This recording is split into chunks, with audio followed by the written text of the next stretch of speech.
Talking about valuable relationships.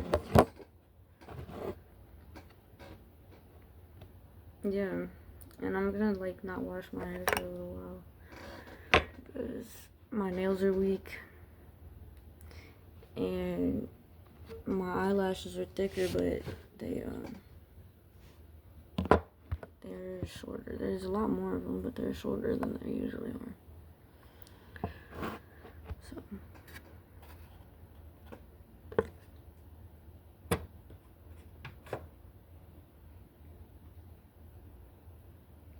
I don't fucking go to school anymore because of COVID.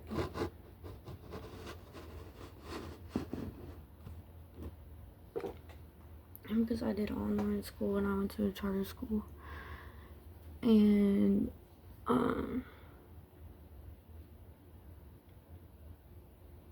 think my boyfriend dropped out. And basically he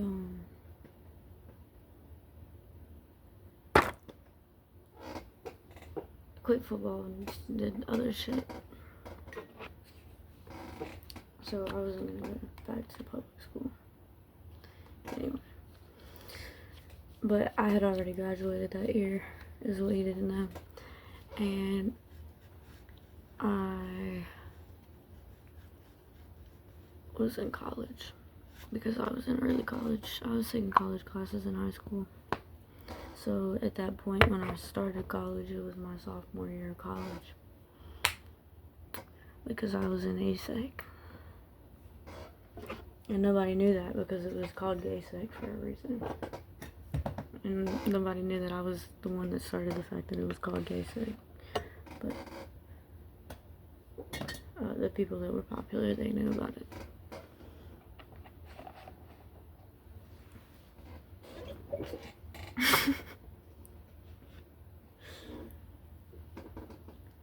So yeah, I used to skate, and there was this chick, and she would bring her skateboard to school, but it was her boyfriend's skateboard, and she would talk about how she had 100 bodies and like all this shit.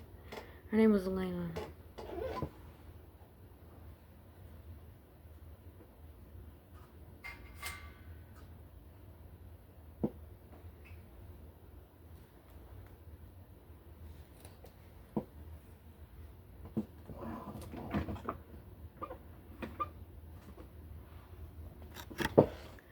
Her name was Elena, and she apparently used to date Jacob, even though Jacob's gay, and yeah.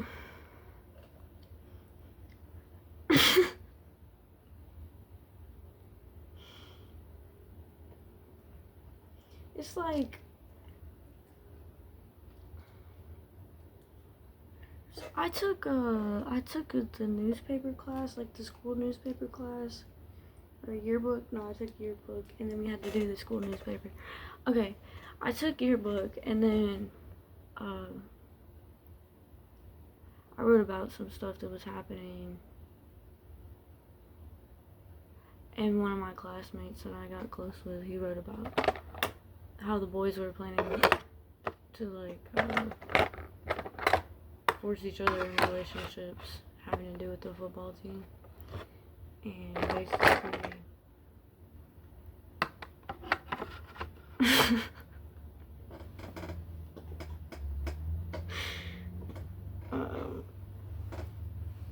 everybody stopped going to school after they actually released the newspapers for middle school, and they were about to high school. So yeah, I had to switch schools and go to North because I wrote a paper on the side. Okay, I went to Troutman and then I went to West, and the paper that I had wrote when I was at Troutman was about West, but it was argumentatively supporting West more than it was my school. So I moved to West, and then when I went to North, they released the newspapers, and the only article that I actually got in was about the basketball team and the girls basketball team, and the school council got the girls basketball team bandwagon and boycotted, and he quit doing that. So yeah.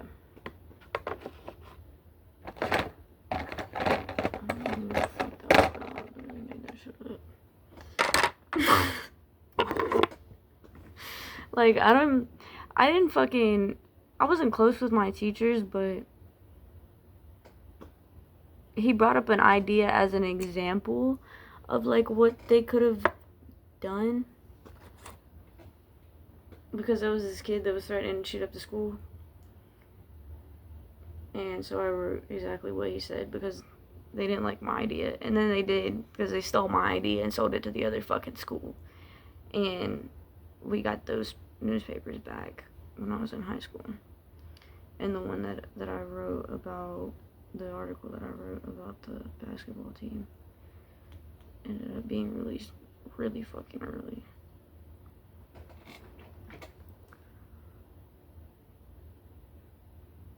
But I kept all my friends from middle school on to high school. We didn't talk probably like as much. Like, we didn't talk every day.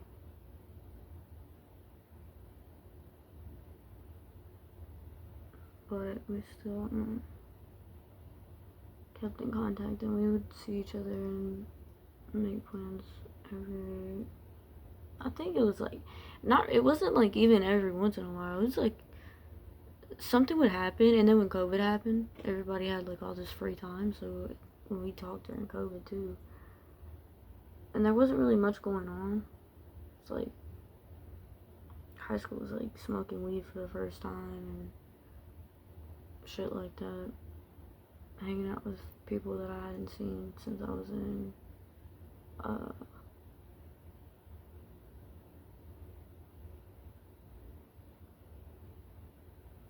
daycare, really. Preschool. My best friend that I met in preschool, I was hanging out with in high school during COVID, but not, I mean, we would hang out at school. We were together at school all the time, but like, when we got out for COVID, we got to choose if we wanted to go to school or not. And my mom didn't make me go until like the last 2 or 3 months, and then me and my dad got in a big ass argument. So I ended up kind of not fucking going at all. And I did my exams twice, but I didn't want to fucking go that week, and we got in an argument because I left a pair of my shoes in my friend's house, and he told me that he was gonna go get them, and then he told me to ride with him to go get them. And then we got in an argument, and I was like, I'm not fucking doing this shit anymore, I'm leaving. I was sick of it. Whatever the fuck was wrong with whatever was happening.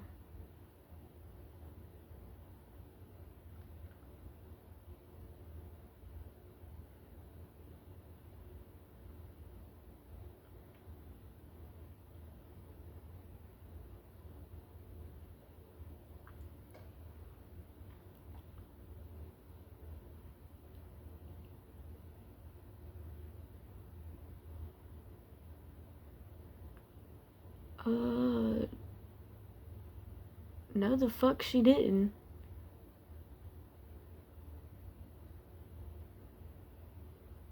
We're like, oh, she killed herself, Unless her mother, these are not pores, this is from being around hot grease back in the day.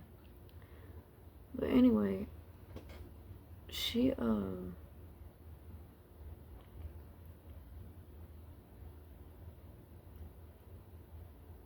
had a lot of mental issues that she wouldn't fucking admit to.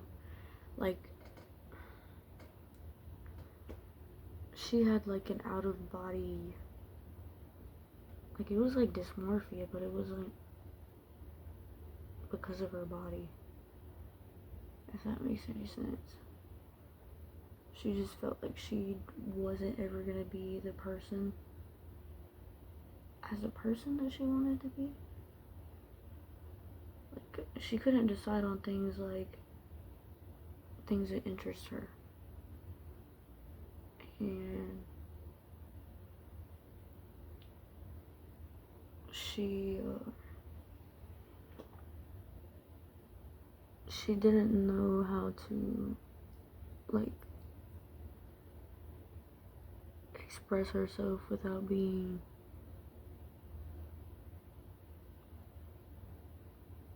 she felt like for herself to exist that like other people couldn't, if that makes any sense. And it drove her crazy, and then eventually she just like it was a certain type of psychosis that was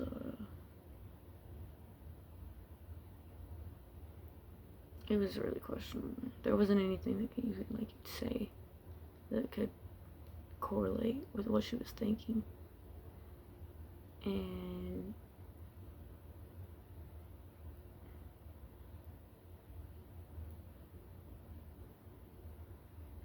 she wasn't good at showing like compassion. Like, she could show compassion, like she could like, I wouldn't say necessarily express it, like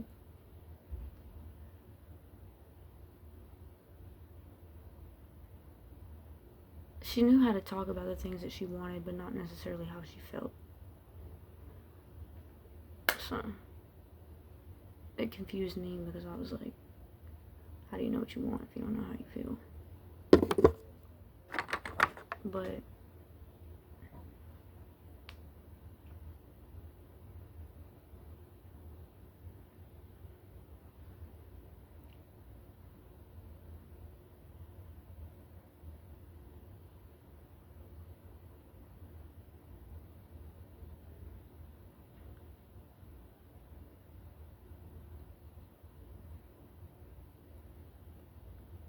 she always said that her mom wanted to take over her life and become her, but that she would never admit it to herself, and that's why she slept with a certain person that apparently hurt her. And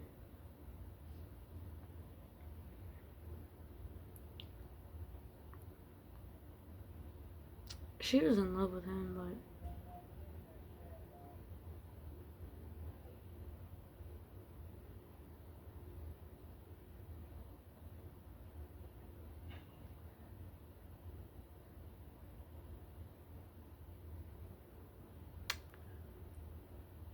I don't know.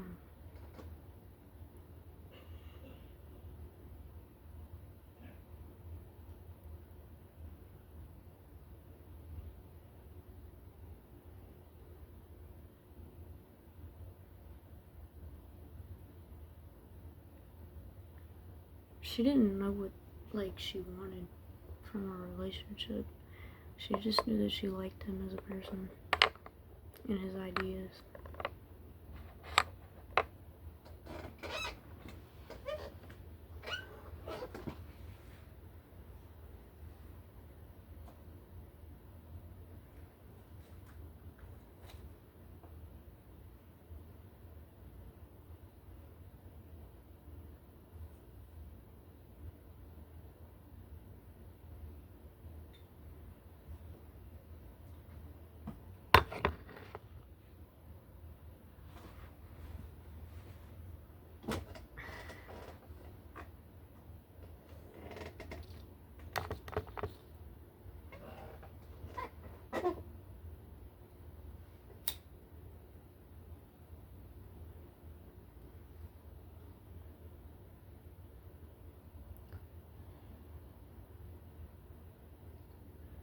Some people will take somebody's ideas and try to make it their entire identity, though.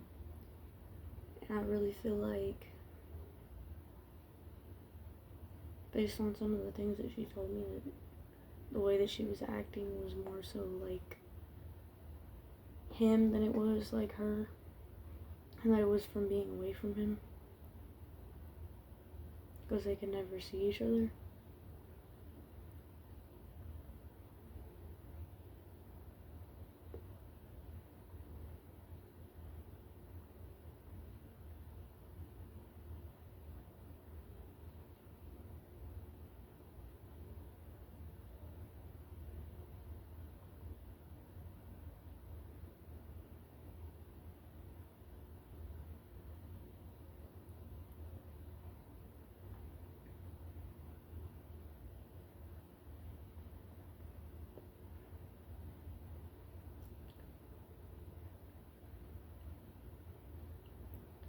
She grew up around a lot of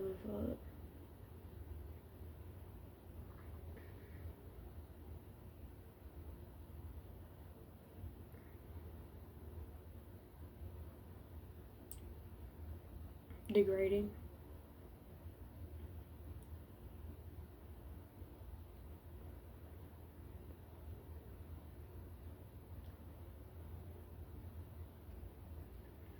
She thought that it was more suitable to be a character, like a cartoon character,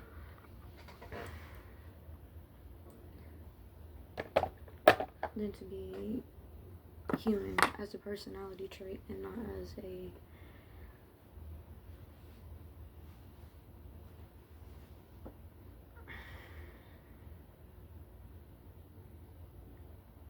not as a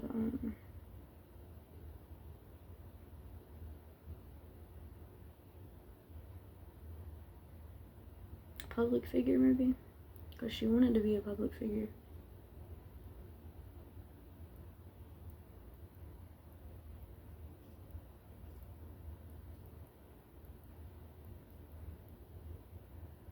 I gave her all my songs that I wrote, and she did this whole thing, like this whole drag thing. It was really cool. She was probably like my best friend, one of my best friends. But she kept me like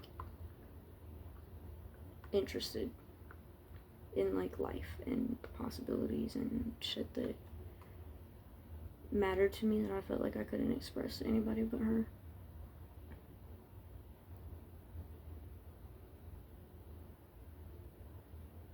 But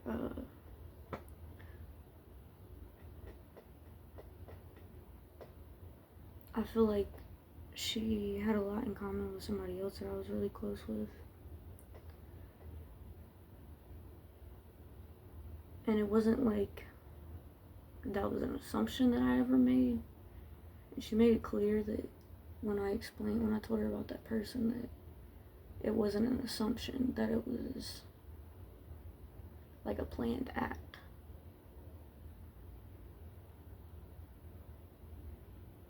And that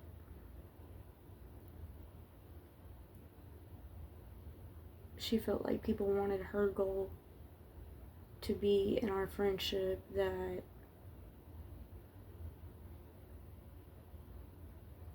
she could learn everything about me and become just like me.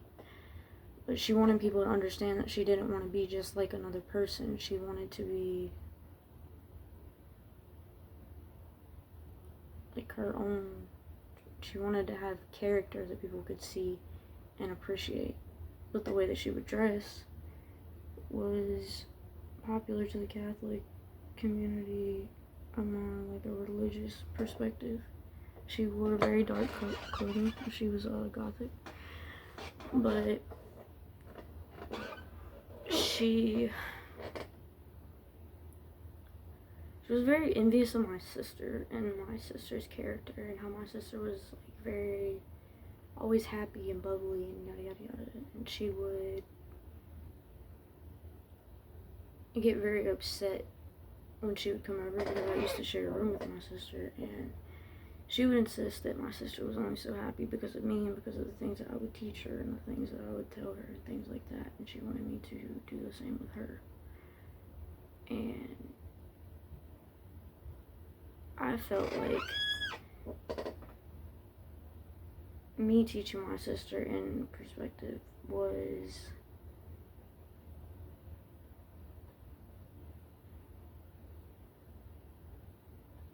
me explaining to her how I figured out who I was and the part that I played in most people's lives. And then she would say that it wasn't about playing a part, which was true, because I felt like any time that I tried to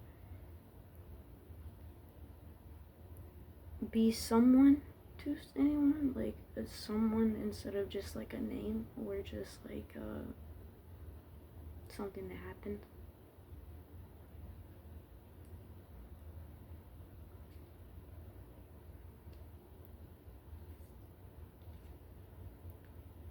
she wanted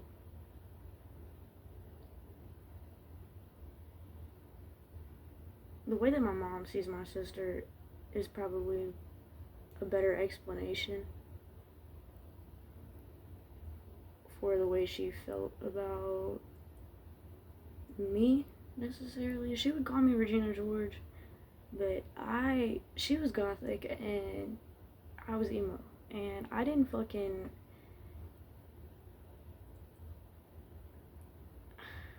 my thing was seen, so it was more like I had this perspective that I understood the way people saw me, and that I was always going to be this one specific image, or have this one specific purpose in most people's lives. And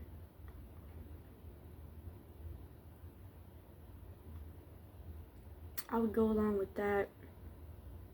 That's what she didn't like about me. She wanted me to be she said that I was better alone than I was around people, which I agreed with, because most of the time I was alone, and I spent most of my time preferring to be alone until I got close with her. And I felt like it was like we were friends, but she made me feel something like she made me notice something, really, more like noticing like a factor than a feeling, really. But it was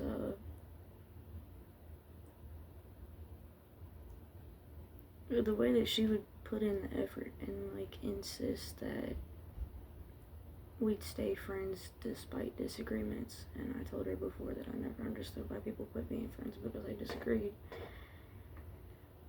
But I wasn't a fan of like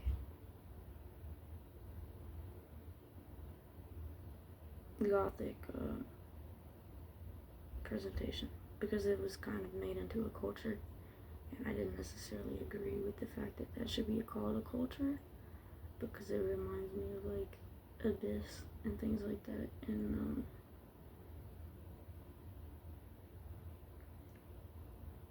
I feel like the Catholics did it because they wanted to feel more like clean or something. And then like obviously Catholic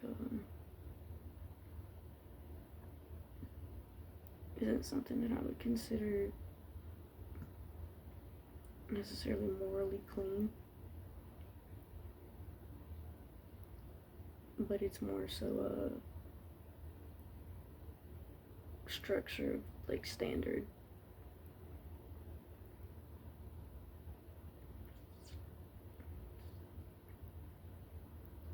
And you know, as far as like a human being or a character in my life, or her having character, I felt like she had that, but she felt like she was missing something as far as like her personality. She thought that, what the fuck?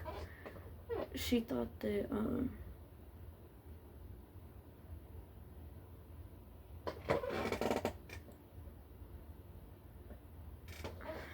anyway.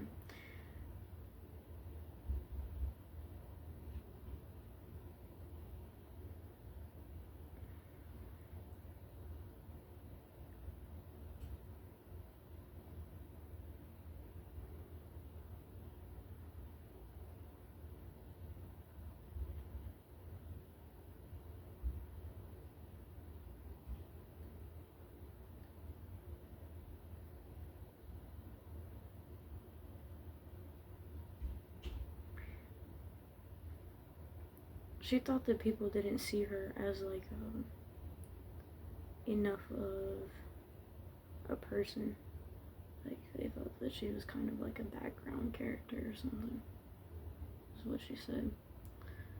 But I couldn't see that. I felt like she said that she would feel more like a character, and that she was stuck between wanting that and not wanting that, and that for her to have the character that she really wanted to be, that she would have to wear Daisy Dukes and fucking ride a Harley. And that wasn't what she wanted to do. And she said that she felt like she had so much pressure on her she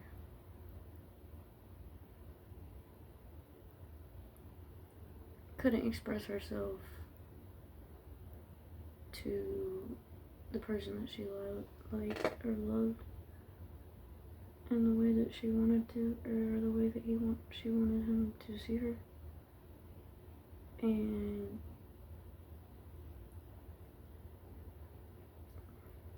I told her that I felt like somehow or another that was like the opposite of my perspective on the relationship that I was in, even though all the ways that we described each of our relationships felt like almost the same situation, except it was very different circumstances. And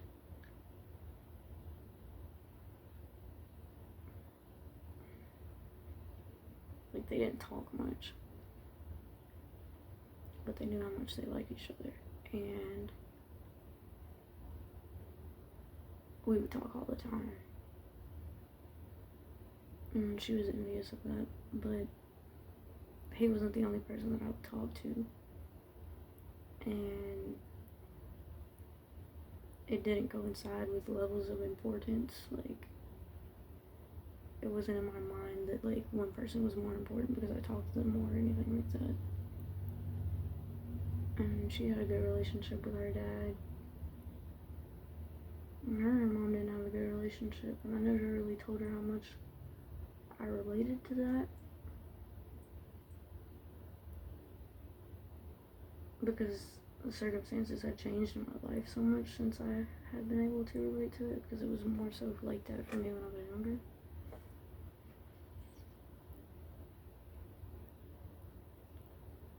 But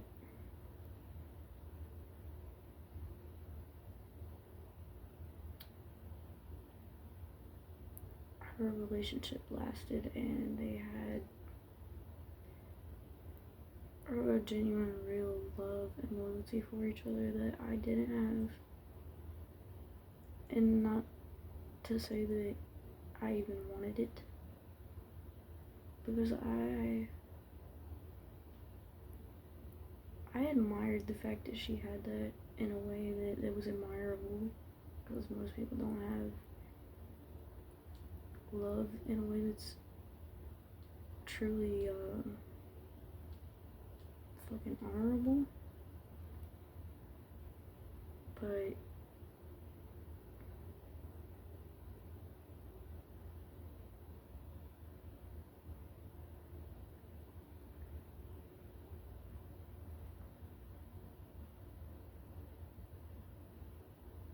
she did. And she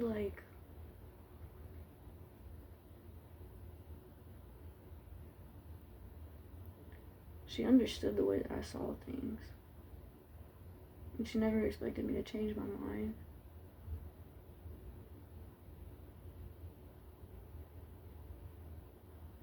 And she had faith in me.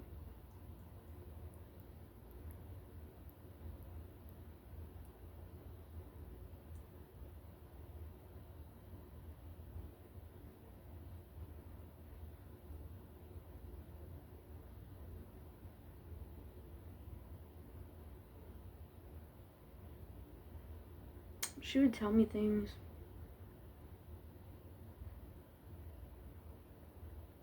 She'd tell me things in like such a passive way. As if like, how do I express something that's never been expressed before, or doesn't matter to most people, that I feel like would matter to you and I need to be expressed. So it was like our friendship was on a fucking level that almost didn't exist.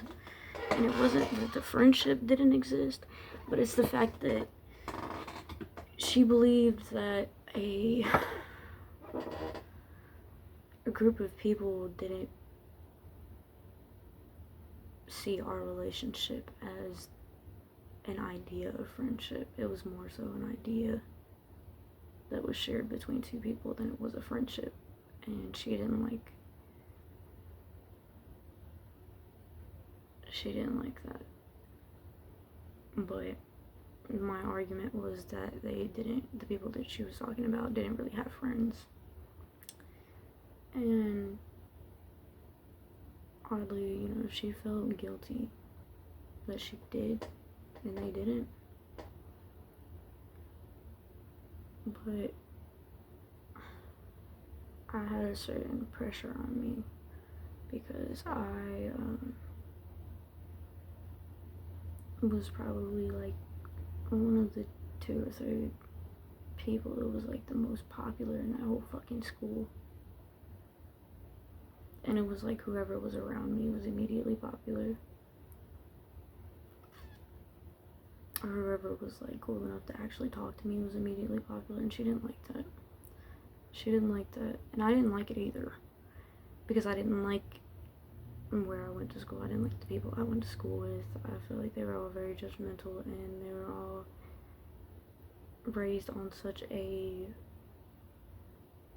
biased notion that they couldn't really do anything with themselves but judge other people. And that was one thing that we would talk about and laugh about, because they would get so fucking angry and they would be so hateful and judgmental, and they thought that they could place people into these little blocks as if everybody was on some type of grid where we were all being graded and put into categories and fucking geometric shapes in some attempt to build a fucking tower of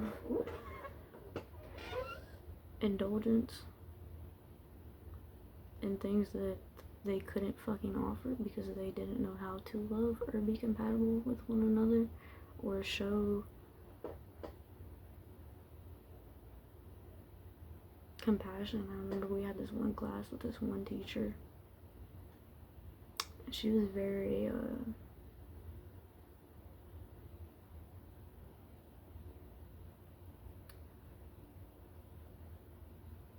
very negligent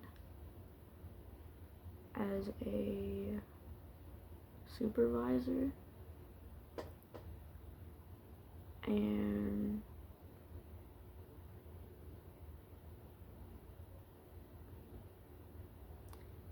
they're very reckless with their words. It's like if you almost are not a fucking duck that they're putting in a row and pointing a fucking stick at, then you're like not good enough. And it didn't matter what grades you made or what like things you had interest in or that you knew about or that you were familiar with. And I think that was like a social, some type of like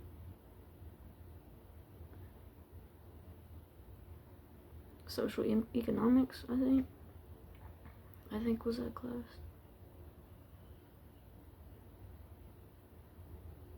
And it was a really hard class, and it was a very fucking eventful class.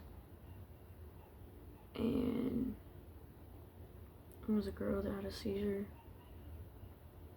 and she was a very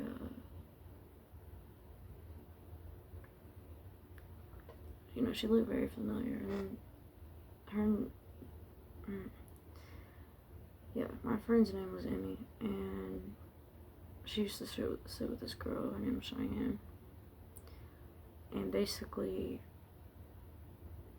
Cheyenne quit going to that school, and then the other girl showed up, and she had the seizure.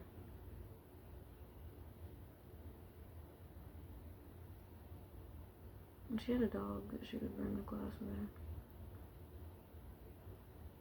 But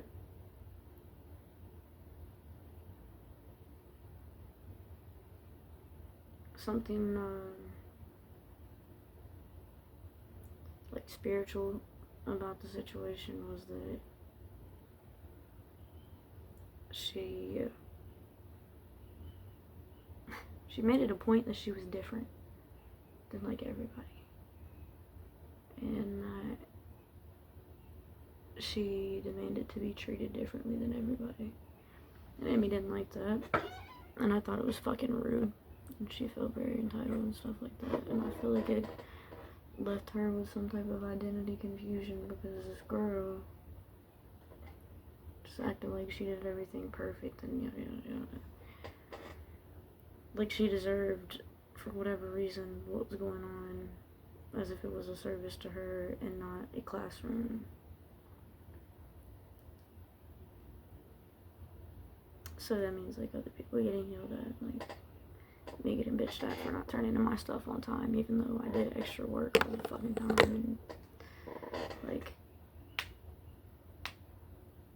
9 times out of 10 did turn everything in on time. I feel like they would take,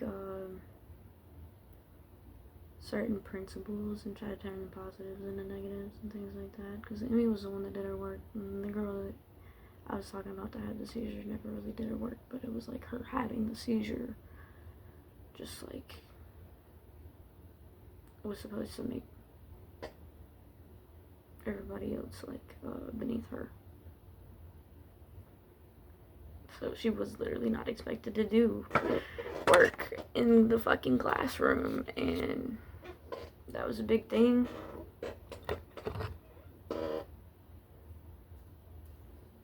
Because it's like Amy would put her heart and soul into it, and I would read her work and the teacher would get jealous. I was like, I'm not fucking cheating. And then at that point I was like, now watch her start passing out work that she can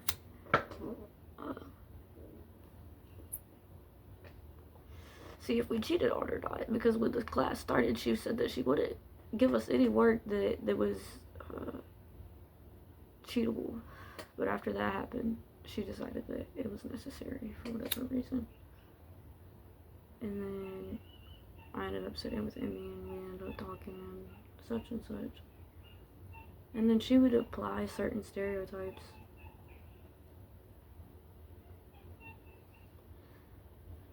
to the both of us, and she would use reverse psychology. Typically, I'm a bad influence, but she was considered the bad influence in that situation, and the teacher separated us one day, and I was hanging out with one of my other friends, who was my best friend that I was talking about before. I met her at a family gathering when I was really little, and we danced together, but we were smoking these pens. I don't have one right now, but we were smoking these pens, and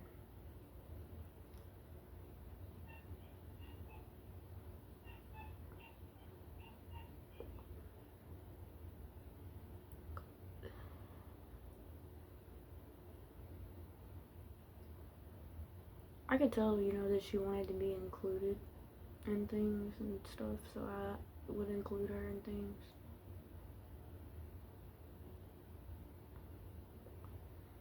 But I started hanging out with her more, because, like, I thought she was cool, like.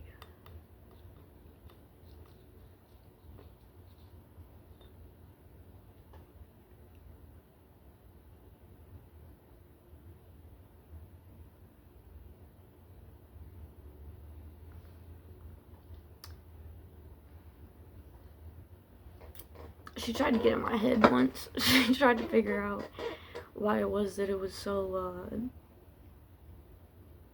I was very sexually, monogamous. And she wanted to know why. And I remember explaining it. And she didn't have interest in any of it, really. But she said that the way that I felt, she could feel the same way towards me or whatever. And, like, she wanted to try shit, so I did. And it was... my emotions were so blocked off at that point, because I was in a specific position in my life where I couldn't necessarily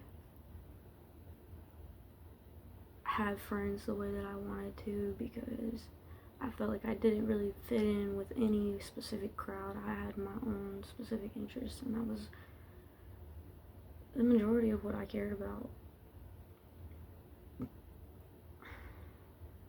And I cared about people a lot, And I got a lot of friends, and I cared about all of my friends individually. But I can't say that it wasn't always according to the part that they played in my life. But my argument to her about that was, I felt that she played a good part, so I thought maybe she was saying personally that I didn't necessarily be who I should have been for her. And then at that point I just blamed it on our classes, because we'd only had like maybe one class together.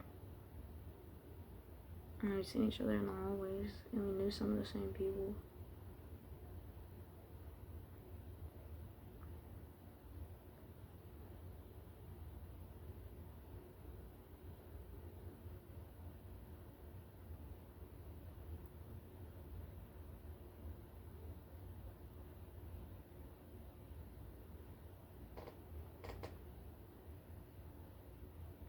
I don't know.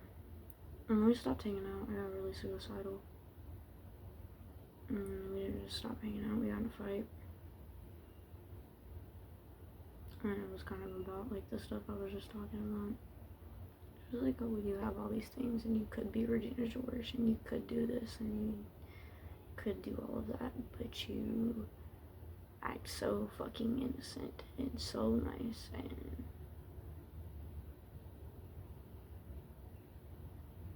I was just like, if you think this is innocence and negligence are the same fucking thing, then maybe I am Regina George, but I look nothing like Regina George, and if you would rather be friends with Regina George, then perhaps you should have been friends with Regina George. And she was like, what the fuck do you mean? And I was like, well, if you think her characteristics align with mine, maybe you should reevaluate the characteristics of the other people that you go to school with that want to be friends with you. Because I think that you fail to realize that the things that you have interest in, so do other people, and they're not as judgmental and biased and intolerable than you make it out to be. You just favored me, and I didn't particularly like to be in the spotlight. I didn't like to be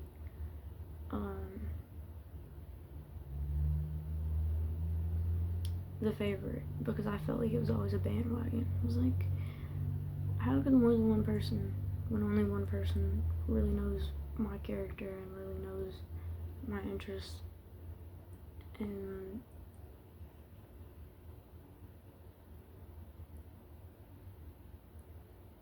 how could that be that I was like favored by someone who didn't? So I told her that I felt like the only reason that she even wanted to be friends with me is because other people did, and I refused to be close with anybody, because I felt like it wasn't necessarily that anybody had to work for that. It's just a matter of like, the work every day wasn't necessarily to be noticed, but it was the opposite. It was like to not be noticed. And it's like the more that someone tries not to be noticed, the more that they are noticed. And then you start to look for reasons, as if like there were a reason why one person would have a conversation with another person that was beyond the basis of the conversation. I never felt like that it was in any situation more important to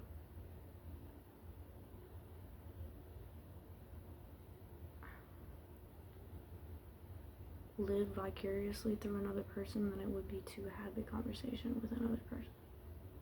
If that makes any sense. So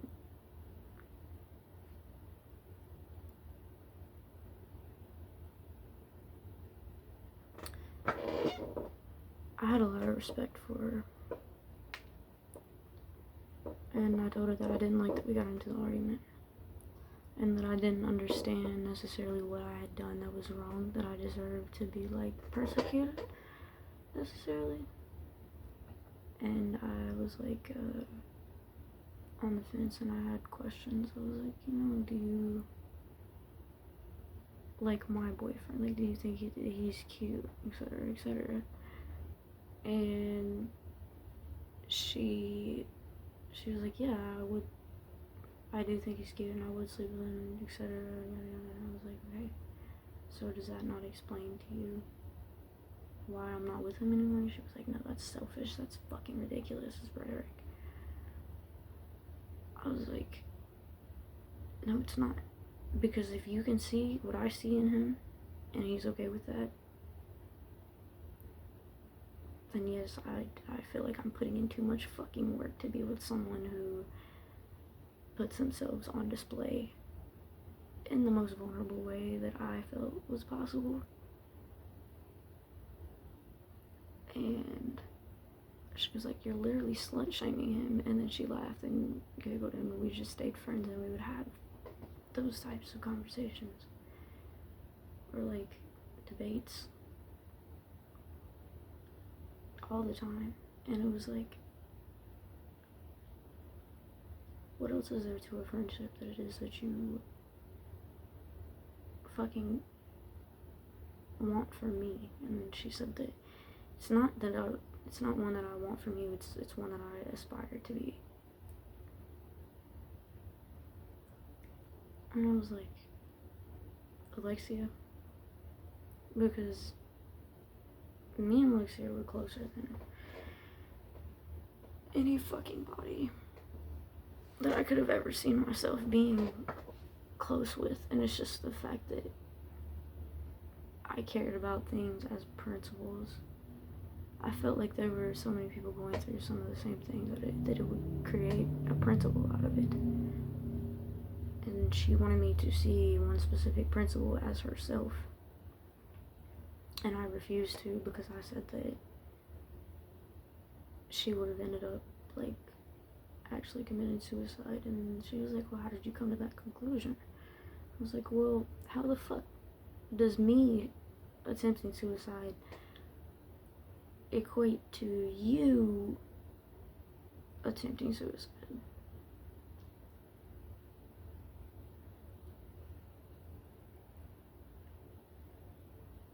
I was like, your fucking life is perfect. Like, you have everything that you could ask for. Like, you have, your room is perfect. Like, you have all of the things that you like in there, and all the, like, labels and designers and all the fucking trends and currency and everything that was going on was, like, also related to her. And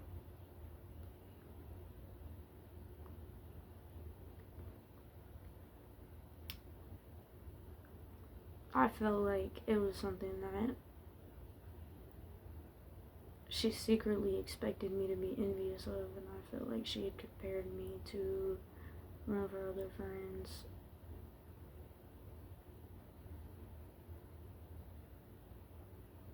Or something.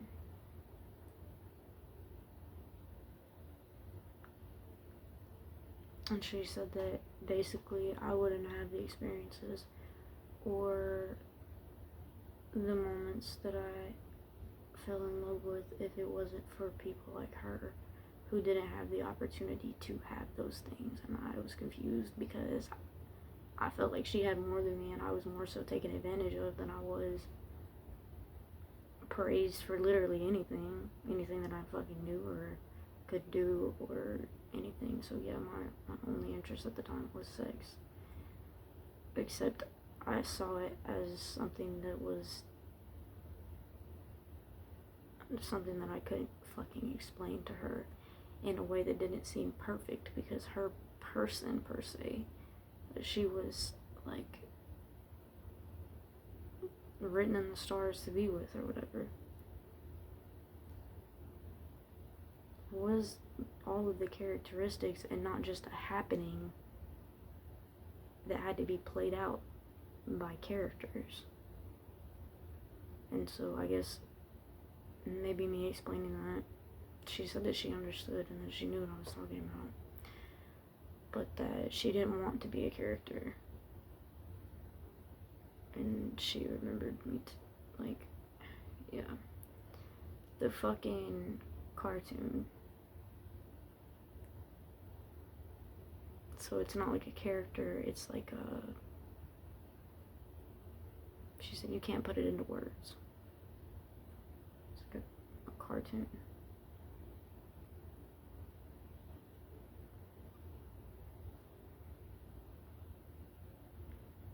So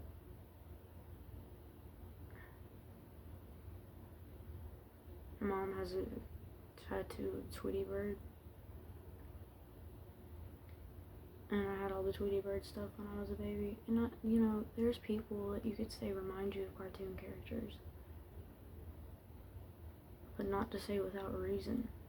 But what I told her a long time ago was that she shouldn't be a fucking character in his life. She should be like a member of his life, like a family member. Or something. She was like, no, he should be a family member, and Jason is a family member. And I was like, confused. Because it's like, okay. So like I said,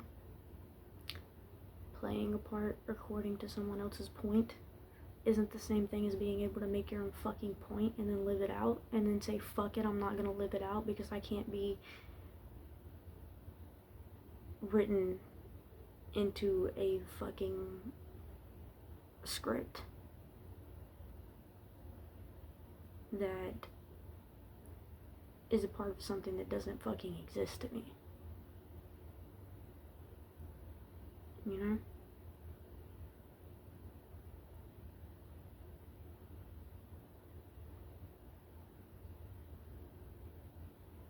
So it's like, if we're friends, then we're friends.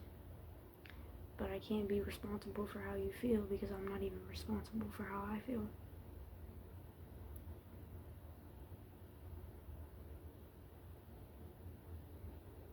She was just like, yeah. Okay. I was like, and me taking responsibility for it would make this what? Even if I were to say that I was responsible for how anybody felt, it would be,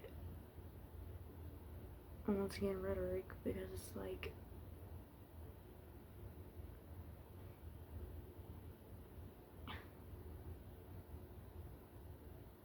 if you are like painting something and you do the wrong thing and you think the whole painting's fucked up, like,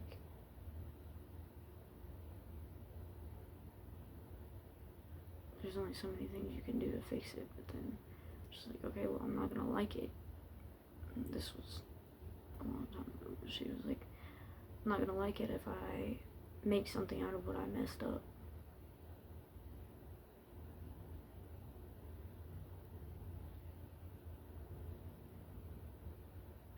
And I was like, so are you considering a fucking tree messed up because we have houses? And I was like, no. She was like, no, that's like not the same thing or whatever. And I was like, okay. So if you burn food, are you still gonna eat it? She was like, that's my point. I was like, no, it's not, because that's not what you said.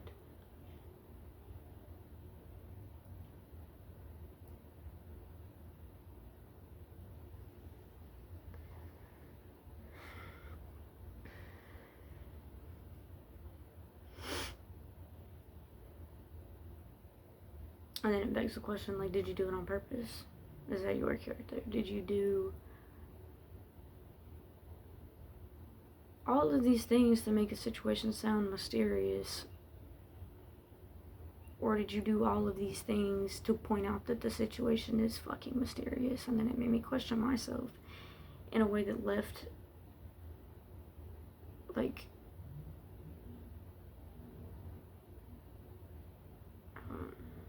confirmation that I wasn't necessarily, like, I might have not been doing, like, the common thing. But I was doing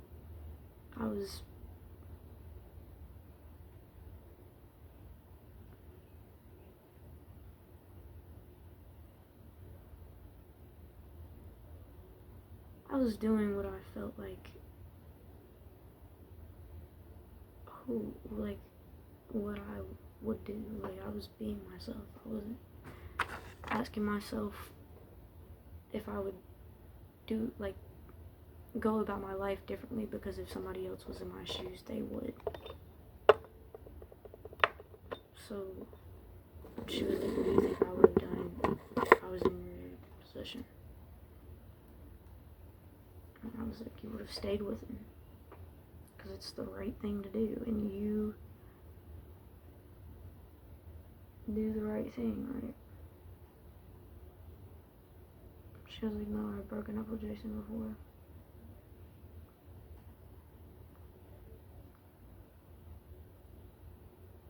I was like, you broke up with Jason, but you and Jason aren't broken up, so did you really fucking break up with Jason? Like, do you know what I'm saying?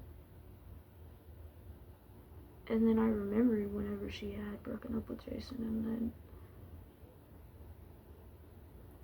I remembered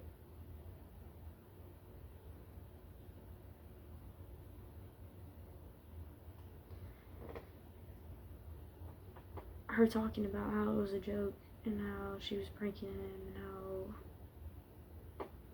she was gonna tell him that he was gay or something like that. I didn't like it. But,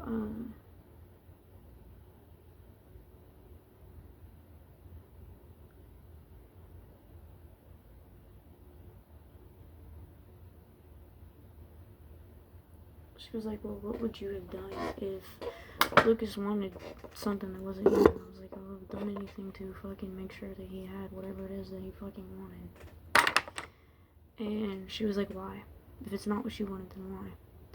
Like, what do you mean if it's not what I wanted? I could always, like, go to somebody else. She was like, no, you can't. You can't go to somebody else and expect somebody else to care about you enough to even attempt to play the same role. And I was like, who said that it would even be the same role? Who said that it would even be remotely the fucking same? I was like, even his friends, I don't think they're, any of them are anything alike. And she started saying, she was like, oh my god, oh my god, oh my god. And then I was like, what do you mean, oh my god, what the fuck are you talking about? She was like, who is not like their friends? I was like, they might have the same music interests and such, but they don't have, like, they're not the same person. They don't have the same character. They wouldn't do the same things. They don't do the same things, you know? And it's like, she was like, you sound like you're talking about sex. I was like, I'm not. I'm talking about, like, if you go to the fucking movies and one of your homeboys doesn't have the money to get in, who's gonna pay for it? And she was like, is it the friend group that doesn't pay for it and leaves together, or is it the friend group that fights over who's gonna pay for it? I said, it's the friend group with the chick and that always pays for it. And she was like, what? And I was just kind of like,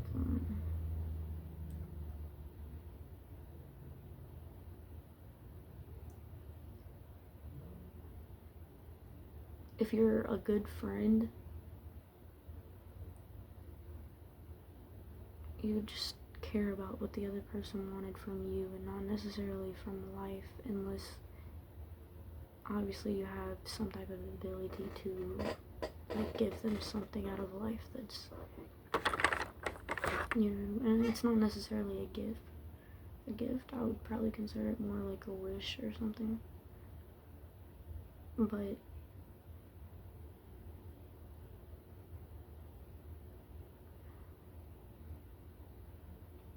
I don't,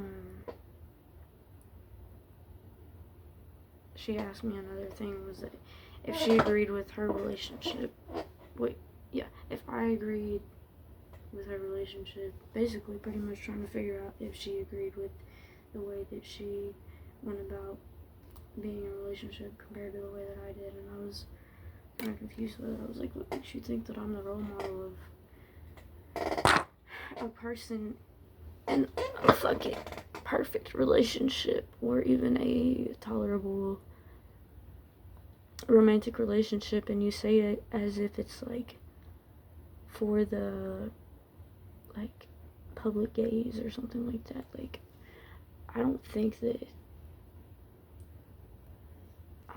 there's any particular reason that somebody should be in a relationship. I feel like it's more of like appreciating each other's company and such. And I told her that, and she was like, well, me and Jason are never around each other. And it was like she had all this pressure on her to do anything that she wanted to do. And she said that she was happy in her body and that she felt like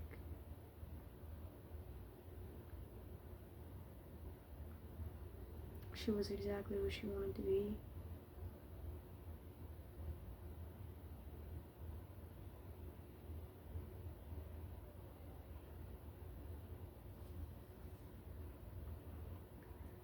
And I thought that that was a good thing. And she was like, no, because it leaves me with nothing. It leaves me with no creative thought about who to be or what to do. And so that's why I was talking to you, because you have these interests and you have these ambitions and things. And I'm like, not necessarily, I would probably more consider them like ideas.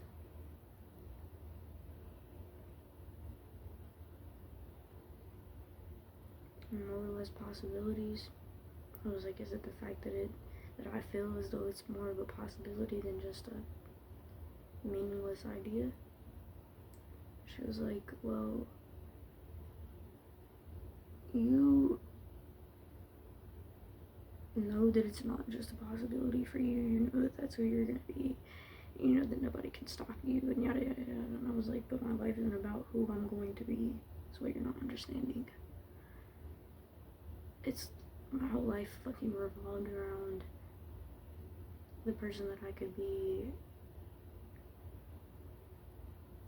for someone else. And then I looked at her and I was just like, okay, so you're helping me figure this out, but what the fuck are you saying about yourself? Because you have these qualities. And she was like, yeah. And then I just kind of looked at her and I was like, don't bring up Lucas, because I knew she was going to bring up Lucas. And then everybody started telling me not to bring up Lucas.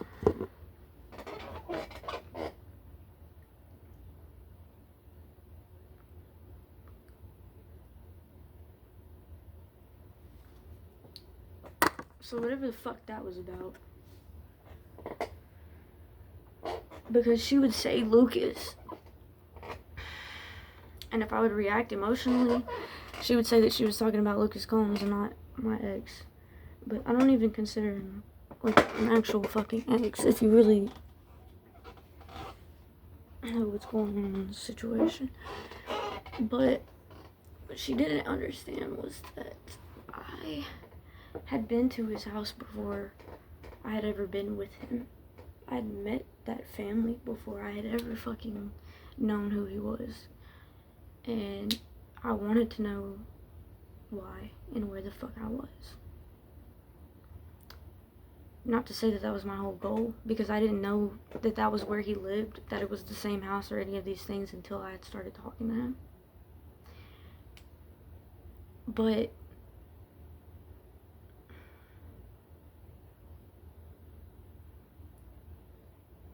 it wasn't about him.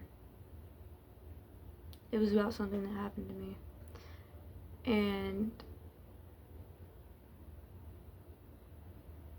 I let him play a part in my life, and that's why I was there.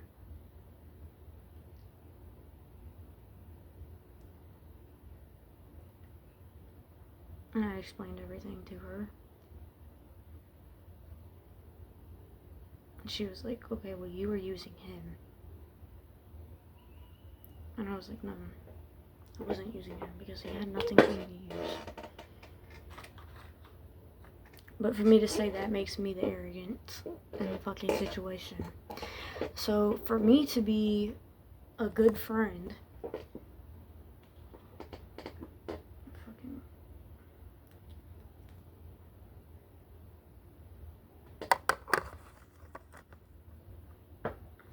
it was more like, okay, and I've also been to this house. Debbie Tate used to live here and she used to babysit us. Okay, but that's also Nancy Grace. There's only so much, like, that I can fucking do to tell someone that there's nothing that I was capable of that she wasn't also capable of, and she just refused that idea. And I accepted that she did, because I was like, we never know where our lives are going to go, apparently. We never know what's going to happen tomorrow or anything like that unless we have people around us that care about us.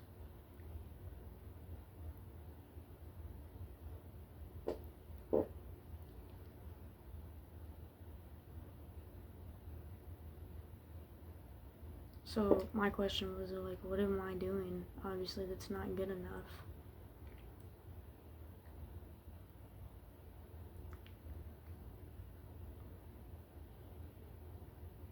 She was like, I don't think that you don't care about me. I just don't think that I'm doing enough for myself or my friends or anything else. And I was just kind of like,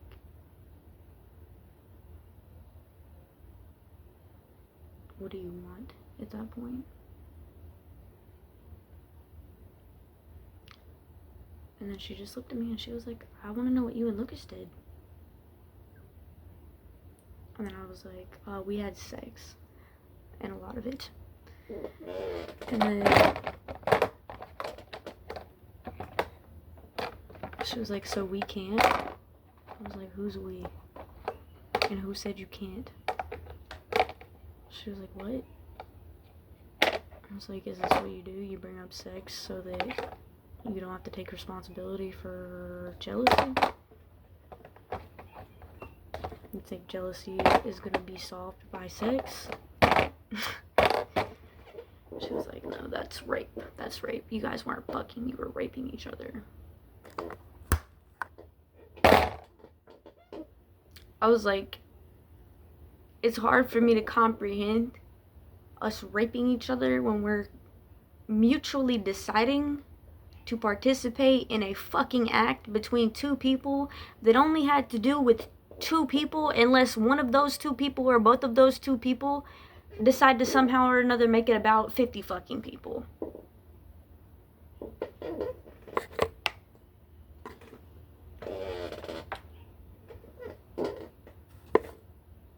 Because what I think is neither one of us would have even felt the act necessary, per se, in a sense that she had, and I didn't, had almost every member of our fucking community had one objective towards their community, which was literally statutory rape, and it's literally on multiple fucking articles, and there's multiple fucking teachers in jail, and there's multiple rumors about students sleeping with the teachers. And if you think I'm fucking tripping, I slept with my teacher from elementary school because my classmates said that he was someone else. And I couldn't figure out why he was there until I could figure out why all of these people were coming up with literal storylines uh, with about 2 pages worth of content, and they plan to live out only these 2 pages worth of content in a literal sense for their entire fucking life.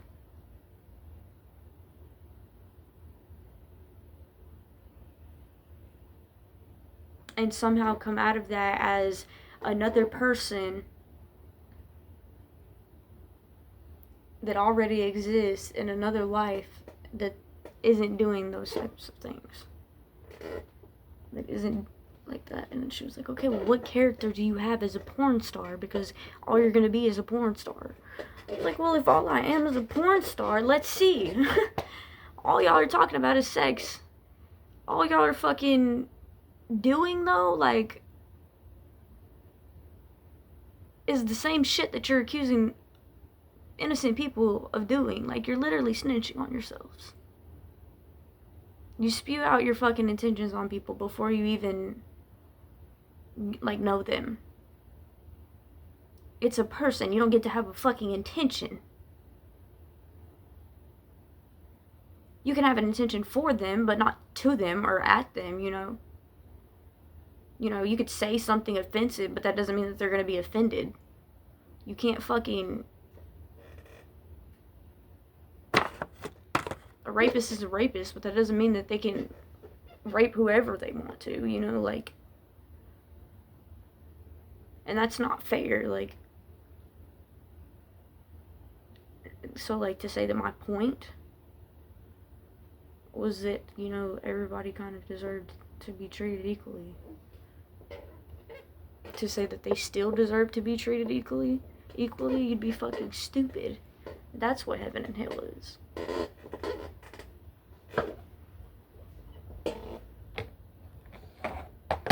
But for me to say that I know how I deserve to be treated as a human being, I'd also be a dumbass. So yeah, I sit there and listen to my abusive father.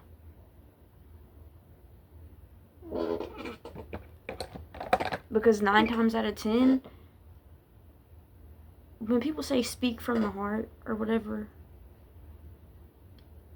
you don't fucking...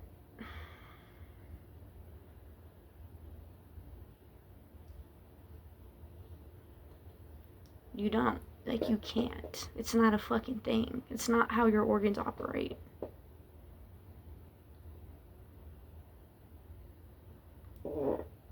You can't rip out your heart and expect that to have fucking a tablet written literally across it just because there's a metaphor about such things, you know?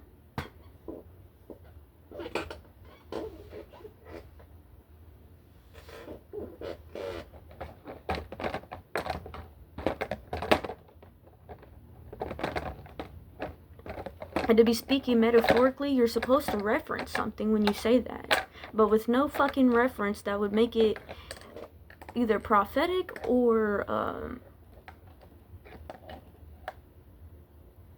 what's it called?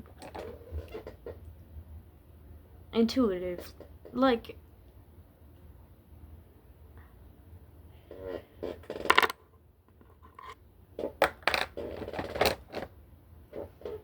and it's like, she would tell me that she had voices in her head. She would tell me that something told her to kill me.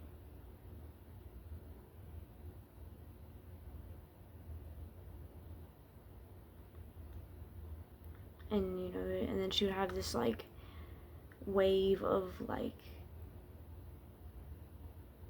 it was innocent curiosity, but I feel like she had some type of, animosity towards the subject that she was curious about. So,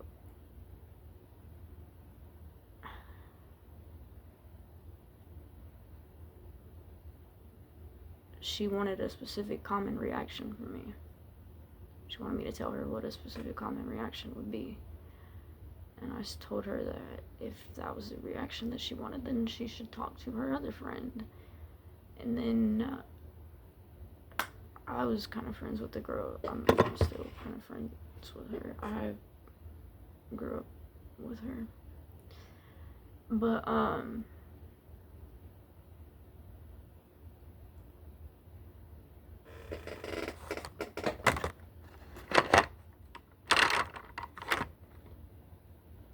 like,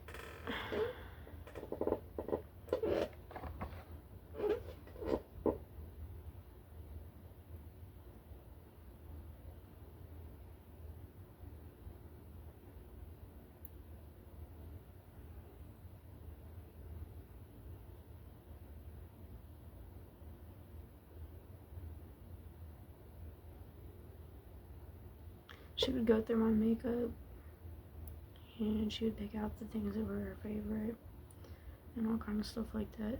And I went through her clothes and she would talk about how I acted differently about things than other people did. And I would try to explain to her that I understood where she was coming from the fact that she could understand like the emotional perspective of what I was talking about, but I don't fucking believe in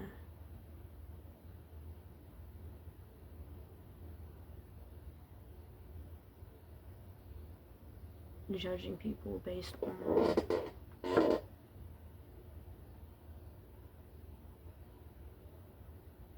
the way other people do, like the way other people see each other. I don't feel like I should be like, oh, well, you know, she's that because Sarah would say she's that, because Sarah's probably saying that she's something that she's not, because Sarah is covering her ass. And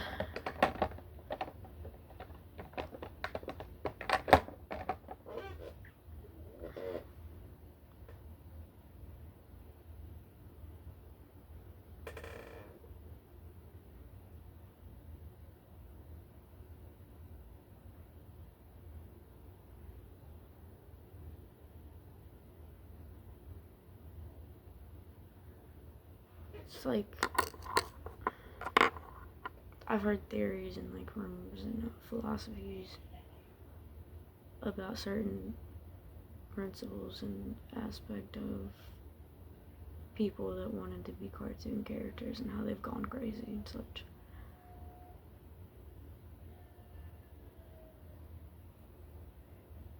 But to be a cartoon character more so is to take a principle and make your personality a principle instead of an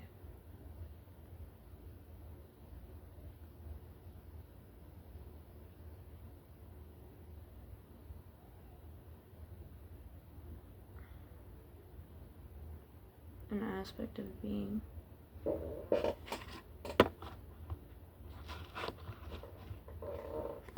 So, I don't know. She knew all the classes that I took, and she knew I took psychology and all this other stuff. She asked me, she was like, did you take that for Lucas? And I think I told her, I was gonna go. Everybody in that school kind of knew that I was in that relationship, and everybody fucking, like, just thought that that was, like, the thing. And for me, it served as, like, a distraction that I could project. Well, I kind of figured out who I wanted to be in, like, the role that I wanted to play, and my mom always said that it was important to be able to change people's lives in a good way, and I wanted to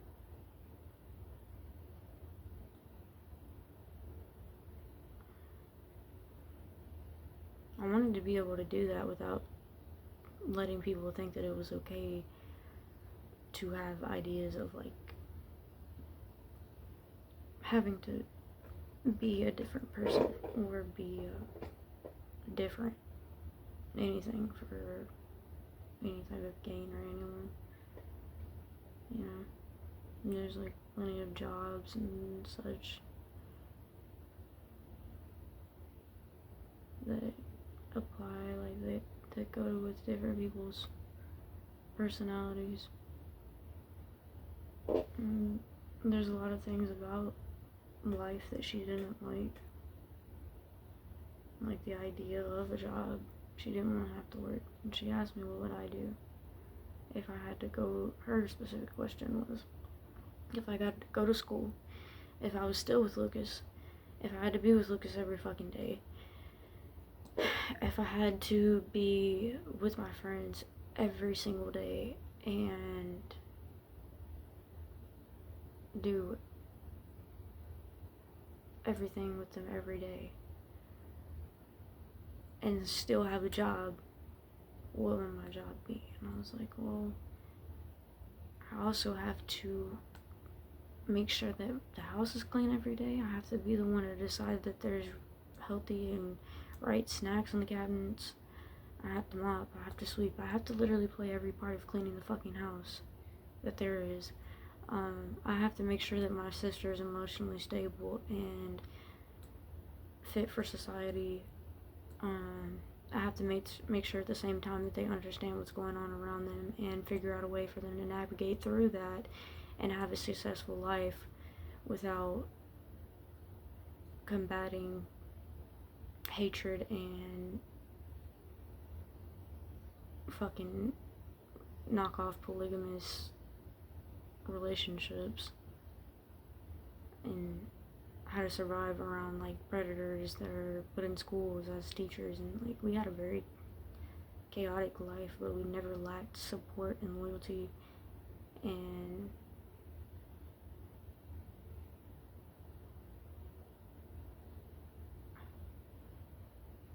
you know, if you decide that your life is about a principle, I told her that it was pointless, because it's a principle, you know.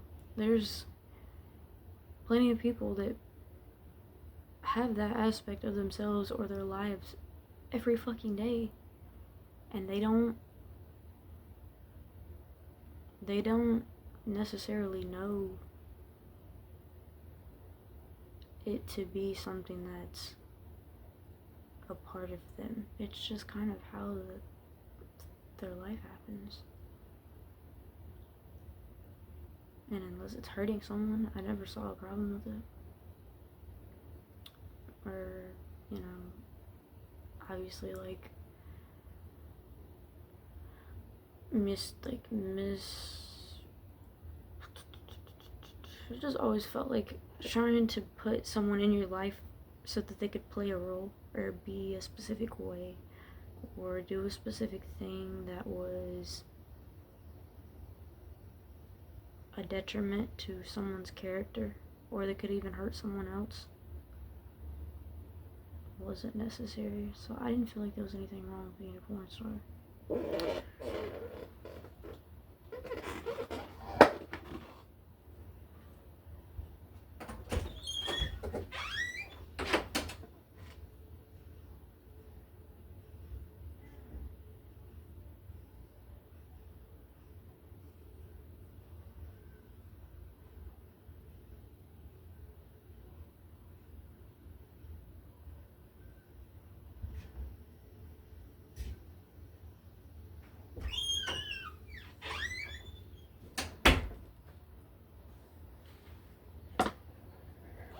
So, I feel like her argument would be, why the fuck did I make this video talking about her instead of talking to her? My obvious answer, that lives in fucking her shadow of a cloud.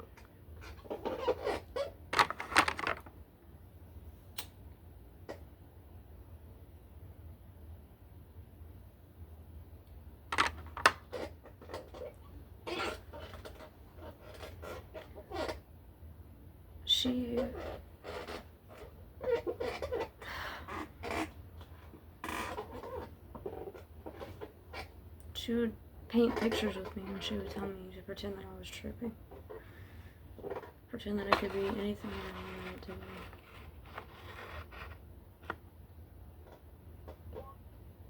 And I was like, what if I just wanted to be what I'm painting?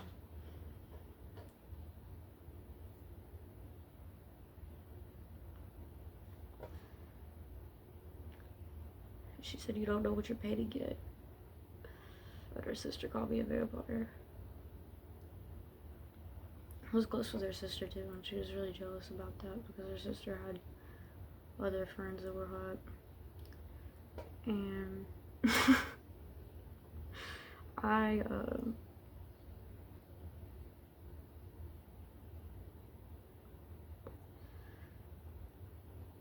my way was more so trying to figure out who I was, and that's kind of what I encouraged her to do.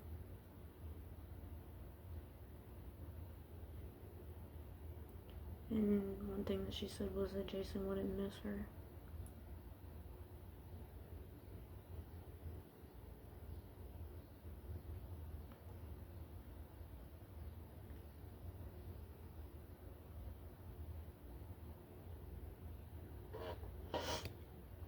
Her boyfriend had like the coolest name, and everybody wanted to pretty much like be him, and everybody liked her, and everybody wanted to date her, and everybody wanted to fucking, like, she said that she didn't like that everybody would rather have fucked me and talked to her.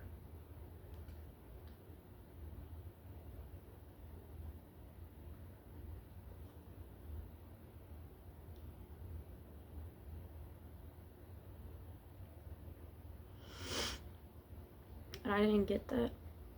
So I was like, do you want to be a porn star? And I was like kind of laughing, and I was really happy that day because she was one person that I liked being around and talking to. And I was really upset because she considered like being in a relationship, but she would always make it a point that she wasn't being serious. She's like, no, because people actually want to talk to me and they want to date you so that they can fuck you.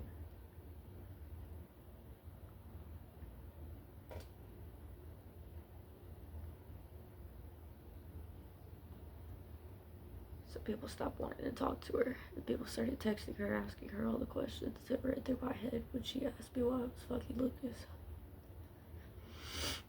And when people started asking all the same questions that I was asking, and I started questioning why I had even asked myself those questions when I was with him.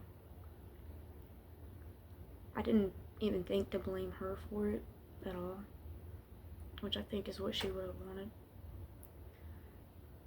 But I felt like it would have been wrong for me as a friend to do that for her, and her argument was that I only cared about being a good friend because it made me feel better as a person.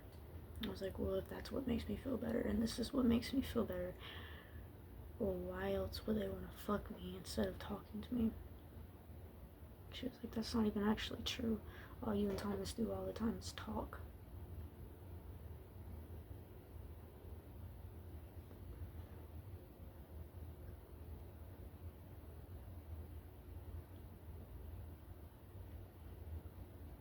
I was like, yeah, we talk about things, but the things that we talk about, are we able to talk about them on the same level that is a genuine level, is on a level that's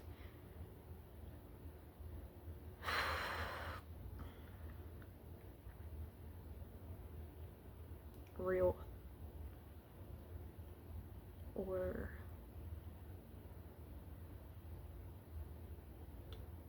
whatever. And she started crying. She said, asked me, did I remember the friend that I told her about that she had that started making fun of her because she was bigger and taller too, but she was prettier apparently.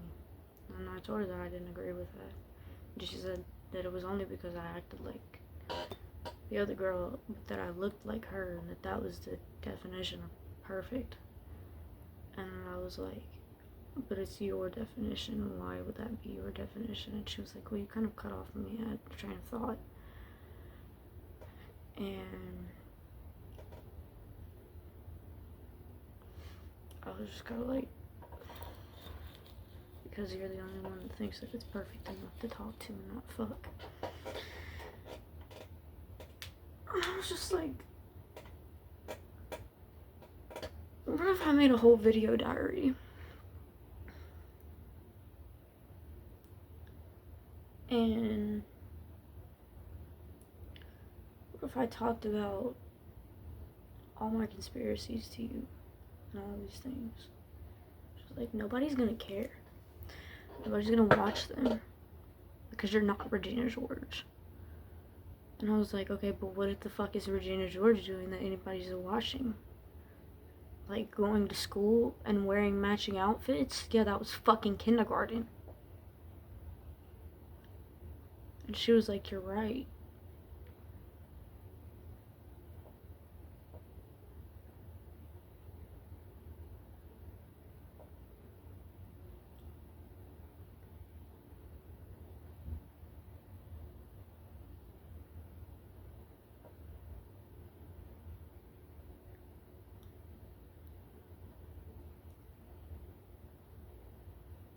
And they were really brutal, disgusting topics that would come up in question.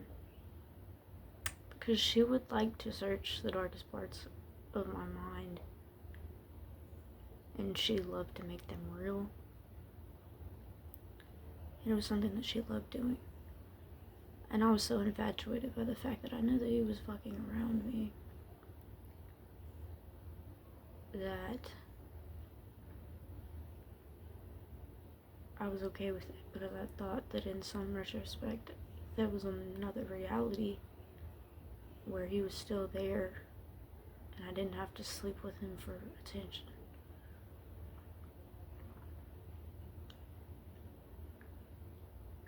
So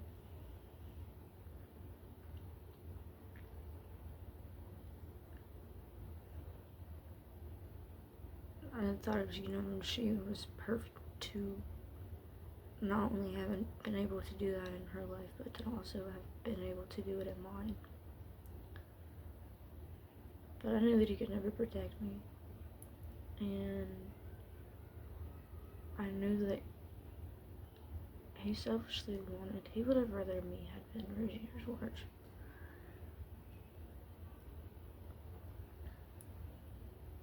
And that's why I refused to be that person. Except, personally, I don't think there was anything wrong with anything that Regina George did. For a white girl to be from Africa and suddenly have all the attention from everyone kind of deserves to be bullied,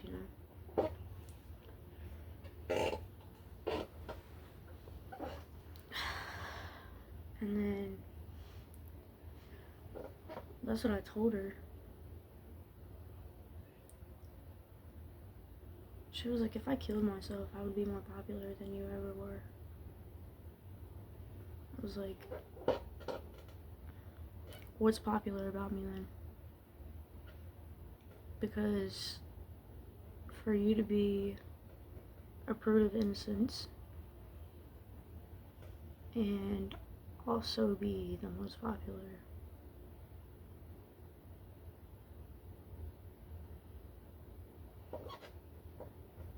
what does that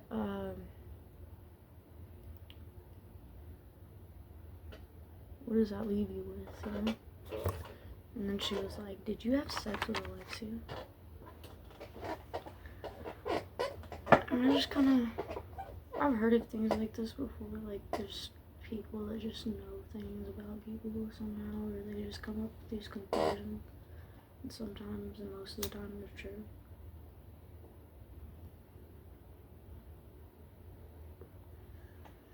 Another thing that I noticed, and that I didn't make it a point to tell her, is that when the things are true, it's mostly because the person that the things were true about is lying, and maybe it's just God's way of clearing a path of understanding. So I told her that I didn't want to understand whatever it was that she had with her boyfriend in any aspect. And she said, that's about Alexia. That's because you fucked Alexia. You don't care about me and Jason because you fucked Alexia. I was like, maybe it's because I didn't really want a relationship. Maybe it's because for me to be myself at the time just meant that I was in a relationship. And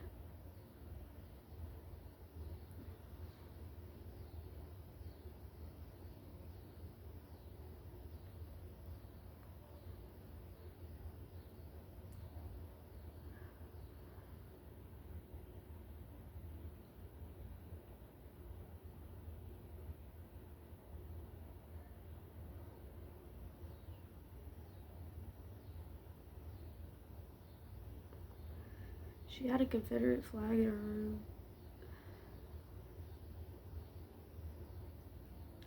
And then she would call me and she would deny that she had ever had a Confederate flag in her room. When I would ask her what it meant to her, she said that she would never explain to me that every and each other person had to figure out how to understand it.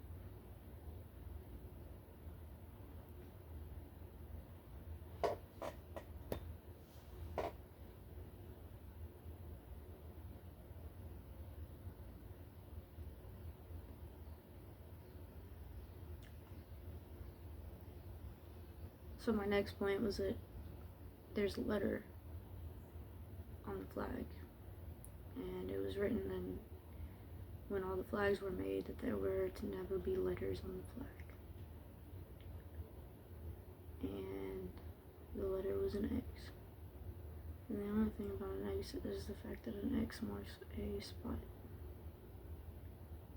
Except an X has a sound.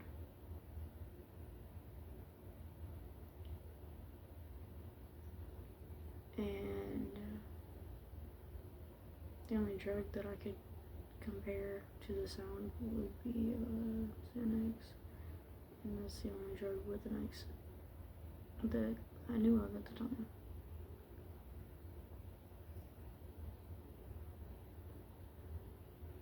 And she would tell me, she would just cut me off and she would get so happy. She would be like, that's what I want, XXX.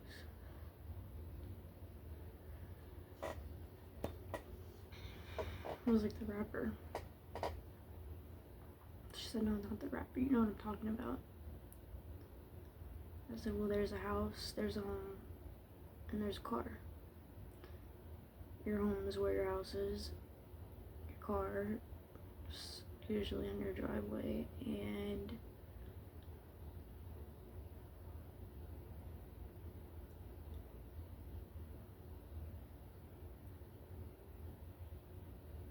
your body's a temple, not necessarily a house. She was like, well, what's a temple? I said, well, what's the difference between a temple and a tabernacle? She was like, well, isn't a tabernacle a tomb? I said, yeah. Okay, so what's a temple? A tomb?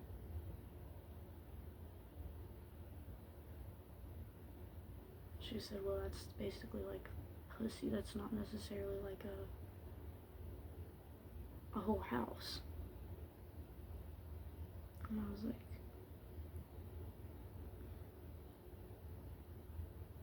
maybe that's why I was laughing.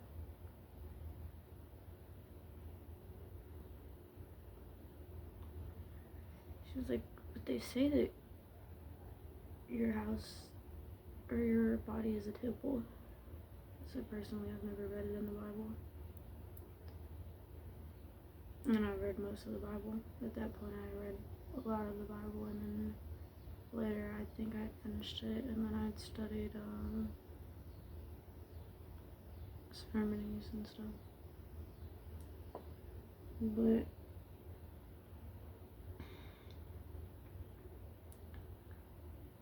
I never told her I would never compare someone's body to a house. Just like the things that live inside of a body aren't alive inside of someone's body. There's just a person that's alive, and there's a house that keeps the person secure. And I had a dream that she had pictures of me, or pictures of us, and she would try to place them in the room, and that they would never feel right or look right the way that a family necessarily presents itself, or a friendship. And she said that no matter what she did, the picture would always look like we were together and not necessarily like we were friends. And I kind of just laughed and said that it was because I was gay. And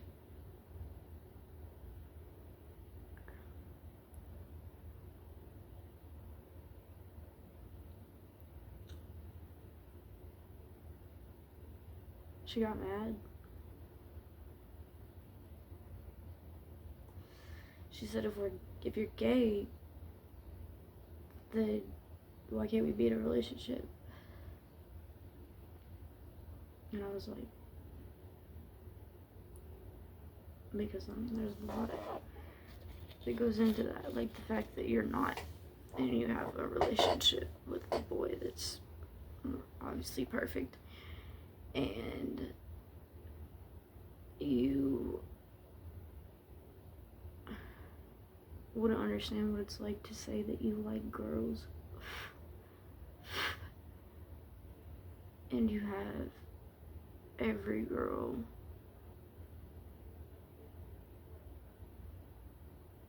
that would like you in any way that you would want to be liked.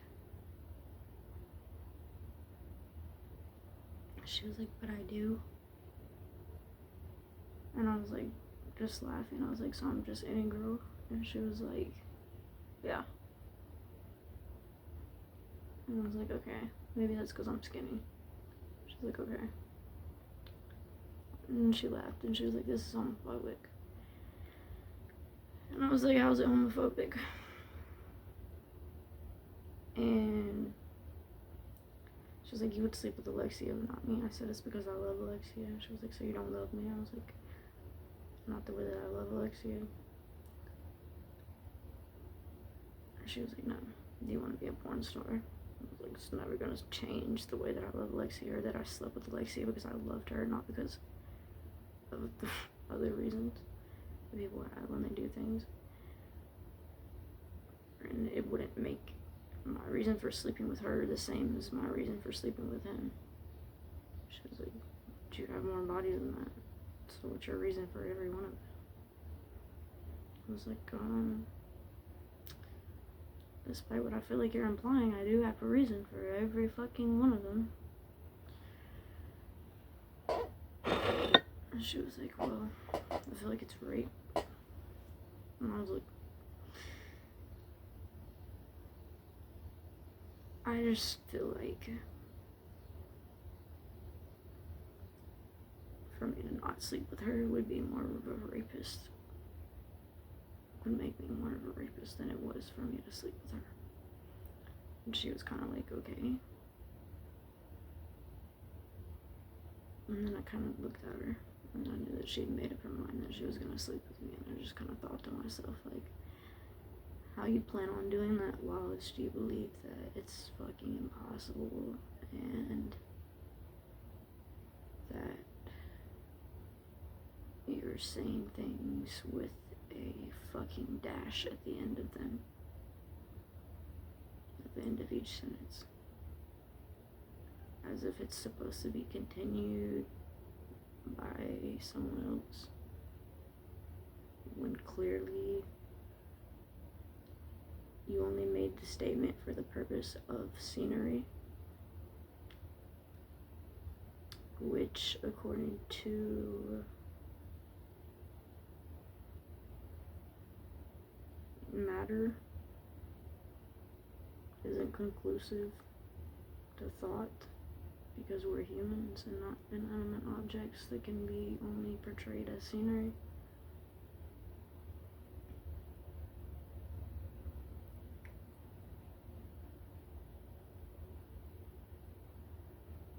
She said, why do you respect your dad? I love my dad and we have a close relationship, but I don't sleep with different boys. And how could you have a relationship with your father and still have a relationship with so many boys?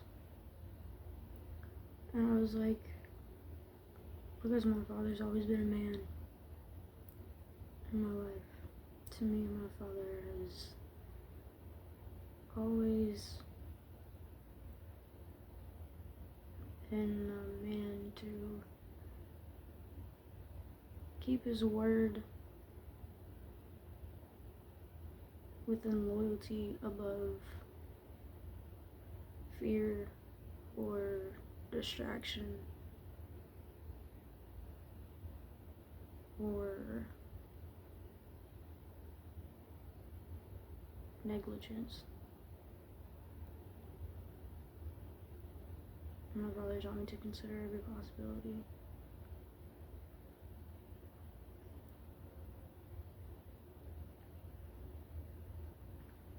And he told me to never believe anything that didn't sound like it came from me.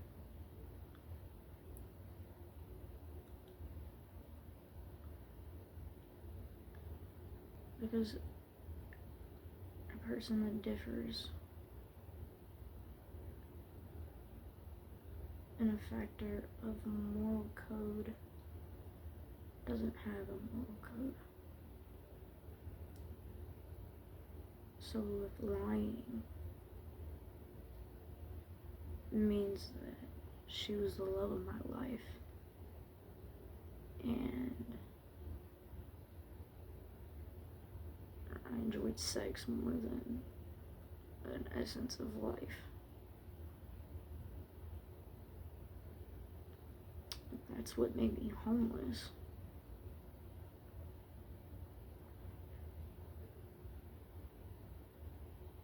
I think it's fair to say that I was probably right about people who decide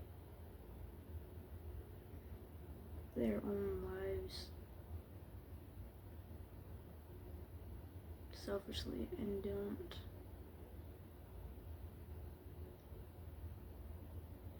include opinions of people with no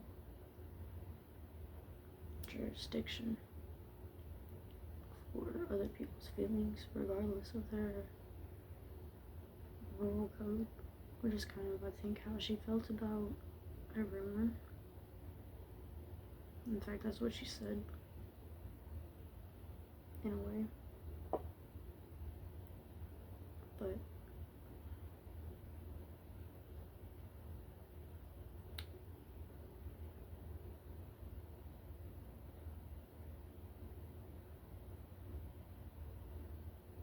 I don't think that you can love someone because you're morally correct. I don't think that loving someone could ever obtain to being morally fucking correct. In fact, I feel like love and obsession are the same thing.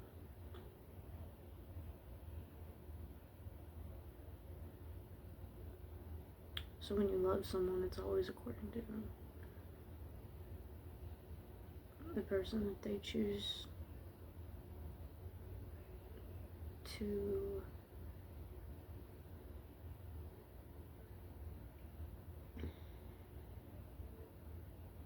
portray.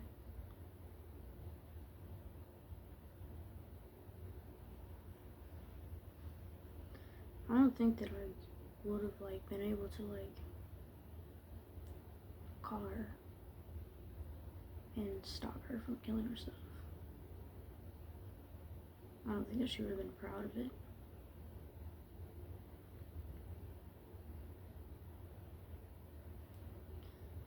I think she would have. She chose my ex over me, which is something that I asked a lot of people not to do, because he is.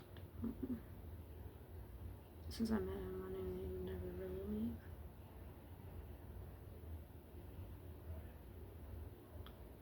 So I didn't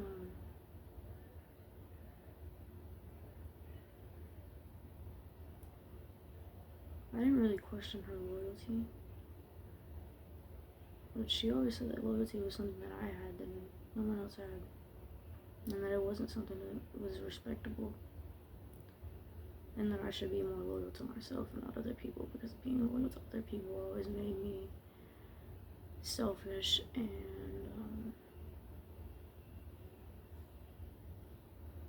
unobtainable.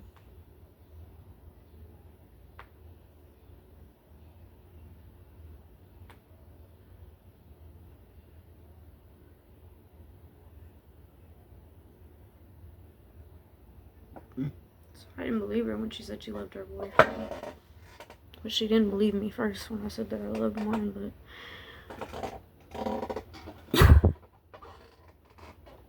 she blamed it on the fact that I had slept with Alexi. She was like, if you ever loved Lucas, you wouldn't have slept with Alexi. I was like, no, because I knew that there would be a point where he wasn't there. And I knew that the entire time, the point was that when he was there, it wasn't for me.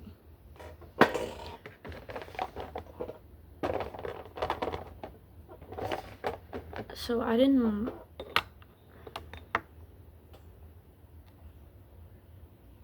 to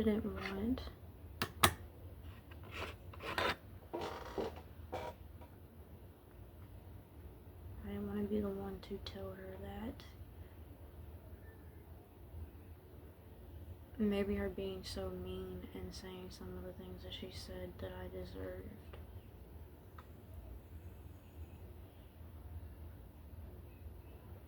Was a way for me to better understand the intentions that people had for me. Because she felt as though it made me stronger instead of breaking me down. And she would have rather it made me a bad person. So that I could see exactly how I could tear people's life apart for being a good person, because she said that I was capable of doing any wrong and everyone would have praised me for it. And then I was just kind of like, you know what, regardless of whatever they're praising, I'm not a judger of what's good news or what's bad news.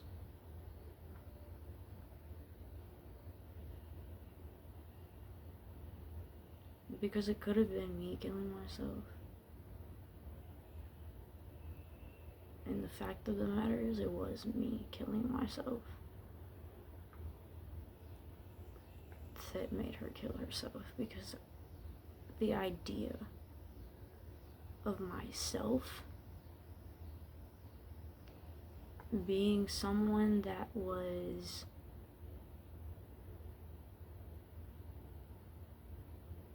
a happening and not a fucking person with cognitive thought and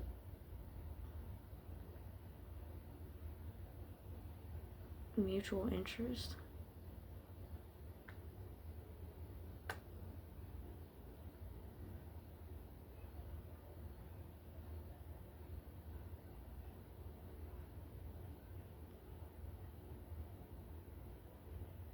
It made a way for me to really understand like who my real fucking friends were, and understand that not only anybody could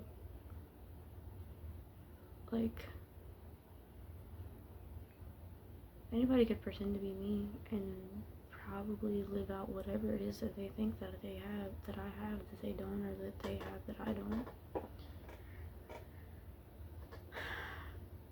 And I don't.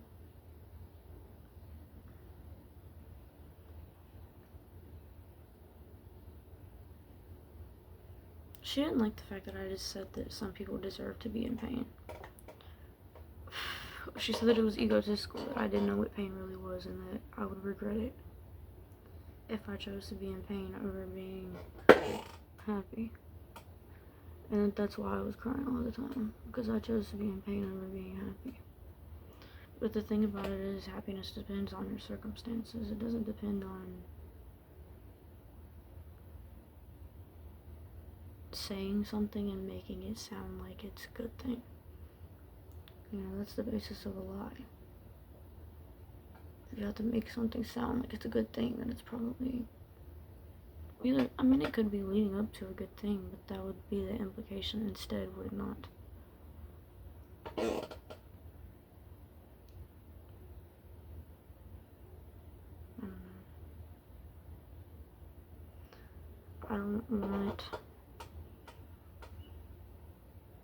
she questioned me. She questioned why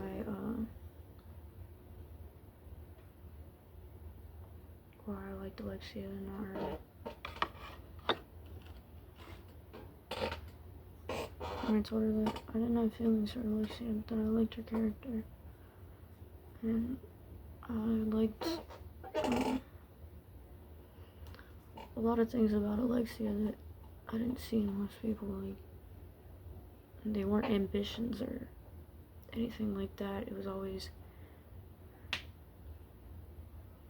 she was so sure of herself and not so sure of her,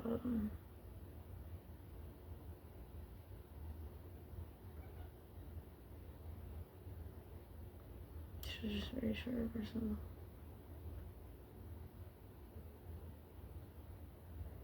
And it was like nobody could stop her from being herself. And I feel like my whole life is about people stopping me from being myself, and I think that's what led up to me not wanting to be alive.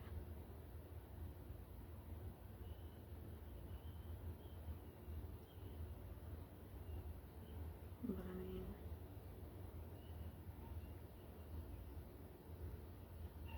as I got older, like, being myself became things like just learning to understand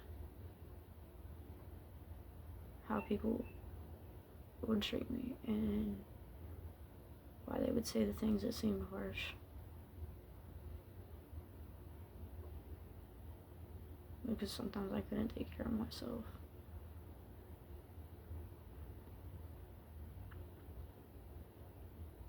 Sometimes, like, I felt like if I didn't have a role model or a fucking friend, that nothing I could say or think would matter. Hence a fucking video diary, but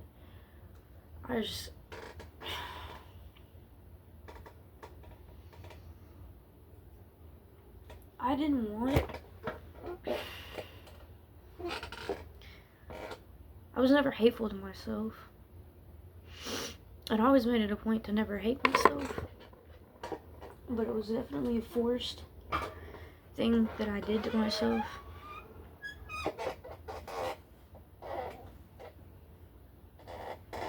And it was switched between, like, body dysmorphia and, like,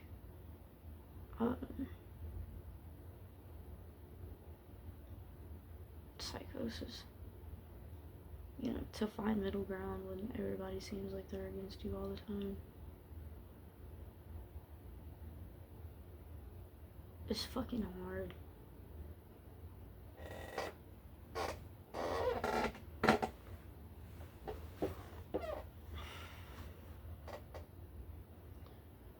So, like, she started to ask me questions like why I brought him to family events and not them. And, you know, I would tell her I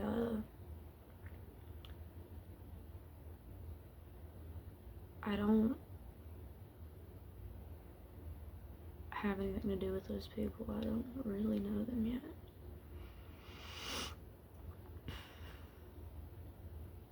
And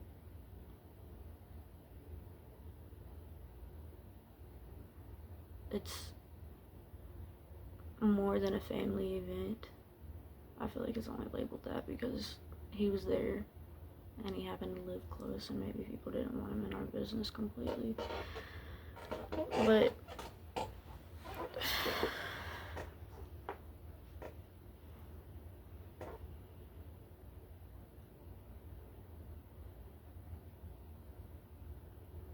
I had to figure out that I did have ambitions and priorities and things that I wanted to do with my life, and not all of them were related to being in a relationship where I was constantly coddling someone or fucking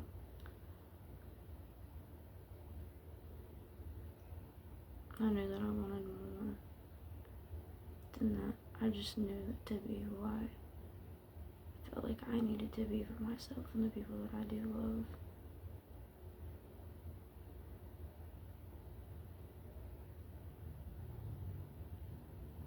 I had to realize that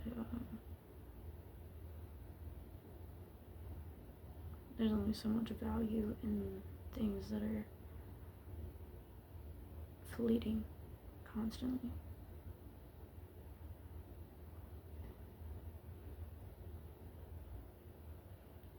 And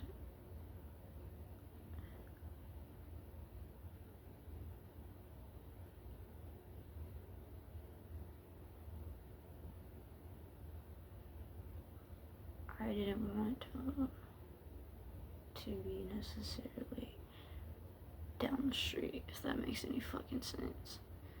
But I wasn't ready to explain exactly from which fucking direction or from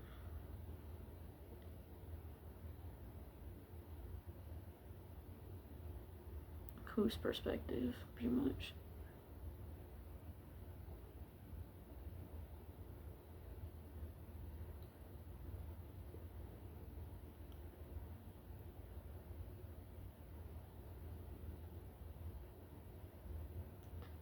I just knew that the longer I was there, the more that I realized I was talking to a person that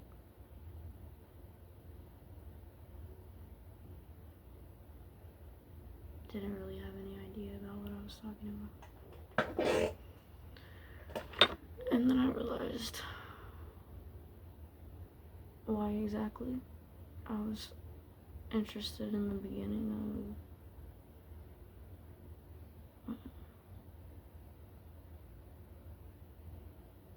trying to figure out, like, emotionally how I should go about my life as far as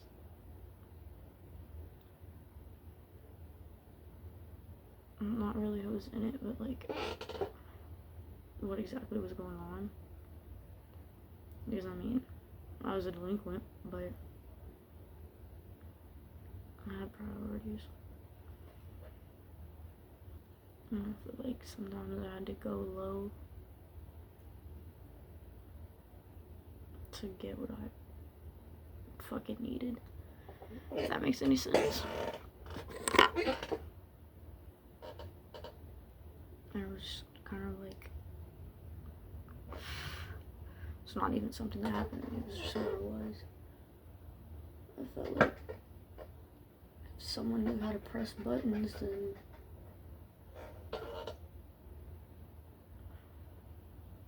perhaps they learned from using somebody else's fucking set.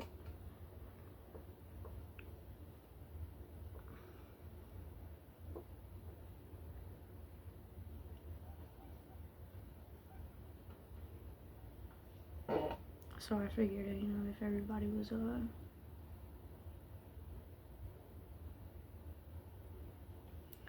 trading lives and experiences and shit like that, then maybe I wasn't doing anything wrong. It just wasn't exactly what I expected it to be.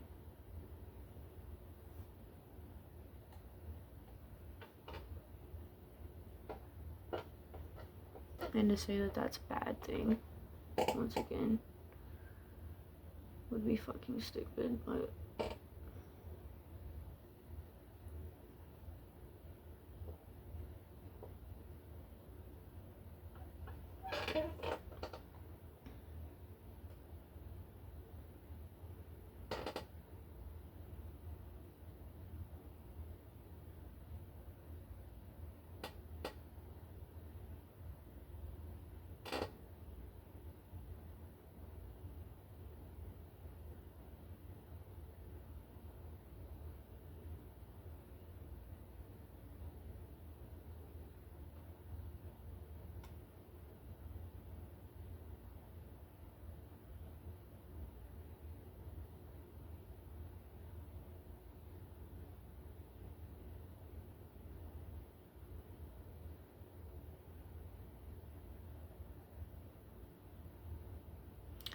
she liked him, I guess, and she said that he would have raped me had I not liked her back.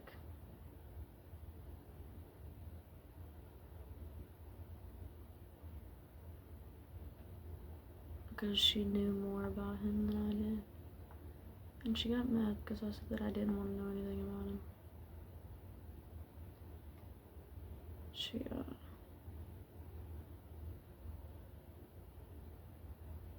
said that she wouldn't tell him to do it, but it would be necessary.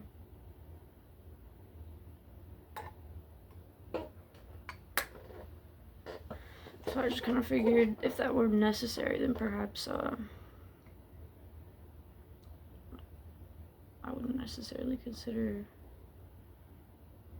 She would always compare them to Bonnie and Clyde.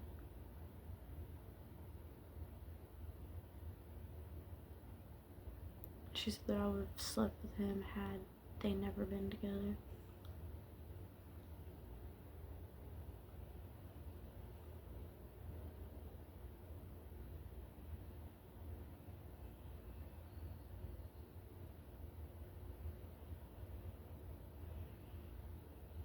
I'm not really one to tell somebody what to do with their life or their body. But to have someone expect me to.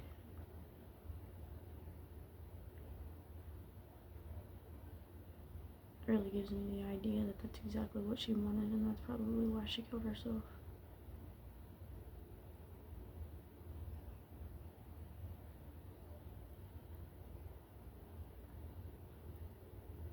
And she didn't want to be herself, she wanted to be me.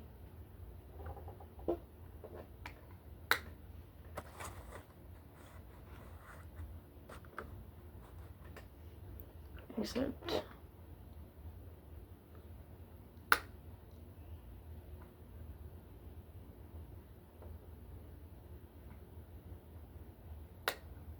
the person that she portrayed was me,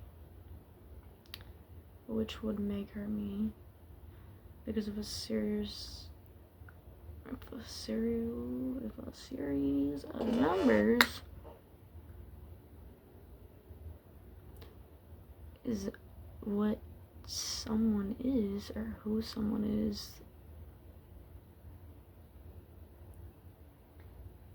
That would be another Jewish apocalypse, wouldn't it?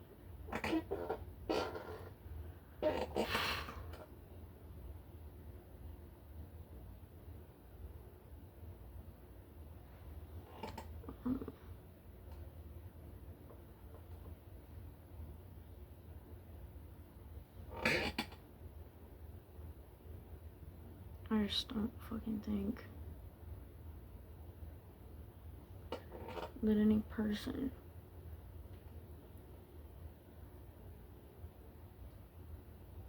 should be allowed to control someone. But then if you consider Xanax in the way that it makes you feel and it feels like your fucking skin's crawling,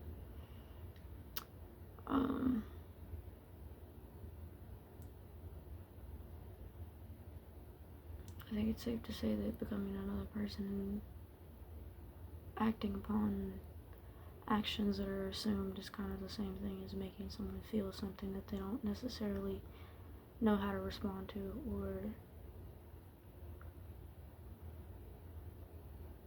have interest in engaging in like a mutual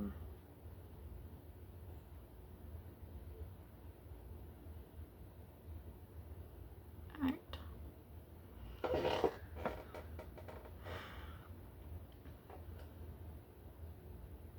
And then my friend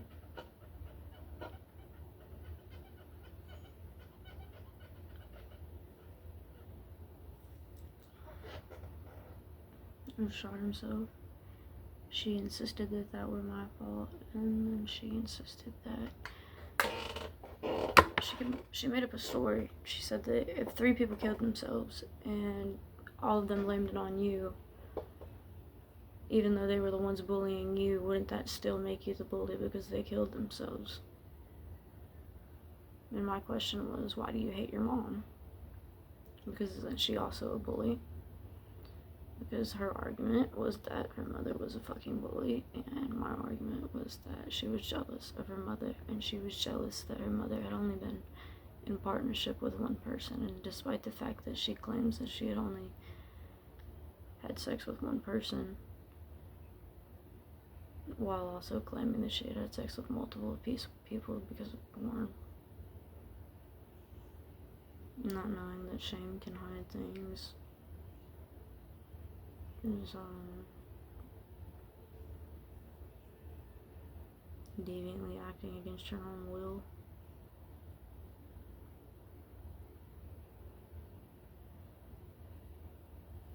For attention,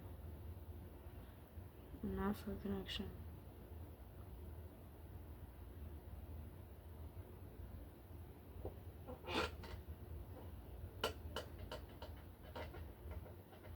So, as a fucking 23-year-old, I would say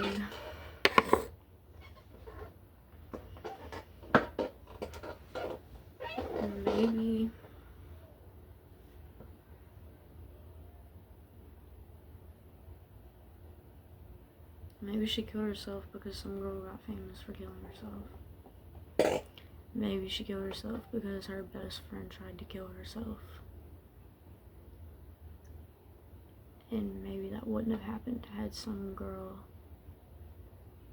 not been known for suicide, whether it been a publicity act or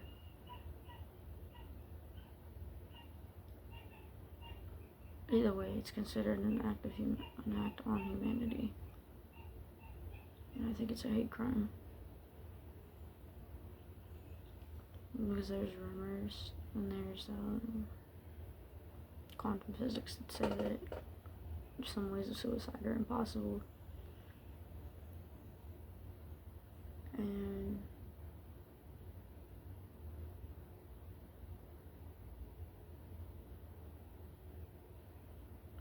there's the aspect that some people believe that they can control their own death just as they can control their own life. But for you to be living doesn't mean that you're controlling your life. And to say that you'd like to control your own fucking life would be ignorant. And an abomination would be admiring the idea of someone else controlling your life.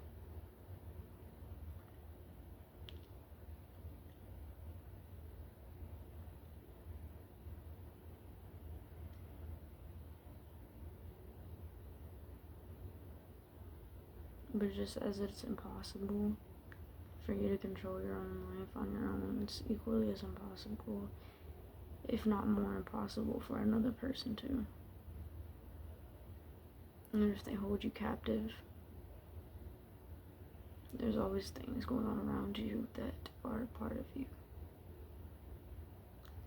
And whether you're dead or alive,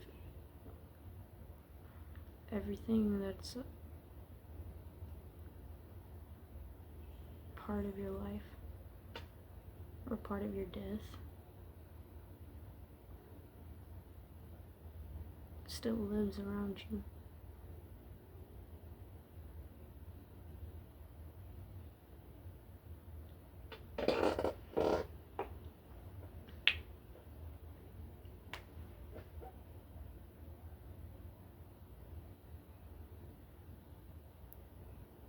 And mourning is something that happens every fucking day.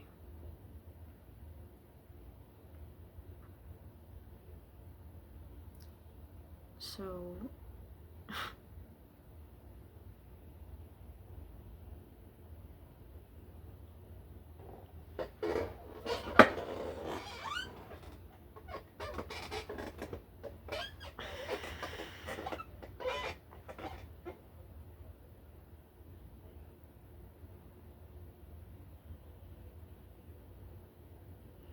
I wouldn't trade with her that relationship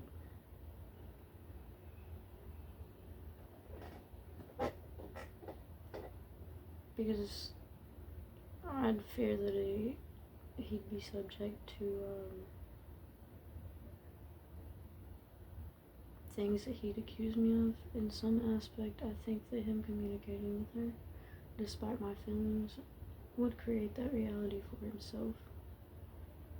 But if he felt as though I was in the way and that's why he chose to word things the way that he did, I'd say obviously ultimately it's his decision.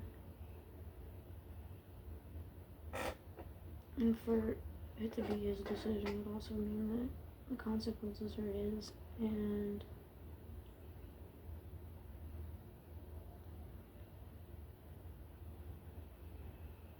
as far as repercussions,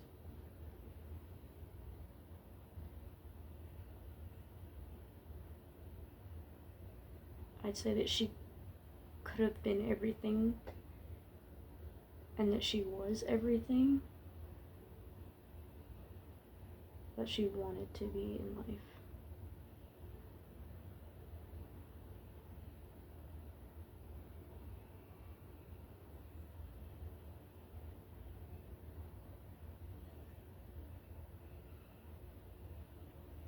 Except, like,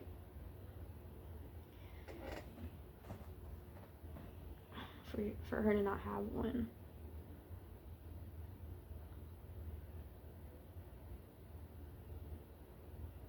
But believe that it still exists.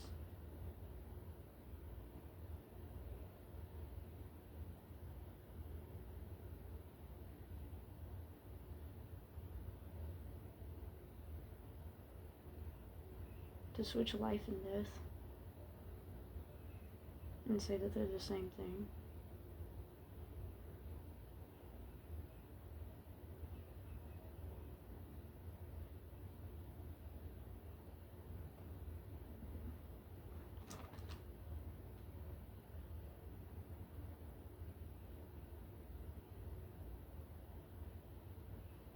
I feel like her implementations are what died necessarily and not necessarily her. Because if you think about the last things that people say,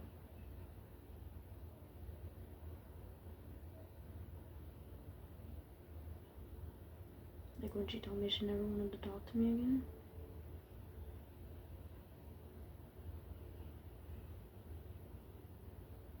to me, is it that you're dead? Or is it that we're just not talking?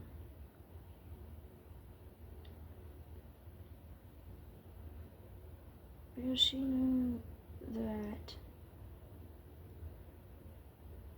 I would always say that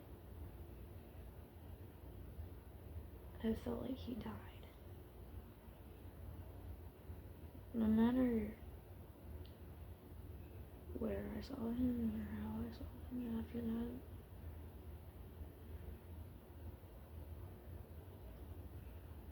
it would always feel like he wasn't there anymore.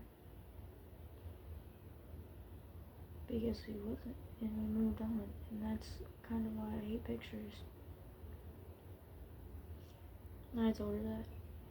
I told her that maybe she didn't like the pictures, because I just really don't like pictures. And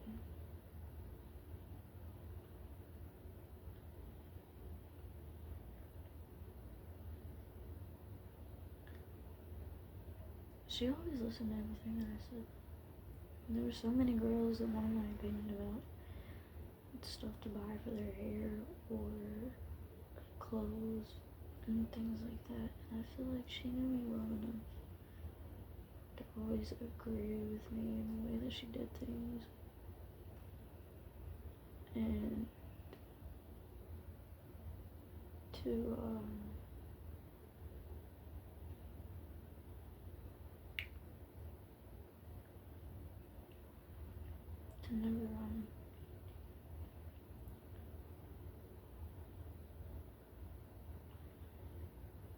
never be confused by people that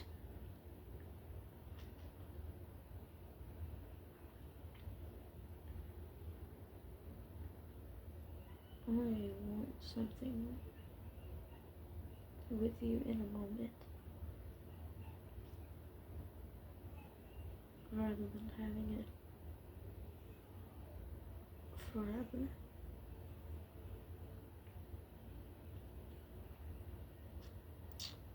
And the way I felt about that picture at the time was kind of like,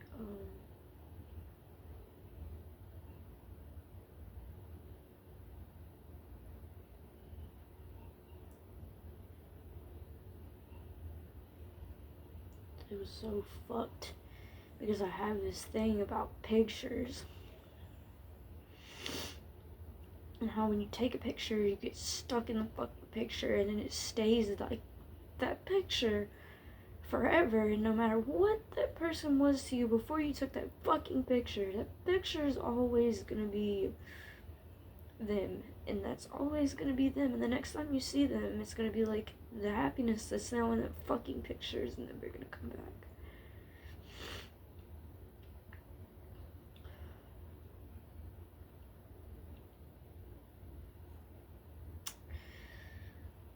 So when I taught her how to do her makeup, I told her you have to look mad and be happy.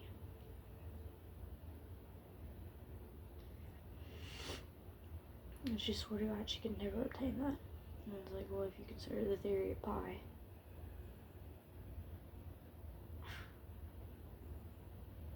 and you suck at lying.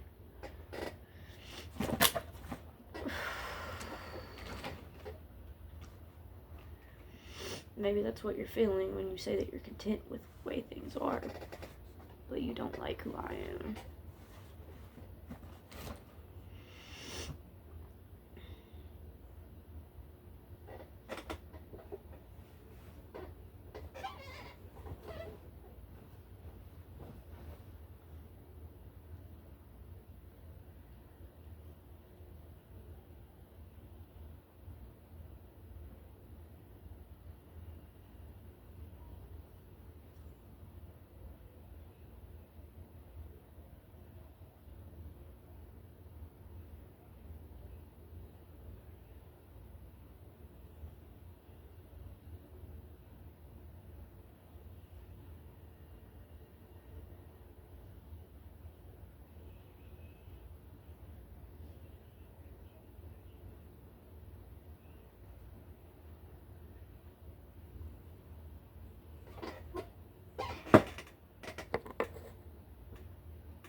She would always talk shit about my friends.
She would always talk shit about my friends. And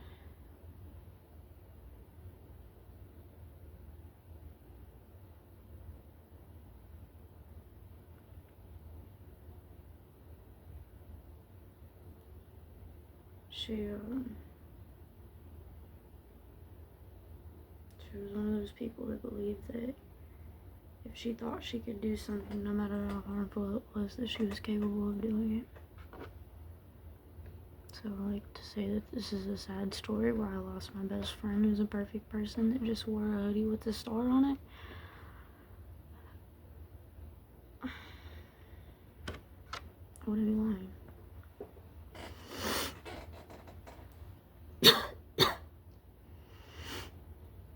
But I do cheat. And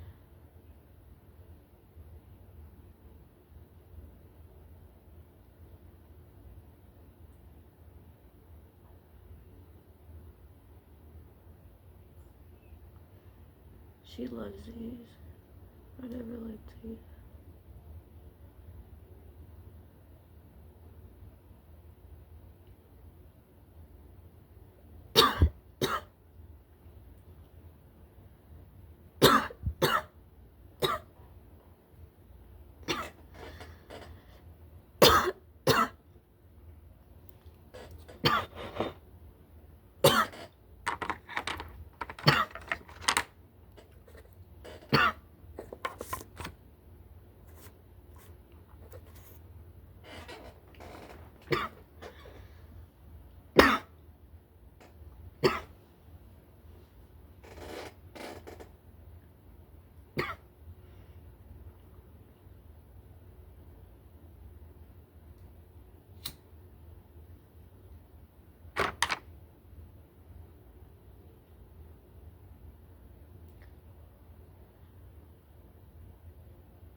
I felt like she wanted me to put on a show for her.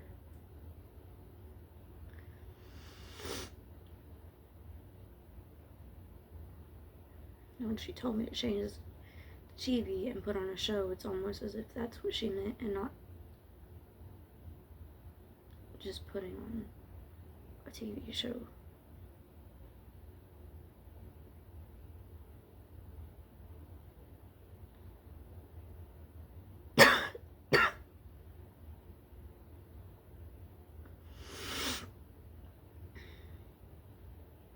It's interesting.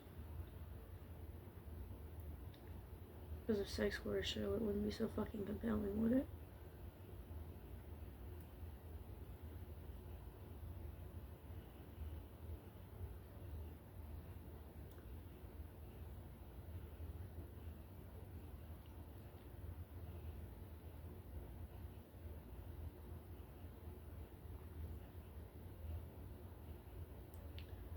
There's no way that I can look at you that can force you to do what I want you to, but I'm asking you to. And then I tried to kill myself 2 days later. Because she wouldn't tell me what it was exactly that she was asking me to do.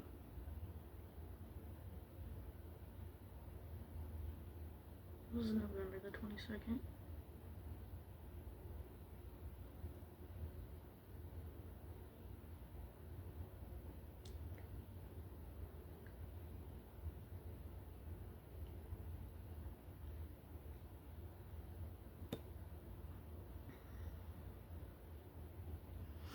When I went home to visit recently, I got in an altercation.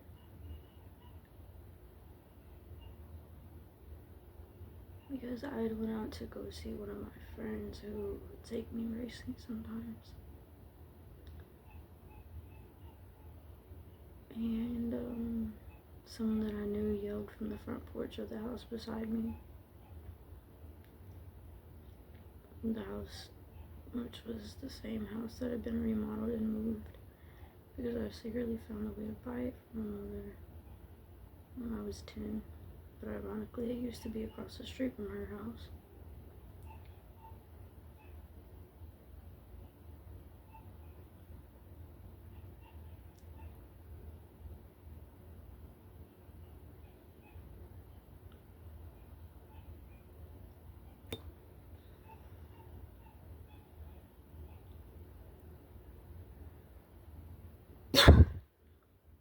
Chastity told me there was a girl that looked like me.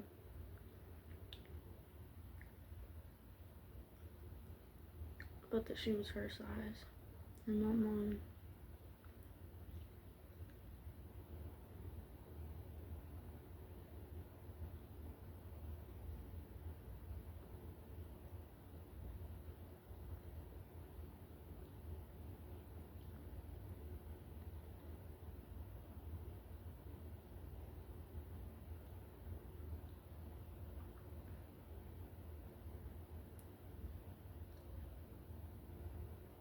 They staged child porn in the house and all kind of things. Things that I never could see my mother doing, yet they were friends with her parents. My dad used to smoke weed with his friends and he became friends with one of his friends and stopped being friends with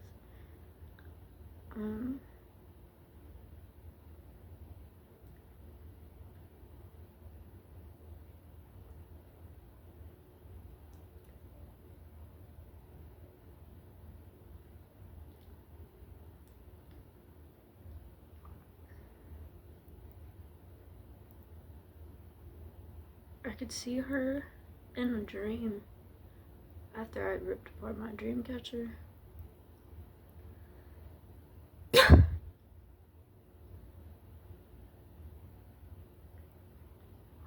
And it was as if I was behind her, looking over her shoulder, telling her that it was okay, but her mother had left her with the house because she had a job, and then Jason said that he wouldn't come stay with her.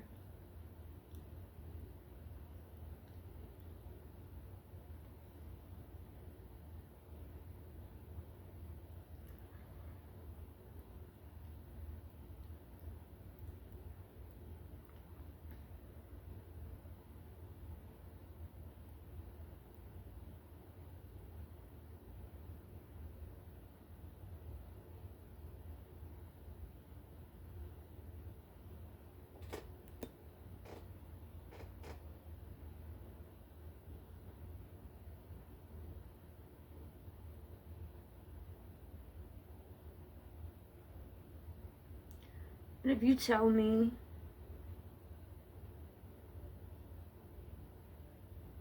that I'm incorrect for saying that you were jealous, I'd call you a fucking hypocrite. Because never once did I imply you were jealous of me. It was always your sister that you were jealous of.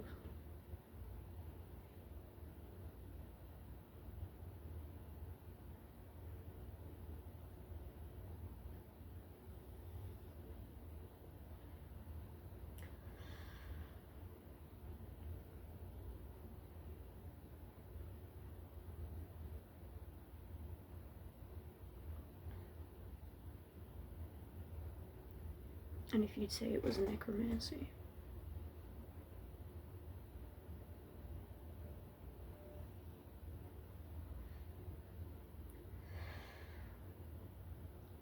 I'd call you a hypocrite again.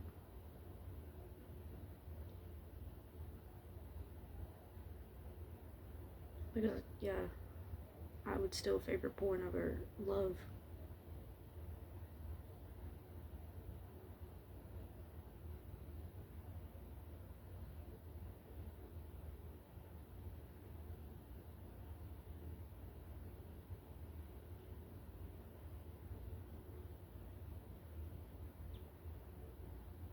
When you're living your whole life pretending that you're someone you're not.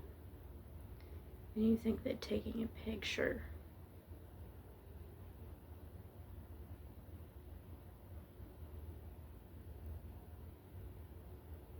could make you more valuable. Or even a video.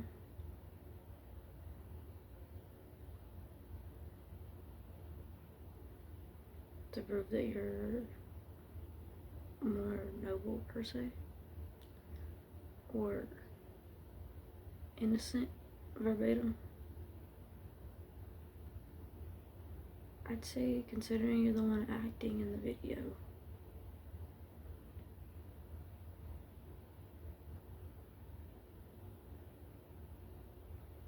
You're definitely a fucking.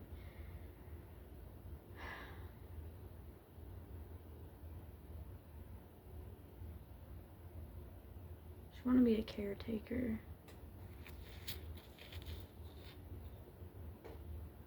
For old people.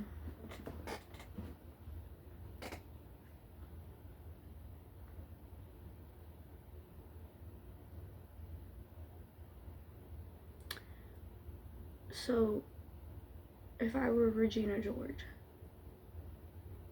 who made fun of a white girl for being African, and you want to be a caretaker while it's suicidal, yeah, I think it's safe to say he was cheating the whole time.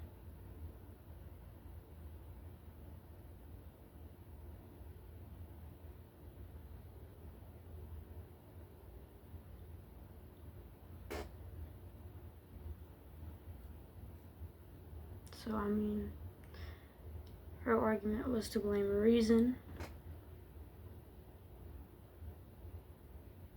over coincidence. I blame a mathematician.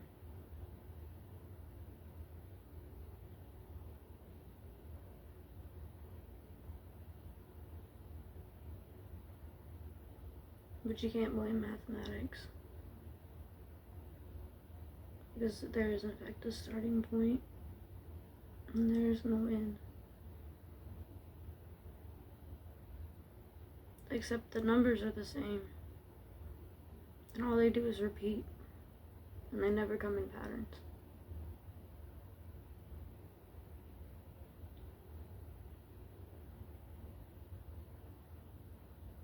So for you screaming that I dated him, I would say I still date him. It is dating.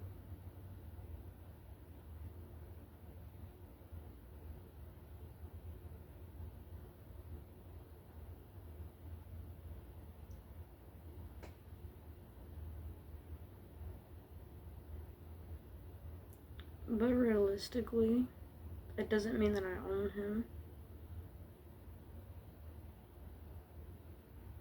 And it doesn't mean that he has a debt to pay me. And I feel like debt is having to do with death more so than it is money.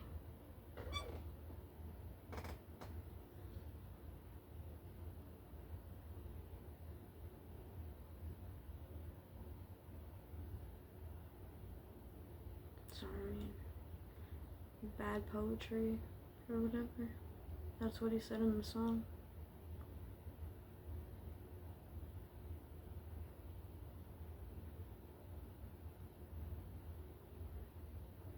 If Shakespeare wrote bad poetry,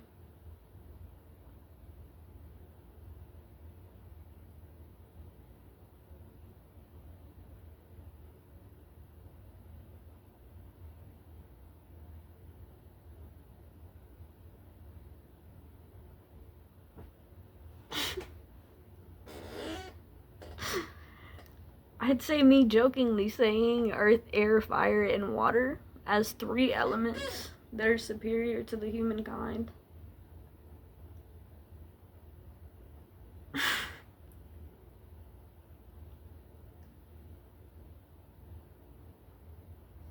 Is not offensive.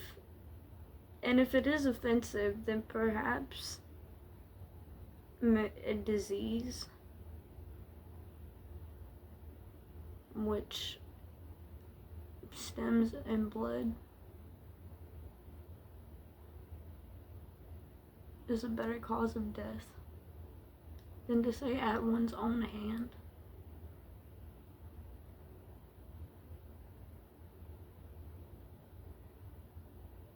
Because otherwise, what's the difference between contorting and dismembering someone?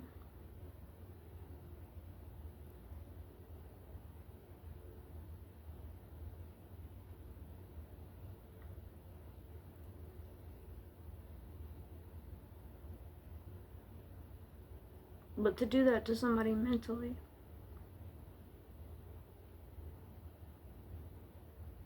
isn't a principle that's about me, it's a principle that's about humanity.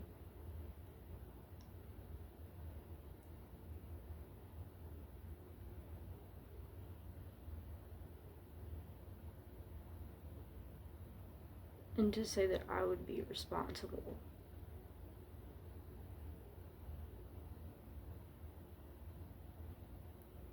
for going inside someone's mind only to tell them to kill me, ultimately telling them to kill myself.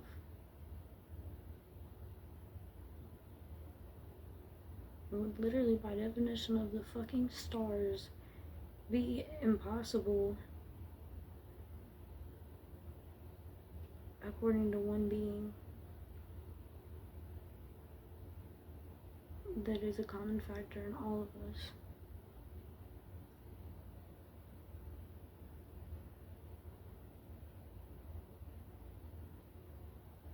So if I was gonna write an English paper, yes, I would write it about Auschwitz.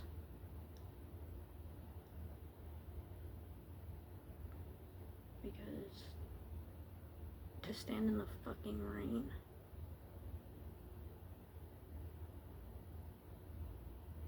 is more suitable to someone who values essence over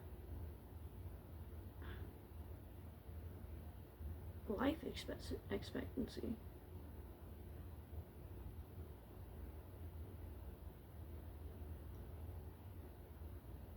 You have a shower.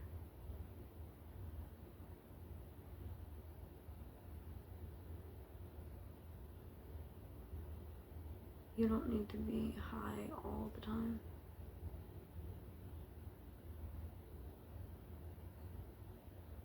You don't even speak Spanish.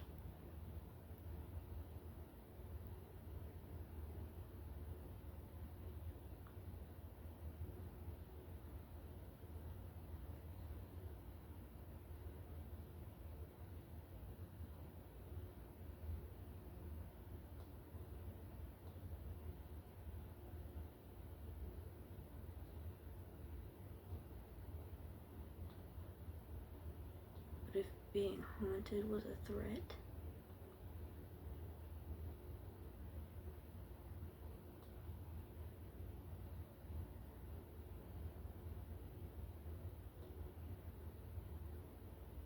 I think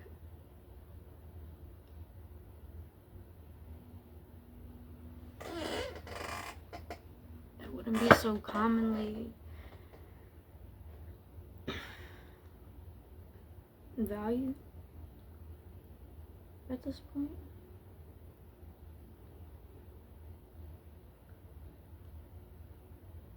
And so if it's necromancy, then it's also rape.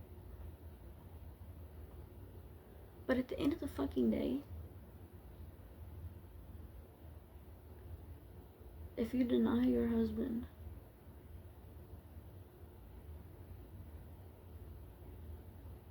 in the sense of a catalyst, that would make you the rapist for marrying him.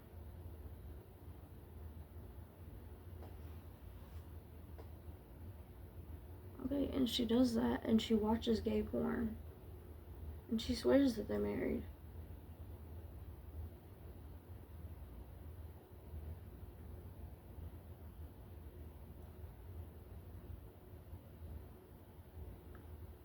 Like a tree hugger is your first offense. Wow.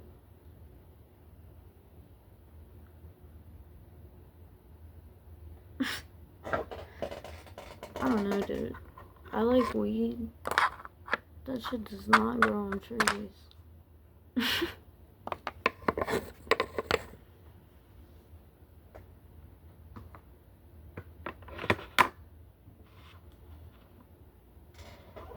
And I said that in my family, like, what was that?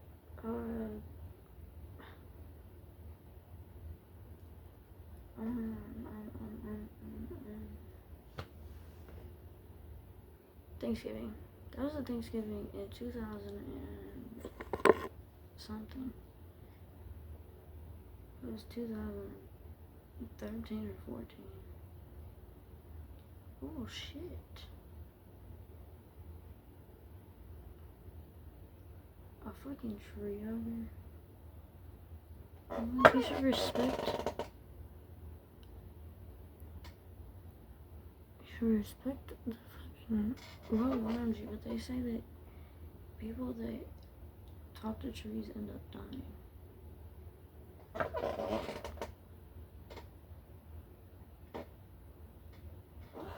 Do you know how fucked up that is? You don't have to talk to the tree.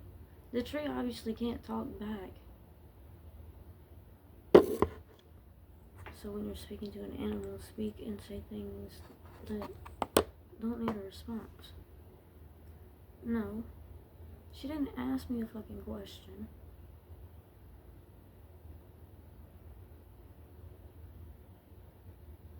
She didn't ask me a question.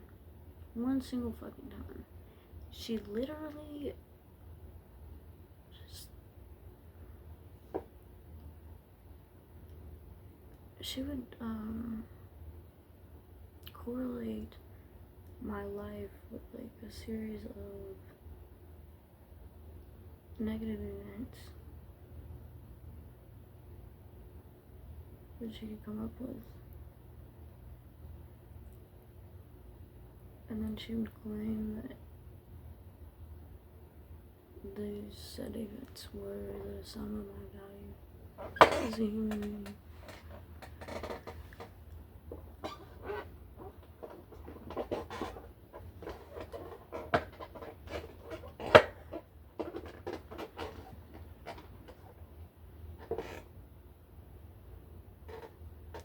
She's like, you should hang out with her. She's into the same stuff as you. She draws and she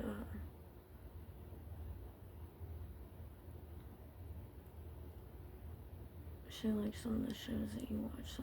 She watches shows that are cool, like Disney and shit like that. And I was like, okay. And I want to go talk to her. And she was like, well, you just completely ignored the fact that all the shows that I watch are never going to be as cool as the shows that you watch. And you completely ignore the fact that you have all this attention from all these different people, and all they do is praise you.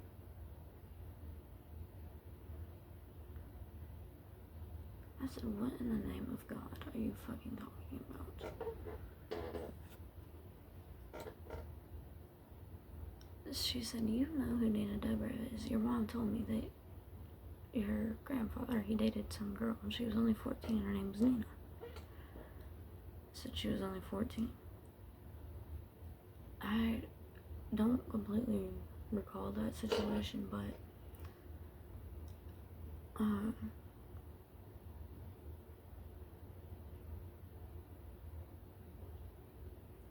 don't think that 14, she was 14 at the time.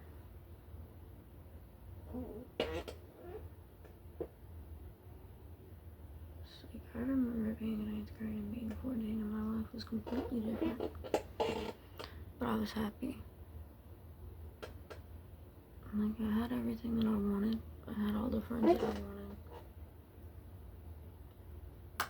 There were a few things, a few situations that were questionable.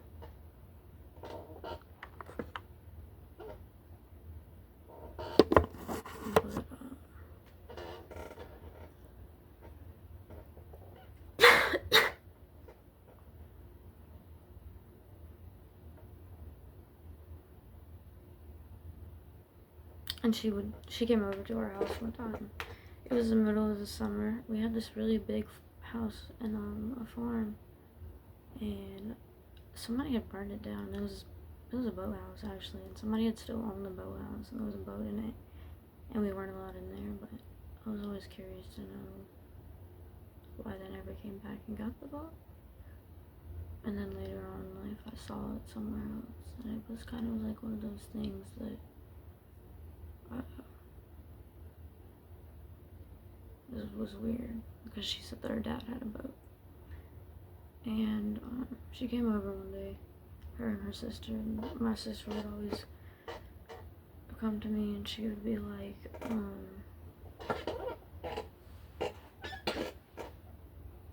Kendra's doing this to me, and Kendra's doing that to me, and blah, blah, blah.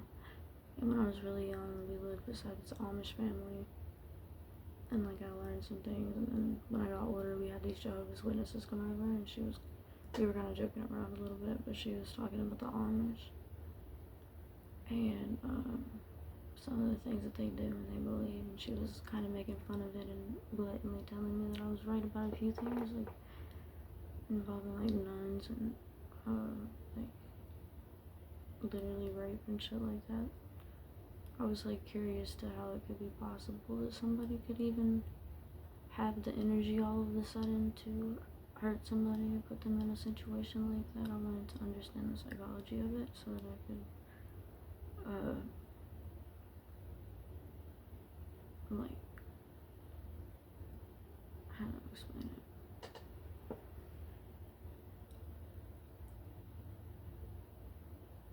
Like, devalue and, like, degrade. She is right about that. That was a common interest that I had when I started studying. But there are some people that have an ego that allows them to do things that is questionable to most of the population.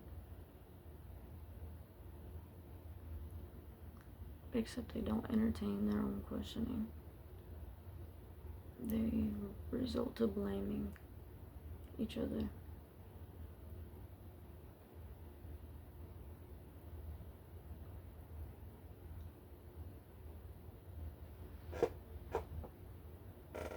And she couldn't find a reason to blame me for anything. You know, she knew things about me. And she would make assumptions about certain things, but I also knew things like certain words and certain terms and what they meant. Like, I grew up with books when I was really young. My grandmother, she would teach me.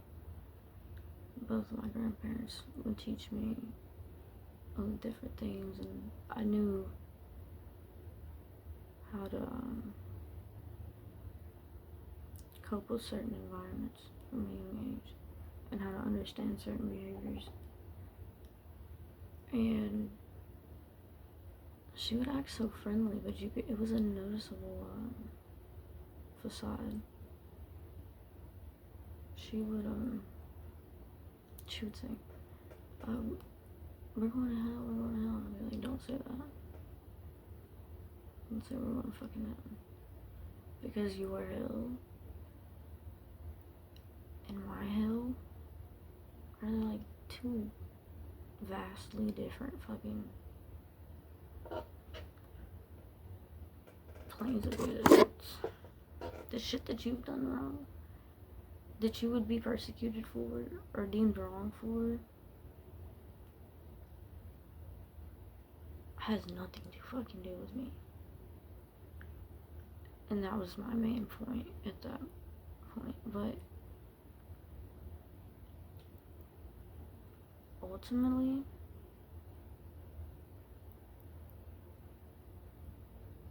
that was her expectation. And that was her behavioral patterns. They all look at each other with the same judgment and the same fucking hatred and lack of compassion. They swear that they love each other, and they claim the things that are part of their life that are important to you are also important to them, so that they can obtain those things because they think that importance is what buys appreciation for something or someone.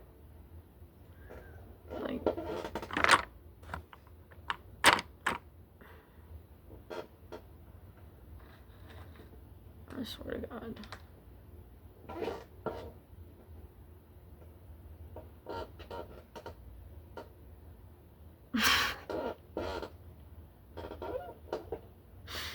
You know, and it's like, it's a challenging experience to be friends with somebody like that.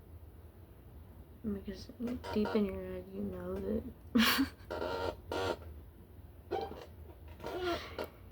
you know that they're the ones that have these bad intentions and shit. But then they make you feel guilty and they don't give you a reason. They tell you that you yourself are without reason. And I'm tired of you.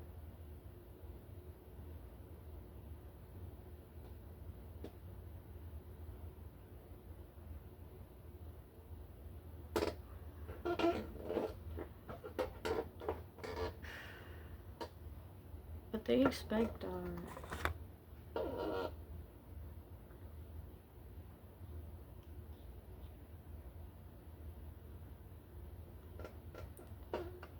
they expect attention. They don't care. To them, the way that love feels and the way that hate feels are the same thing. Now, one shouldn't be on a higher frequency than the other, I do believe, because of the state that our country is in.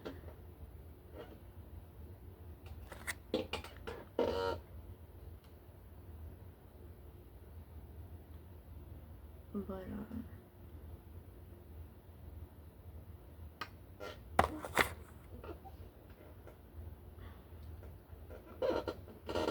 if you, I told her if you were to find something to be passionate about,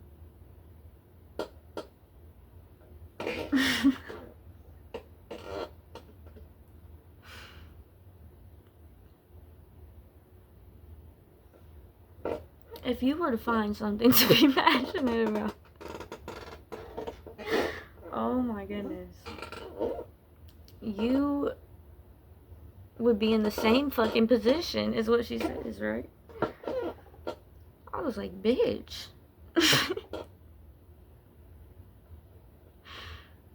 Oh my God. I said, so you're so passionate about a boy that you feel like you're never gonna be satisfied in your sex life because you're gay, that you wanna fucking kill yourself. And she literally clapped and said exactly.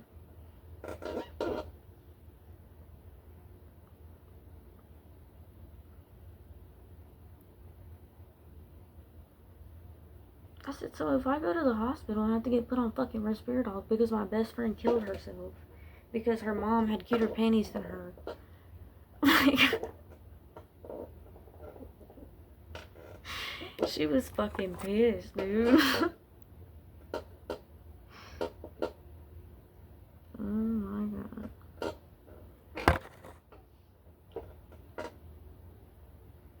And she would eat that shit up. My mom, she would pretend to be talking shit about me.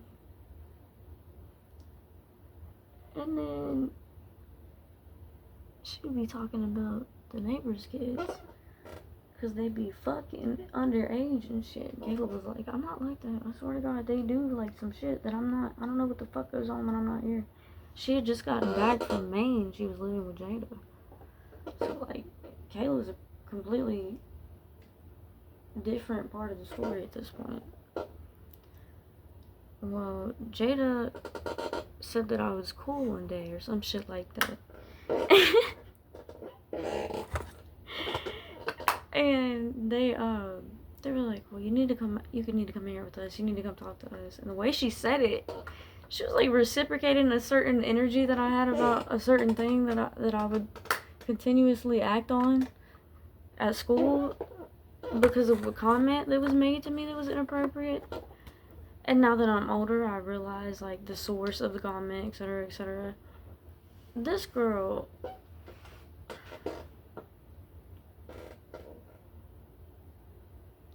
she was fucking, how old was she? She was like 10 years old at the time. 11 years old at the time. I was fully grown at 11. And I swear to God, everybody around me was fully grown at 11. So, and then I see these kids, dude. And it's like,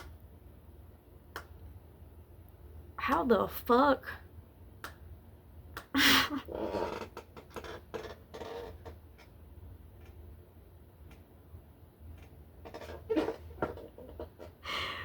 Oh my goodness, dude. And she was mean. If you brought up children around her, she would get angry. Like, she would act like children all deserve to die, and like they were the scum of the fucking earth, and like, oh my God. She met my little cousin one day. I wouldn't let her in the house. I wouldn't let her around my cousin.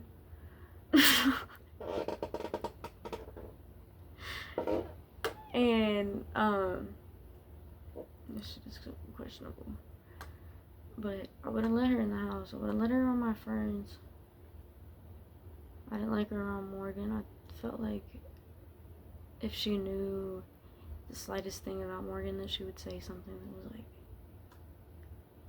make her cry or something. It like really bothered me. She was very, you know, for a person to come from she had a very catered environment, but she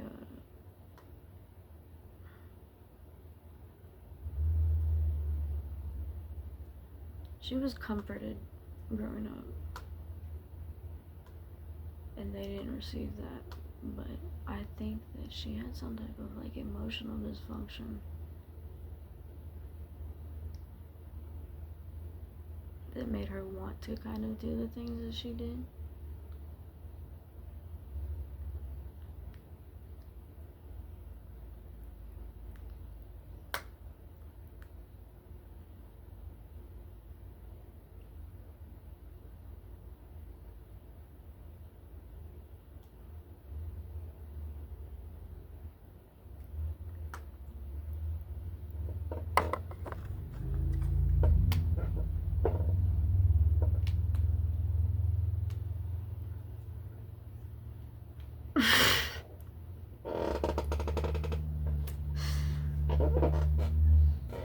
And to say that I would want my life to be different, or I would want things to have been said differently, is like about what Kayla said about how I wasn't her real friend and I would never be her real friend. Kayla screamed at her one day. I was sitting on the couch. I used to have to babysit my sister and her little sister that was the same age. And if you're gonna convince me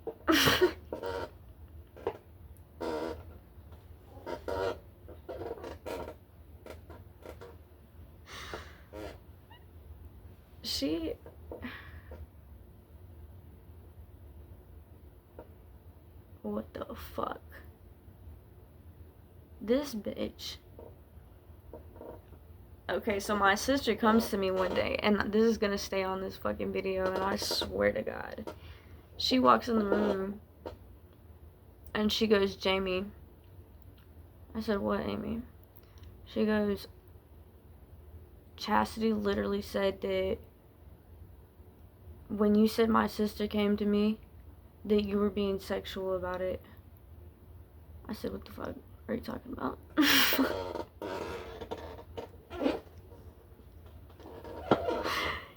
And she'll go, no, Chastity's fucking weird, and I think she's doing stuff with Kendra because Kendra tried to touch me, and she said that her and Chastity do it all the fucking time. I said, really?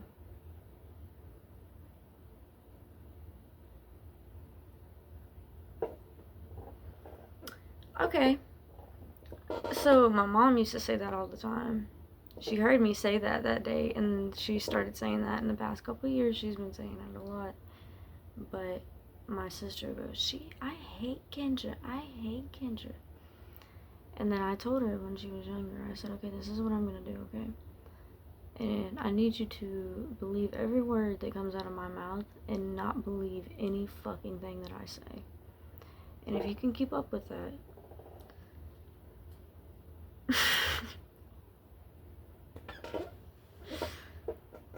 I said, listen, those people are Amish, okay? Her teeth are weird, because her dad is weird. Okay? That's all you need to fucking know. Kayla busts out laughing.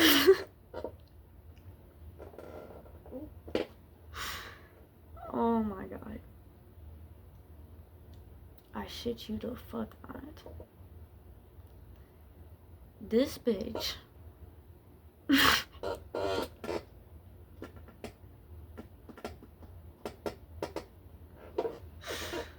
You know, and I laughed like angrily though. Like, you know, I was like, to think that I would leave that bitch in the fucking house with my little sister. This is me and my mom's conversation at this point. I was like 10 years old. This is how I used to talk, you know. I was changing diapers. I was doing fucking dishes. I was a parent in the household up until the point where she got with her husband that she has now, and that is it. Okay?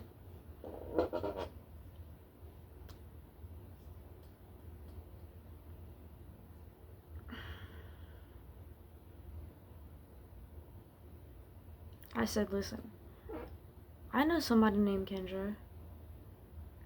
This is what I told Kayla to tell her. I said, I tell her that you know somebody named Kendra, and that every time we say Kendra, we're going to be talking to Kendra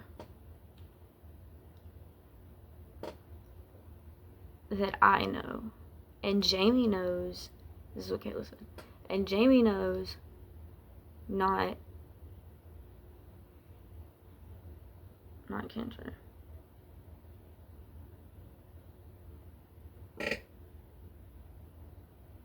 Not your Kendra, anyway. So, basically,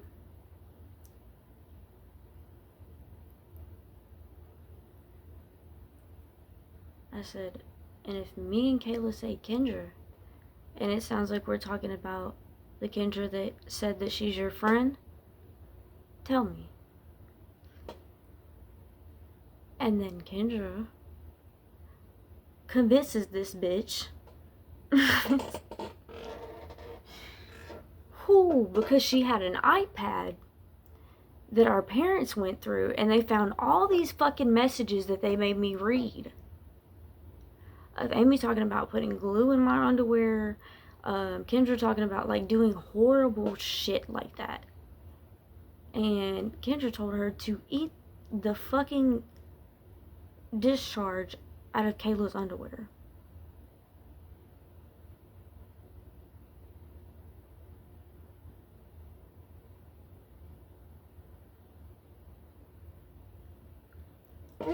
When I tell you, I cleaned this girl's room one fucking time, and it wasn't even that dirty. I picked up a pair of dirty underwear, which every girl has dirty fucking underwear at some point. I did not fucking touch them like that. Like, I think yeah. And then fucking quit doing that. Anyways. And then she looked at me, she was like, oh, most people won't touch my underwear, and they just say, and it's almost as if I wrote the fucking script for what she just said. I acted like I knew what she was gonna, like, not like I knew what she was gonna say, like I expected her to say something specific, and then that ended up being what she said. It was almost as if, like, she was looking at me as if there was a lot more to the fucking explanation than what had came out of her mouth, and that she was substituting it for what she wanted it to be. Yeah. So, she made her little sister eat that, and it was in their text messages. And then this little girl went missing.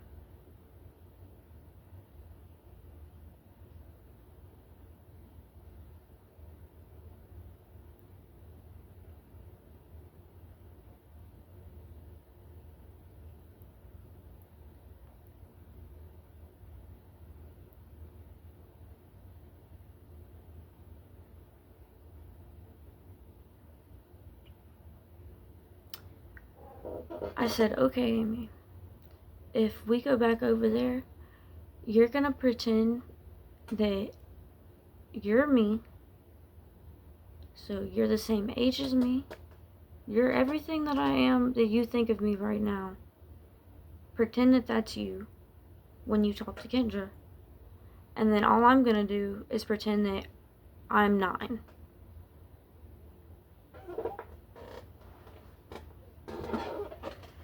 I got my leg. Okay.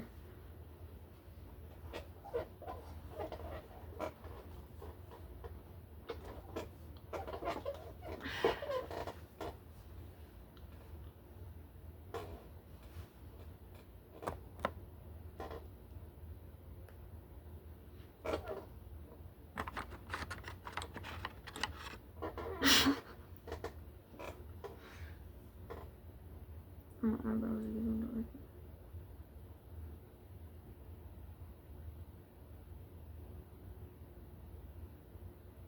So these girls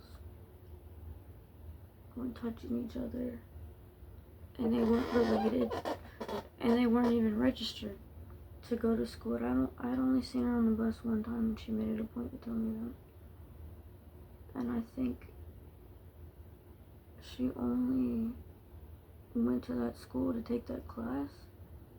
That's what she said.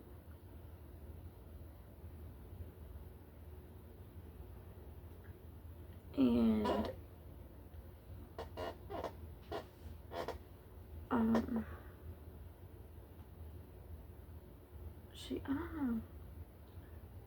I figured whatever the fuck was going on, I didn't want it around my sister. And I figured if I acted the right way, that she wouldn't suspect that I would, like, think anything of anything. And I wanted to study her behavior.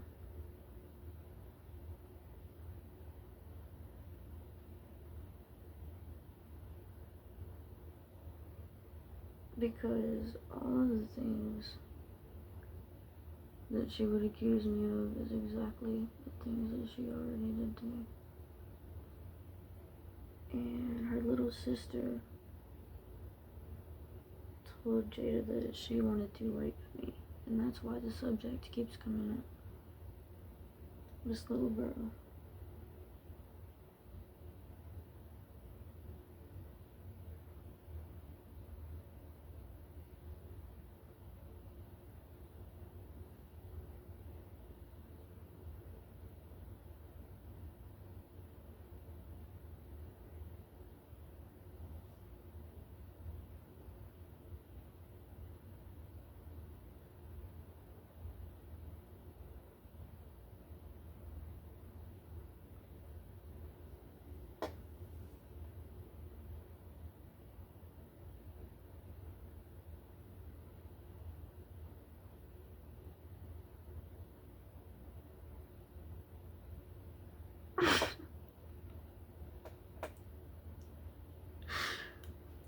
I fucking...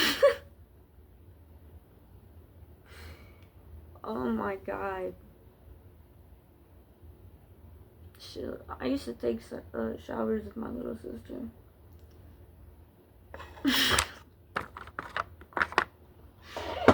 And we would have school nights, so we had to save hot water, and we had a really big house and a really small water heater, and we had 2 showers, and we all had to shower every night before school the next day. So she would shower with me sometimes. And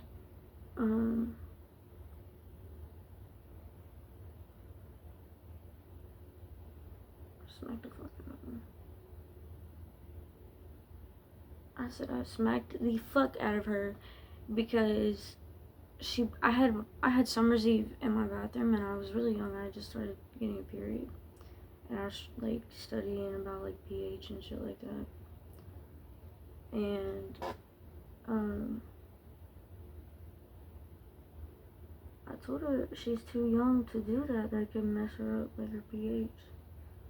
I told her she shouldn't even need to wash anything, and that you only need to do that like a couple times. Like I said, I would probably only go through 2 bottles in my life, because that stuff is it's really dangerous if you use it too much or whatever. But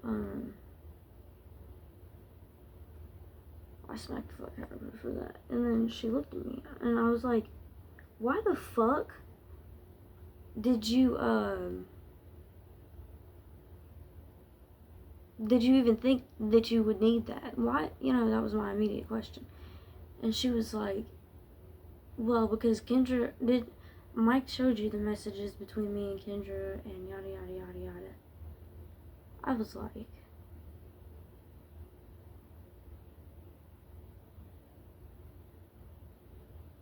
dude, we had to have a whole fucking family discussion in the goddamn middle room. We used to call it the middle room. It was like a day room. And,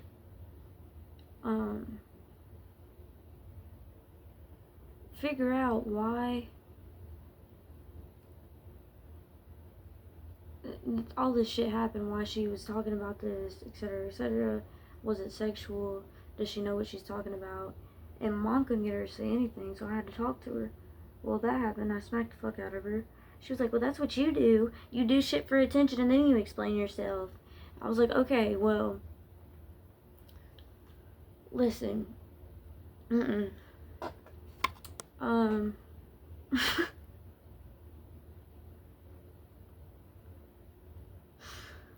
I could not fucking believe my eyes. Oh my god, this shit that I've heard.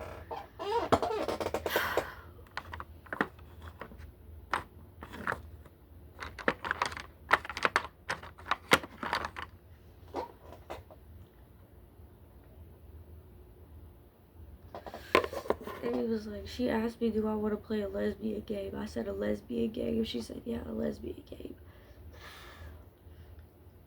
That was after I confronted her and asked the little girl, why in the fuck it was that she was interested in doing anything involving sexuality or sexual. And she was like,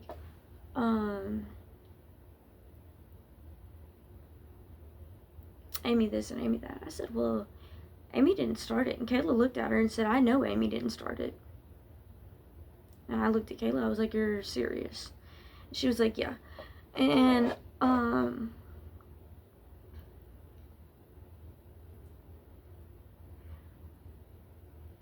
the little girl was taking my sister in the fucking bathroom with her and all kind of shit. And I opened the bathroom door and I said, Amy. She was like, what? I said, get the fuck in the living room. And it would be situations like this and happenings like this. But they were best friends, apparently. Even though apparently she was buying Klonopins. What the fuck is a Klonopin? And all of a sudden they have Klonopins. So, she's trying to find something out. Something's up, obviously. This little girl isn't even related to her. She's saying that she's her mother and it's not her mother. It's like her brother that she's saying is her husband and her brother's niece and like a third or fourth cousin. So they're not even related, and we look extremely related if you've ever seen us in person. The only thing, I think, if you were to say that I was Armenian or we were Armenian, that you would be able to tell the difference between us. But you'd have to know what that means and what that looks like. And honestly, the girl was very mature. She was very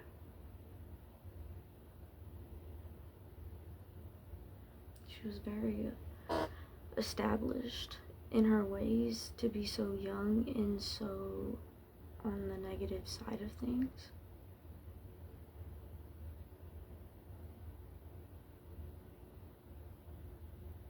And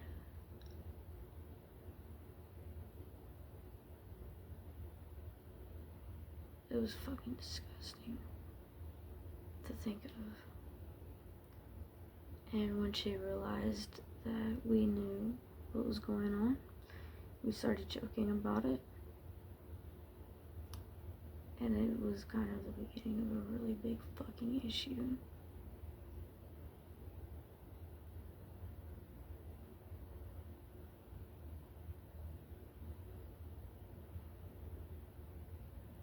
just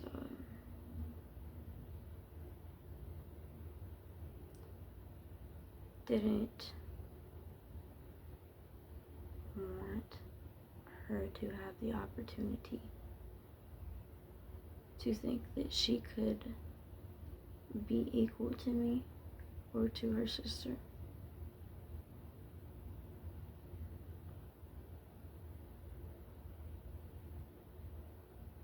I didn't want her to think that she would have the option to talk to my sister.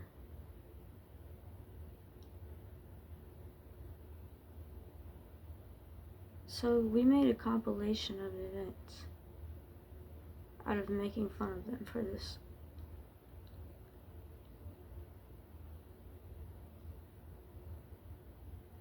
In this compilation of events,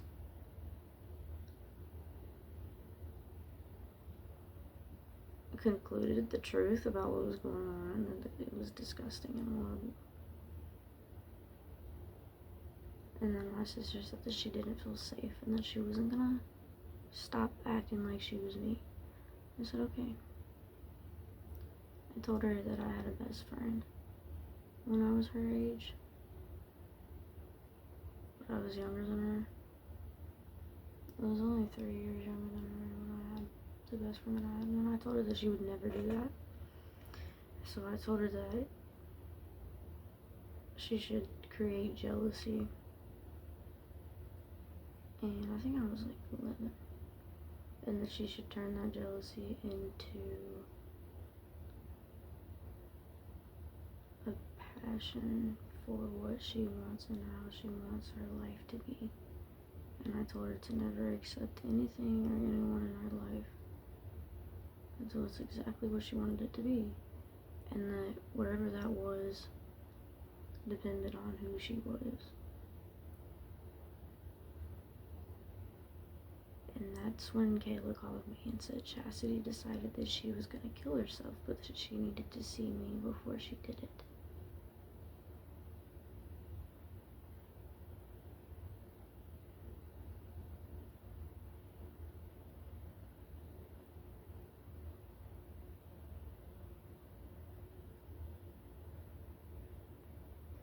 She didn't have any values. There's nothing appetizing about any meal that she could make.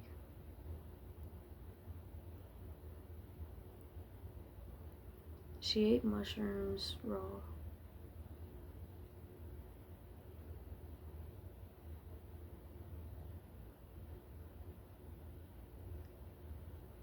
And she literally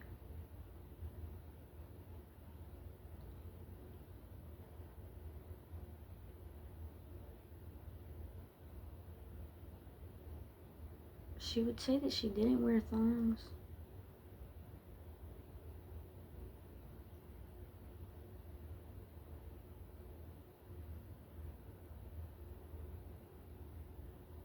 She would say that she didn't wear thongs on a regular fucking basis.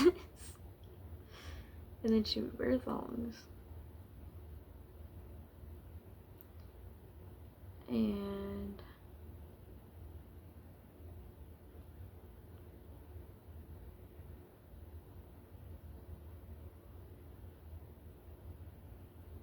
they were always nasty.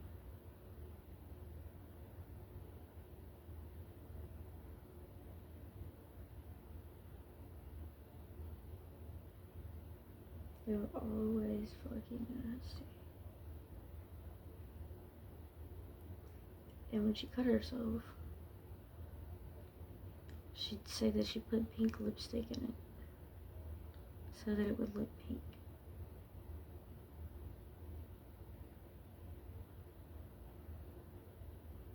And that she wanted to have HIV.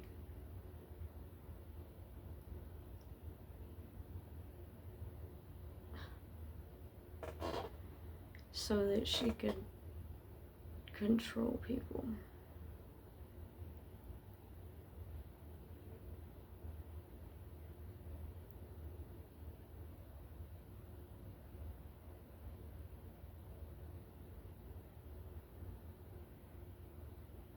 couldn't see myself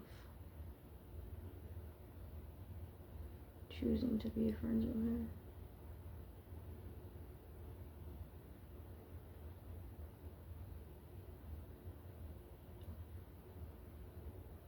Was it convenient for my reputation? No. But it's not because she was fat, it's because the way she acted. So,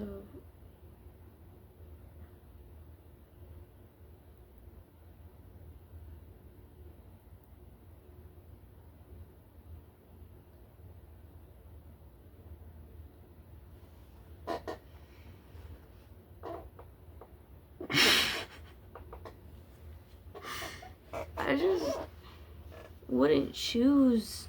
I said, you know, like, if you had an avatar and it was a character in a video game, do you think anybody would want to be your character? She was like, no. And I was like, you're proud of that? She was like, yeah. Because, like, I'm simple. I was like, what do you mean simple? She was like, well, I wear, like, a hoodie and jeans and Vans every day, and it's simple. And I said, that's not simple, that's skate clothes, and they're actually really fucking expensive. She was like, well,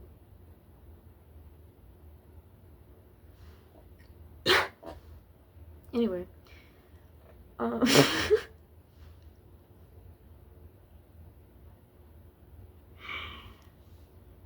she was like, I can do whatever I want to you one day. I was like, what do you mean?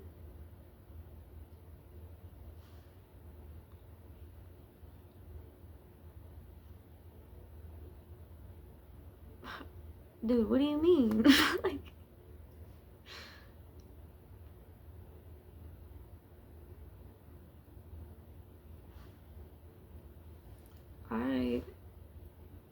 she wanted me to choose between her and Alexia all the time. All the time. I said I would never choose. But if my life depended on it, I would choose Alexia. She's like, why do you say your name like that? And why do you... And I looked at her.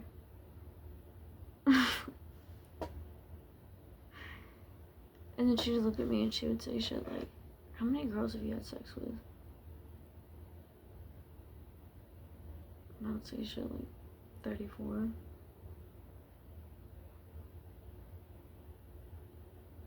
She would talk about how much she hated her mom and how much her mom would never tell her how old she was.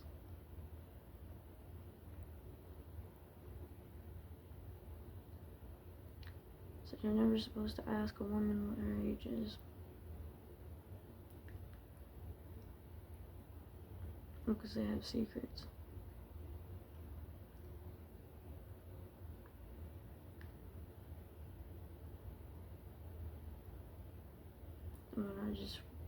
When a random number comes to your head, there's a magician somewhere that said to always believe the random number that comes to your head.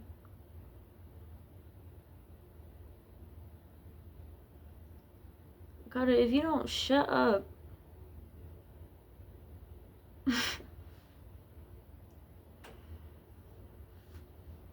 She was jealous of my dog. She made a point. I was like, what do you mean you're jealous of him? You think he's cute?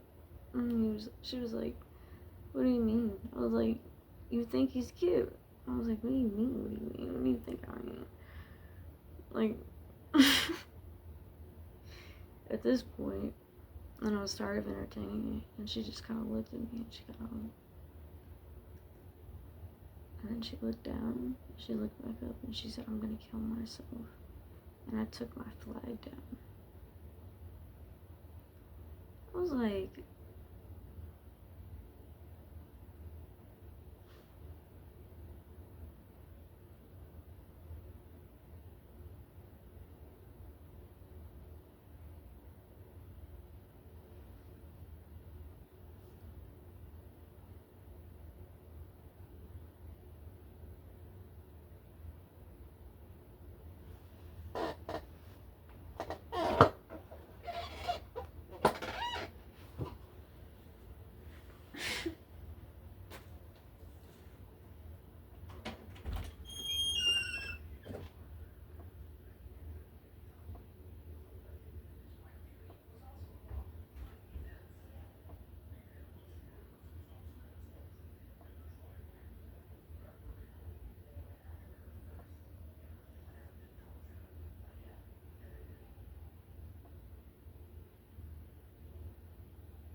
here. It gets really fucking cold here during the but during the summer they always have the air conditioner on.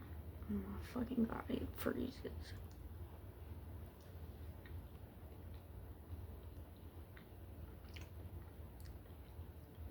But when the air's not on, it's hot as fuck.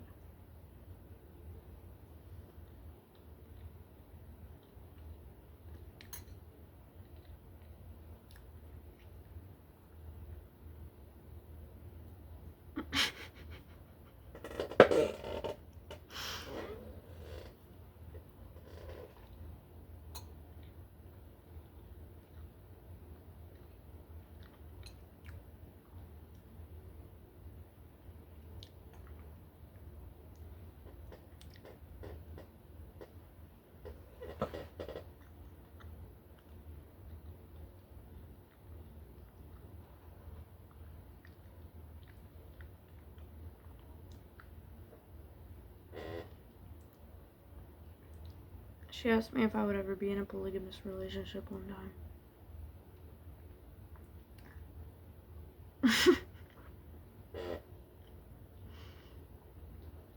So I asked her the same question 2 weeks later.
Most people at school said that she was a whore.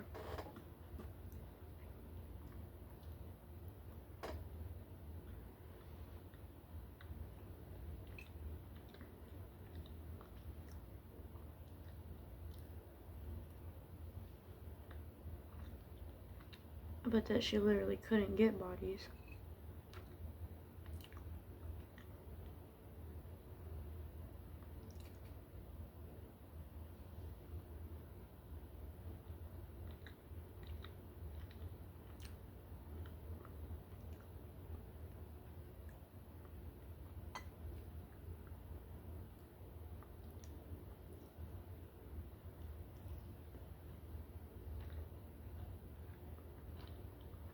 It was so good.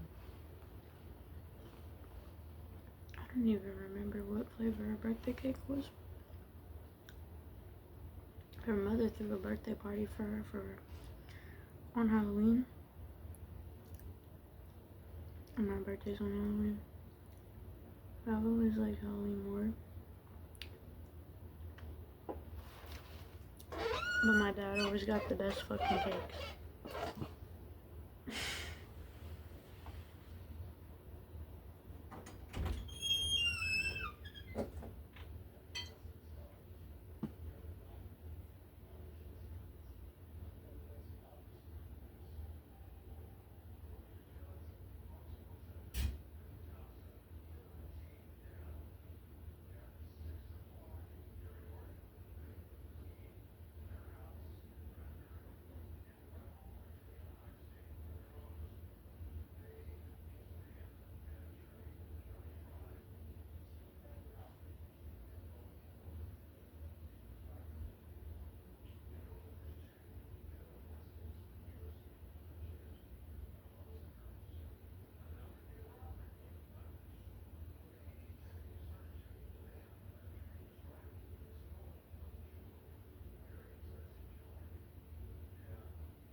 Bonnie and Craig or Bonnie and Clyde? That's the question. That's the question it leaves you with.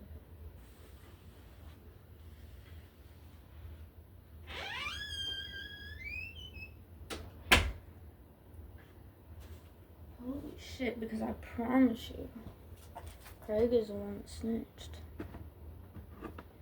And Craig is the one that was there, and Clyde had nothing to do with it.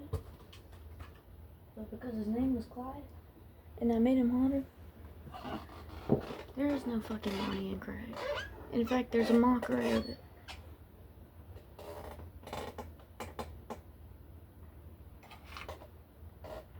I don't give a fuck. If you're gonna accuse me of being this type of person that's just does these horrible things and doesn't care about anybody but herself and makes excuses for bad people, she has to be talking about herself. It's disgusting.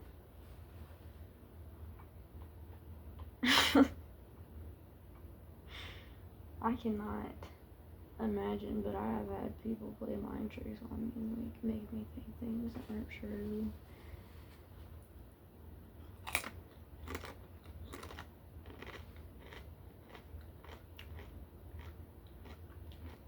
Try to influence me to do things that are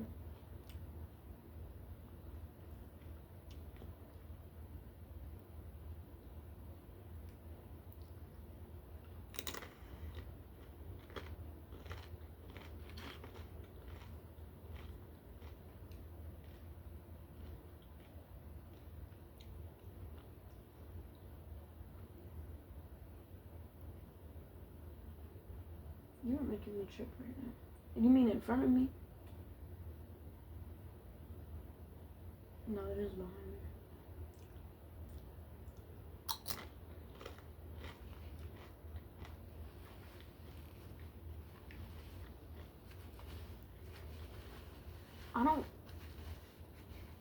She would go, I don't talk to any of his ex-girlfriends, but I like him. And then she said, I wish he would sleep with me and not you.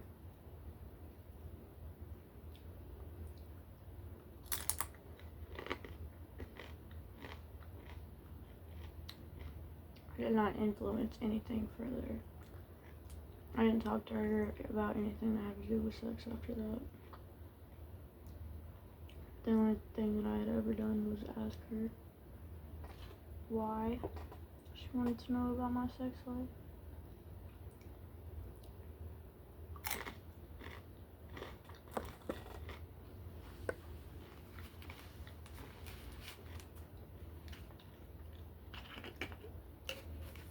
I was just a kid. I was only 16 when I just listened to Virginia.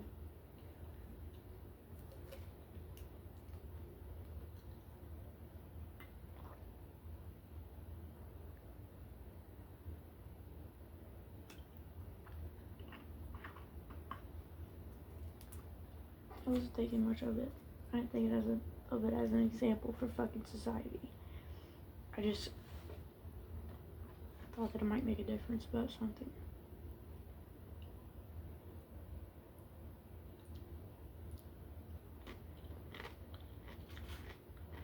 In my specific situation, had it been different, I don't think I would have necessarily done the same things or acted the same way, but I wouldn't say that I regret it.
put so much salt on these chips.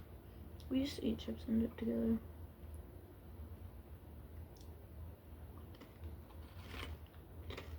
Like all the time.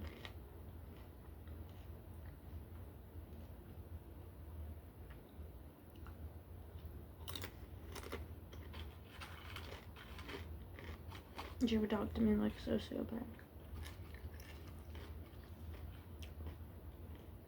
Like life is a fucking puzzle.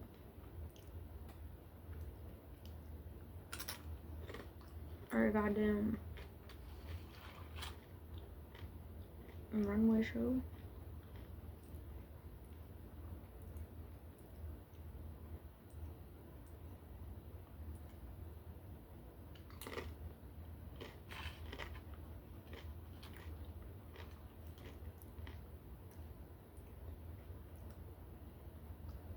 I didn't believe anything she ever said about her boyfriend though.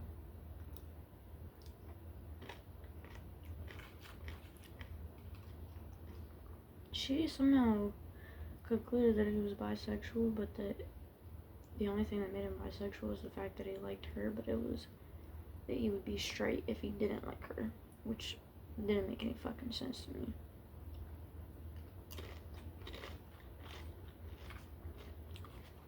So in turn, she would look at me and she would be like, nothing you say makes sense.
Before we broke up, I would tell her that he was starting to like scare me. Like the way that he would act.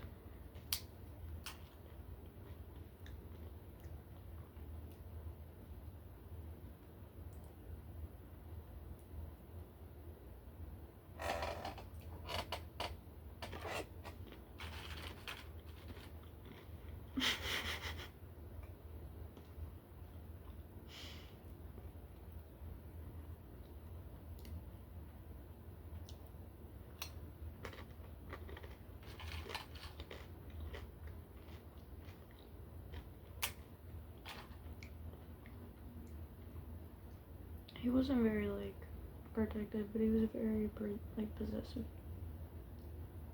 He had a sense of ownership.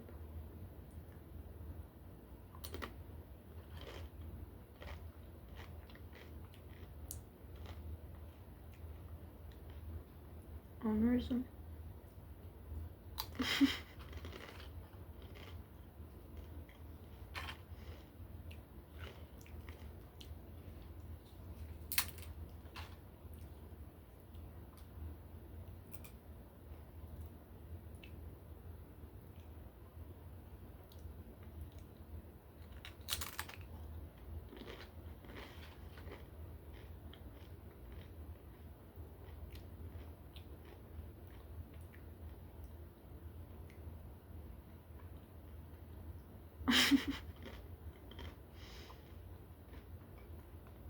But the difference between the morning that happens when someone dies and the morning that happens every day is the fact that they're spelled different. Someone has a U.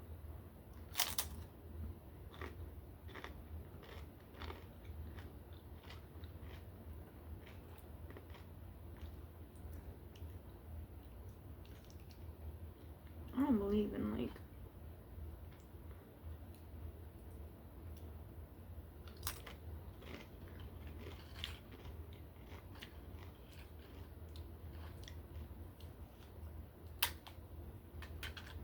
any I don't agree with like degrading people or telling people that they should change for a relationship. I feel like if you want to be in a relationship with somebody, just because you appreciate who they are. So I didn't appreciate who she was enough to be in a relationship with her. I appreciated that she was a good friend, but I didn't fucking appreciate it. Didn't.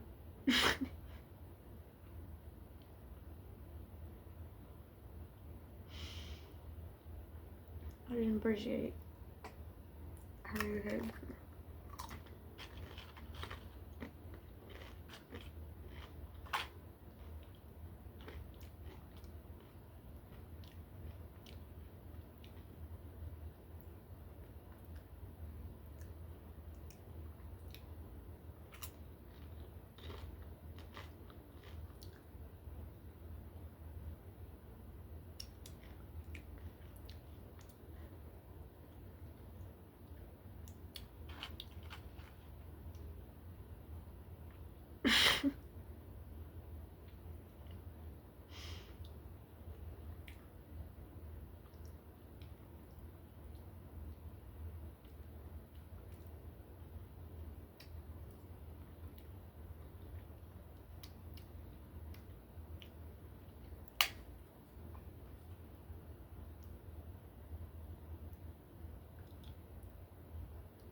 Oh hell fucking no.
I told her that I didn't want to be with a guy for the rest of my life. Because that meant I would have to be loyal and I wouldn't be able to live with myself like that because I would rather have eaten pussy my whole life than be with somebody that is never going to want me as much as I as much as I wanted them.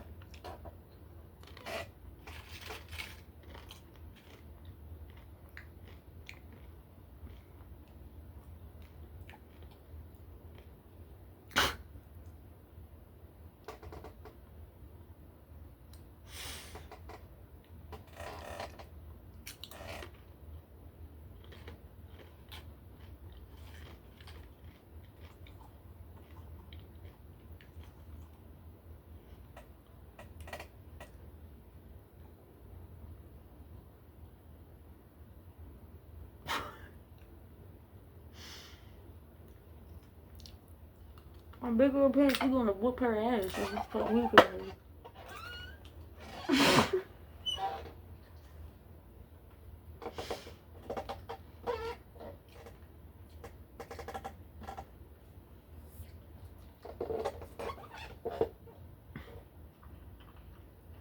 I think she was subject to cyberbullying at one point, she told me.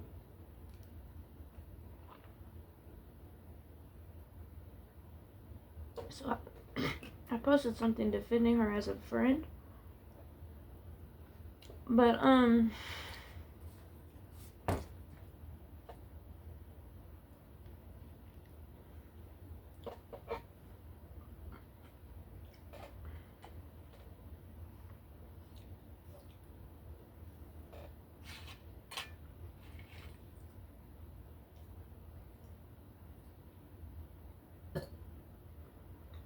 no, honey, it's cotton candy rocks.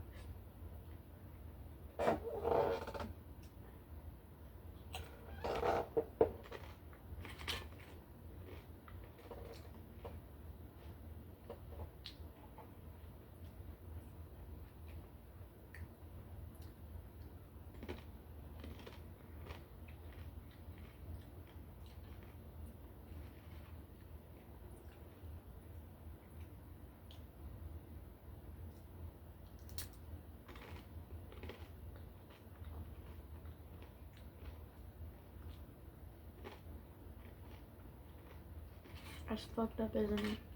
But is it not fucked up to sit there and say shit like that about your friend? It's not. I didn't break up with him because he wasn't fucking worthy enough to be a boyfriend. Damn.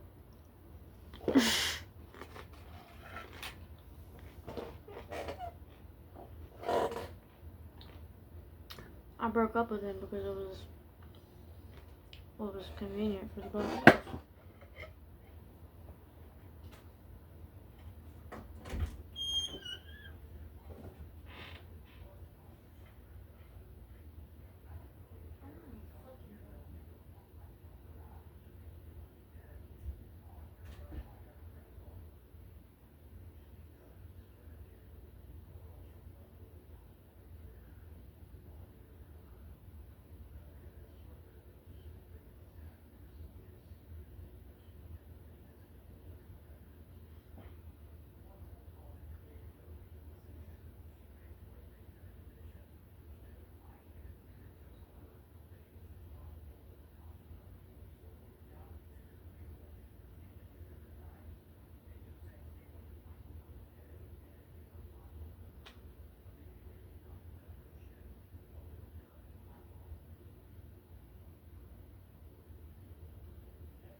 if she didn't kill herself, I think I probably wouldn't be her friend anymore because of how argumentative she is, and she's very competitive about things that shouldn't be a competition, like life. And anything that I ever suggested to her, she would always immediately deny it. And she never had interest in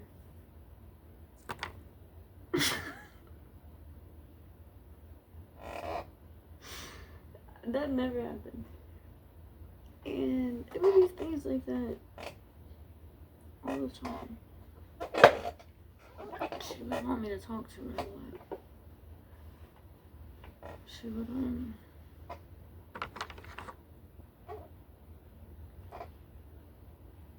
always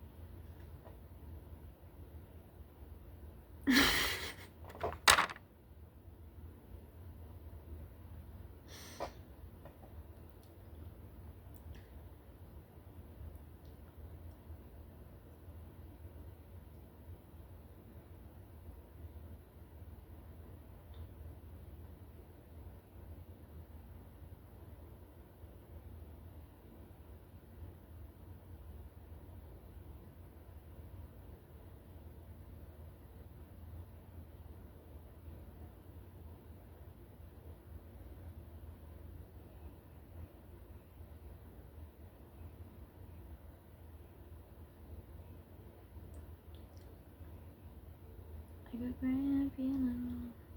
They're all based off of body parts, instruments, and the things that they're capable of.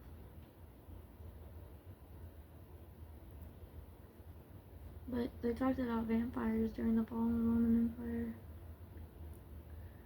This is shit that I tried to fucking explain to her.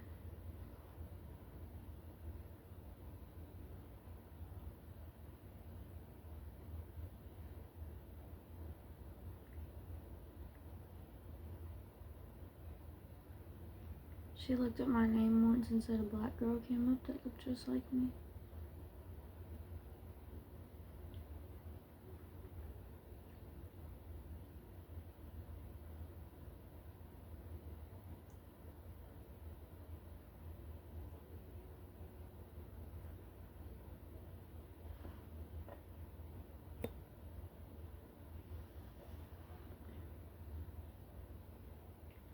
I've heard plenty of fabricated stories, but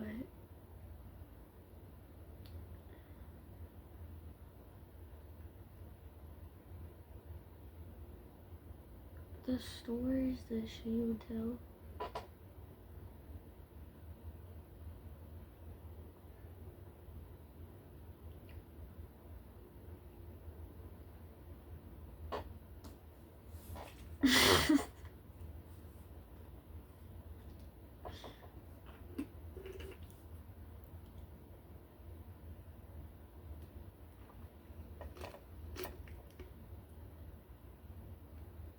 it would always be about, like, her family members.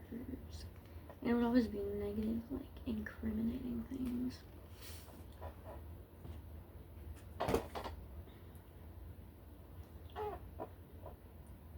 Except she hated her mom. And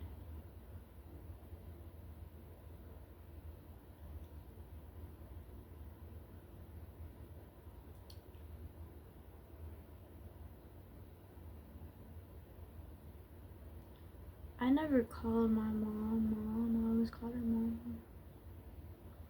I just spelled it with an O, though my brother did. I spelled it with an A.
Oh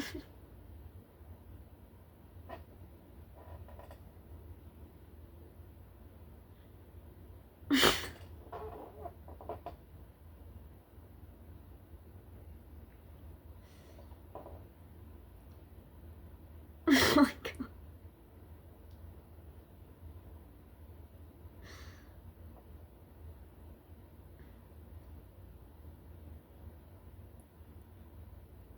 He's saying she backwards.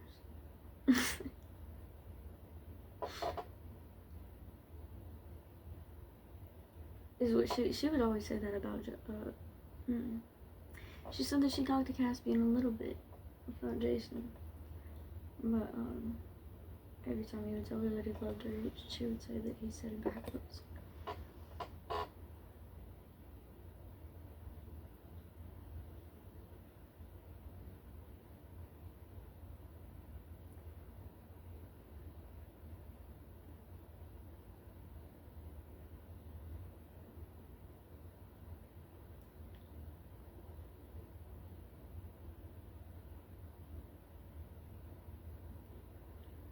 I wouldn't fuck a guy with a pentagram above his dick because pentagrams trap things, and if he's trying to trap something above his dick, I assume that he's keeping it for something.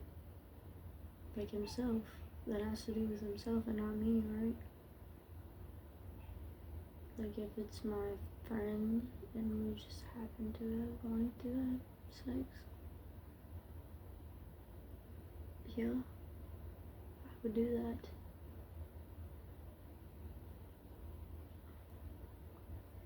That is because there's a lot of tension built up and stress in my life, and I feel like I don't give a fuck, but there's a lot of people out there that are going through like a lot of really bad, really bad things, and to have nobody that can even think to understand that is fucking stupid. And I didn't plan on sleeping with a lot of different people ever, but my life was very eventful. And it still is. And it's not like I was getting 100 bodies every summer, but there were a few people that I hooked up with. But I didn't feel like it was her fucking business, and she wasn't my therapist, and I made that clear, but I used to talk to her about things about how I felt.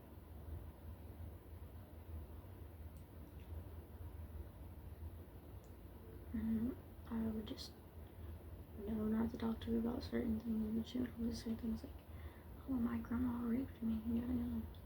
And I'm gonna be like, dude, why don't you talk to somebody about that? She was like, well, I told police and they don't do anything about it. And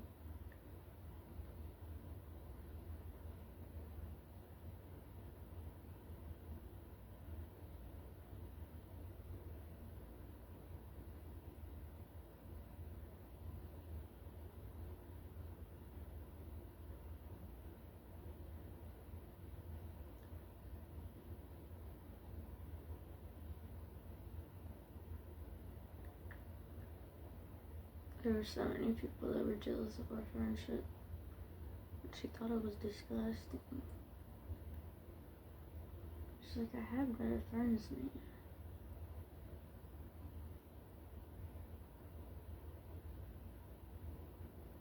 But they all hated the way that she treated me, and they would text me and they would tell me.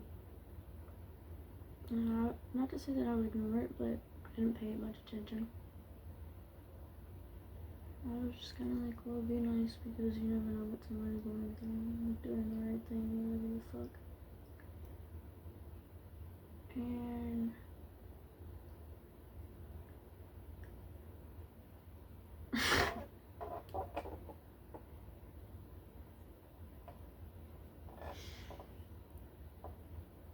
I didn't want, it's not like I had to be known for doing the right thing or any shit like that. I didn't want to be fucking known at all. Nobody, I only really talked to my immediate friends. I still only really talk to my immediate friends. I mean, I would like say a couple words or a sentence or something on a post or Snapchat, but I only have like one or two friends I will talk to on a regular basis, and Alexia, we didn't really talk after middle school really, unless it was about like something that happened in high school, like at a game or something. And we would send each other TikToks all the time, but eventually I got tired of it, and I felt like it was a toxic relationship. I felt like we weren't friends for the right reasons. I felt like it was a publicity stunt. And our friendship wasn't really public, but some of the things that happened because of our friendship were very public. And I feel like some people took advantage and some people made things out of it that were negative. And it was never intended to be a negative relationship. But I'm not gonna argue a point that I didn't make. So, and I definitely not an argument that I don't agree with.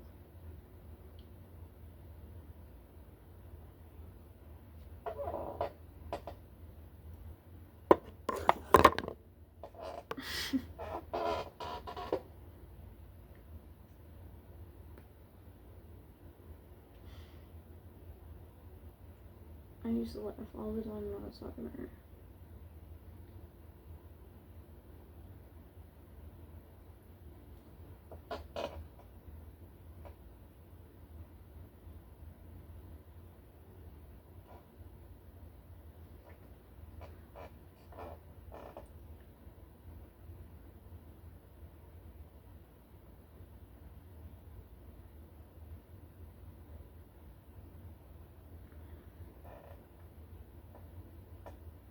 I didn't see myself ever dating her boyfriend, and that pissed her off.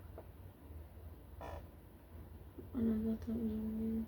Because if it's your boyfriend, why do you want to see somebody? Like, why would you think there's somebody else with them?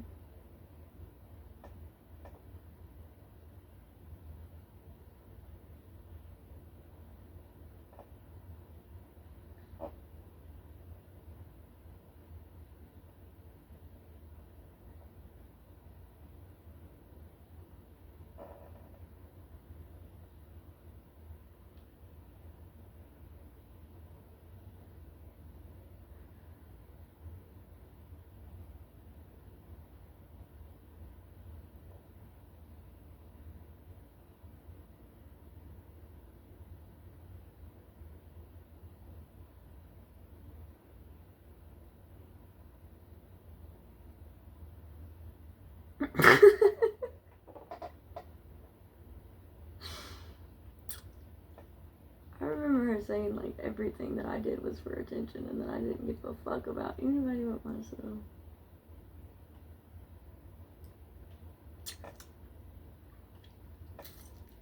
I said, I don't think I would hang out with somebody that wants to sleep with the love of my life if that was the fucking case. Because all you talk about is fucking my ex-boyfriend, and it's starting to get on my nerves.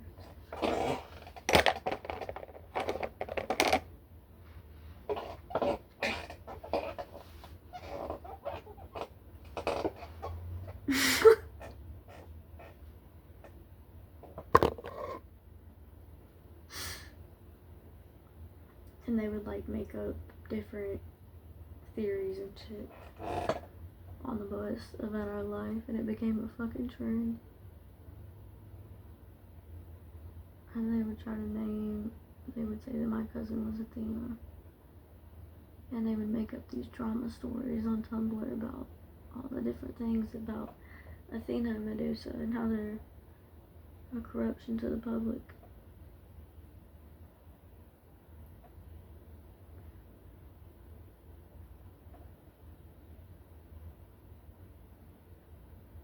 And they would put Aphrodite and Hermes in it, and just talk shit.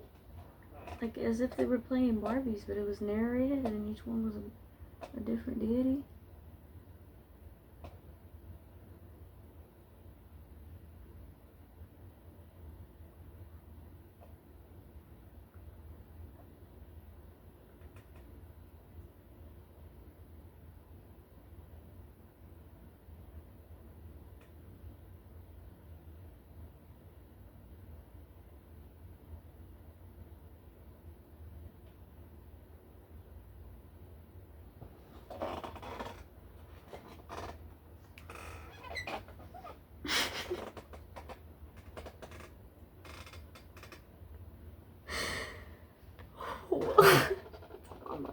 fucking nerves, dude. She would talk about that shit all the fucking time. Oh my god.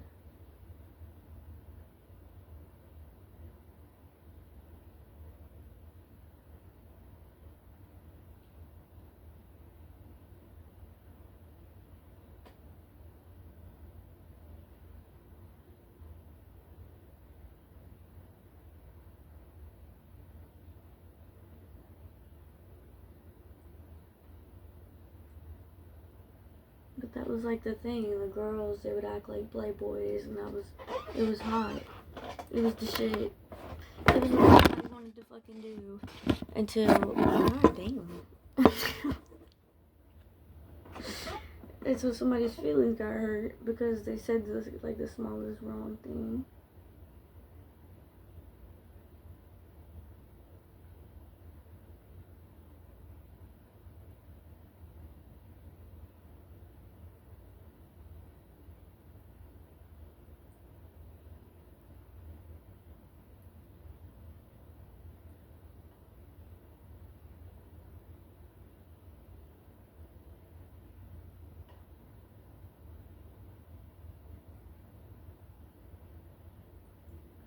My eyelashes look fake now from wearing mascara. That should be the goal.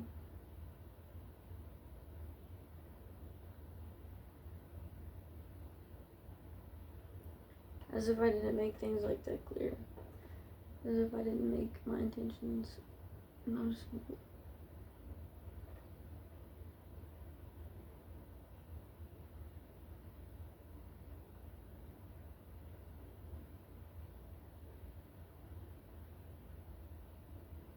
Except for I really didn't think of fucking her and I didn't want to. I didn't have interest in it. It was her fucking attitude. And I didn't care that she admired certain things that we had in common.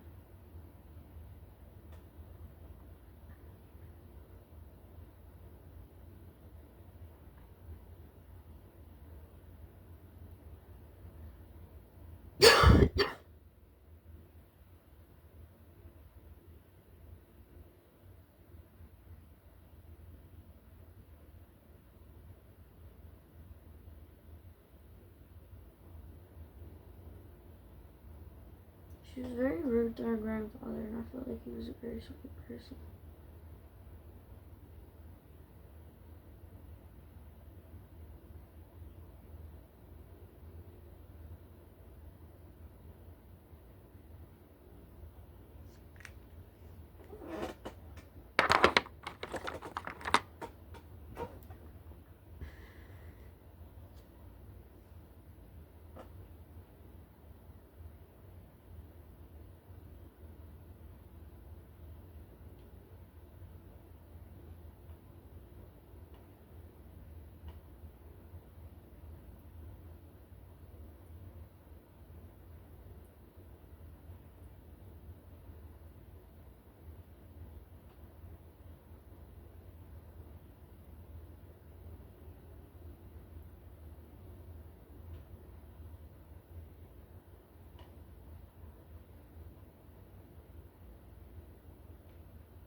I don't regret being friends with her, but I regret staying friends with her. Like,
she asked me why I wouldn't just like go to school to help sexual abuse victims and shit like that. And I was like, because it's just not a common problem. And I feel like that's weird. Because it's what we have normal psychologists for.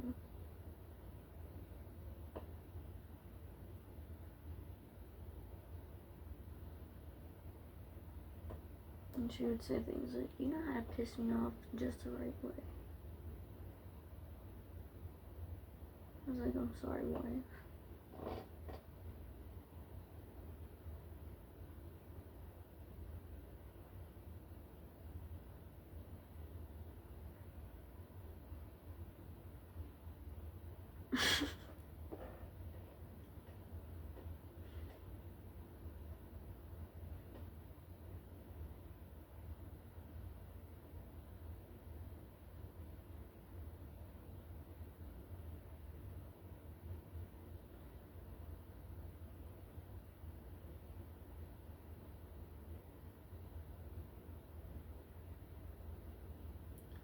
That motherfucker is scary.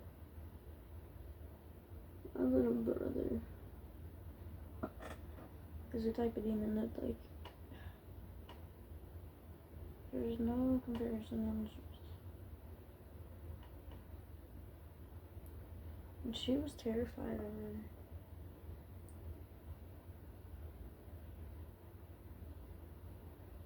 And he was very protective of me. And she was very mentally impactful in my life and some of the things that I went through. Because at the time I wasn't doing anything. I wasn't doing much until we stopped talking. That's when my life picked up and I started going to college and I started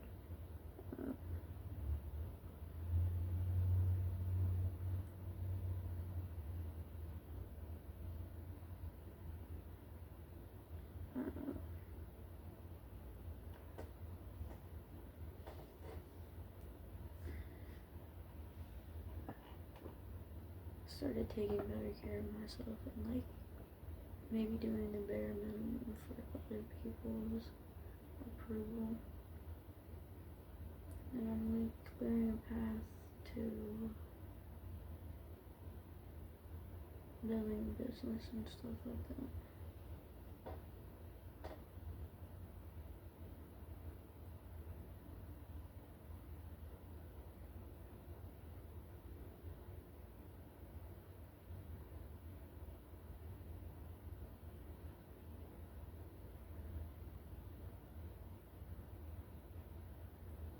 But it's not a matter of like through people.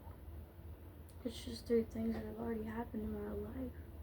I didn't cut her off because I felt like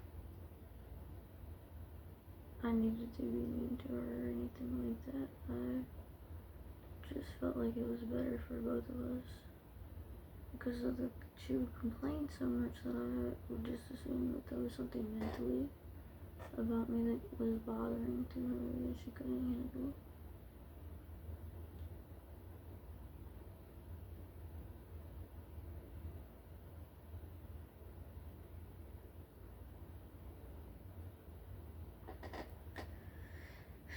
She would do things like claim mental illness and all kind of things, and they would never be diagnosed until she started threatening suicide at one point, and I suggested that she went to the hospital, and she had to go through treatment. I think they put her in rehab or something, and then when she came home, she just wasn't any better. But she had told me that she felt like she was having the time of her life and all kind of stuff, but then soon after that she would get in arguments. So high school for us was really fucking dark. Everybody had something really bad that was going on in their life. And almost nobody would admit at least to having a good home life. It's like, even if you were going through something bad, there would be times where it was trendy, and it was embarrassing for the fucking community, but people didn't care.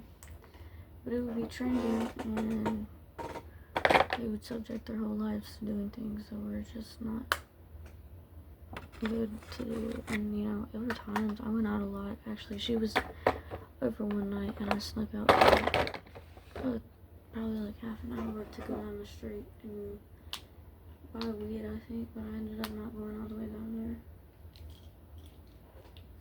And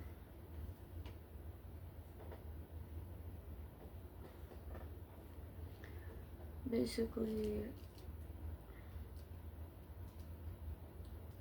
I didn't trust her judgment. I didn't want to leave her alone with my sister. She let her lay in the bed with her. When I got back, I think that I made her leave that next morning. My father's psychic. He's a warlock or something. Yeah.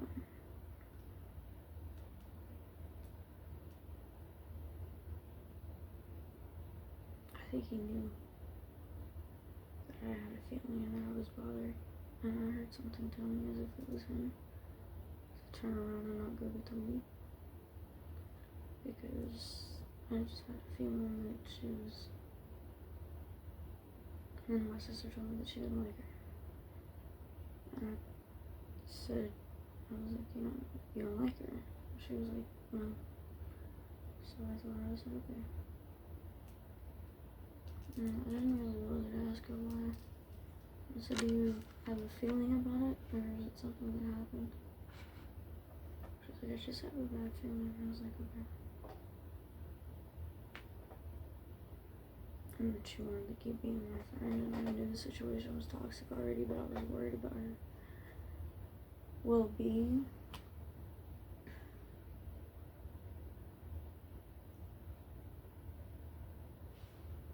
And she took advantage of that.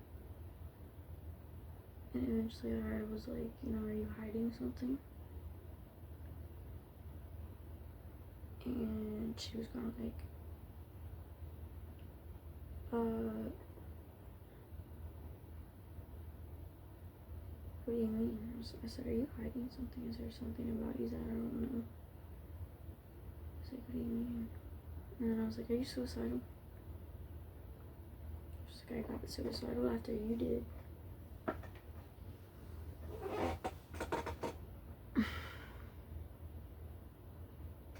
I said, did you date my boyfriend? I said, did you go through anything that I went through? No. Okay, then why would you be suicidal? Because I'm suicidal. Because I had reasons for the way that I felt. I just couldn't control that, and I felt like I was trapped inside my own body suffering.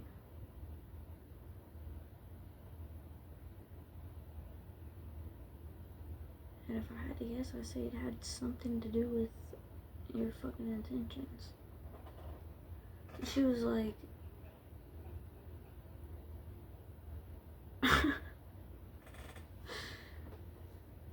she was like,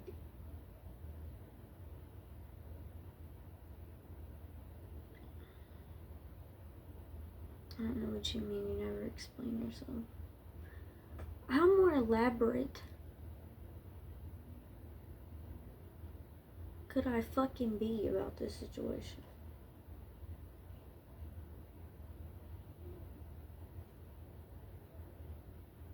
And deliberate? The bitch literally, dude.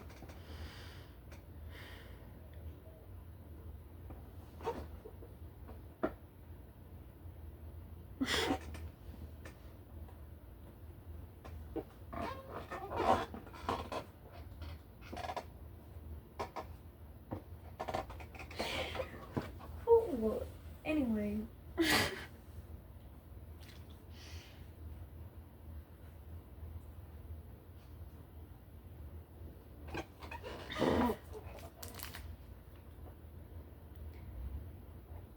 she would do that all the time. Chester, she would do that all the time.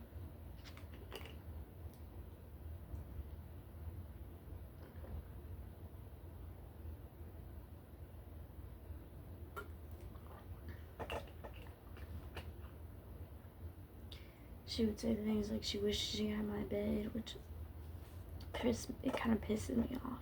Because if it was something like this one, I can understand that. But for someone to say that about a bed that my dad built for us, that was a bunk bed made out of wood, it was like a personal, sentimental thing, and it's just weird that somebody would want the same exact, like, you know? It was a unique thing. It was recording. It was art. You know? I don't... Oh my god.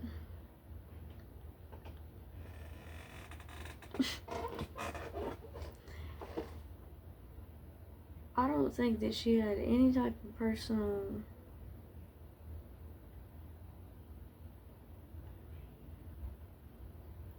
value for, or like...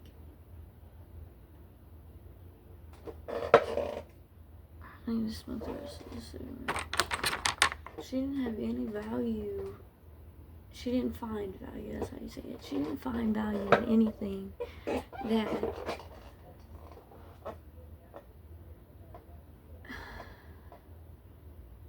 How do I explain it?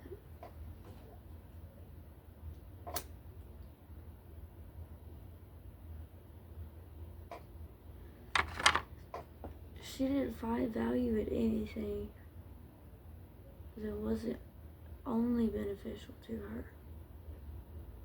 And she made that a point, and she would explain it on a regular basis.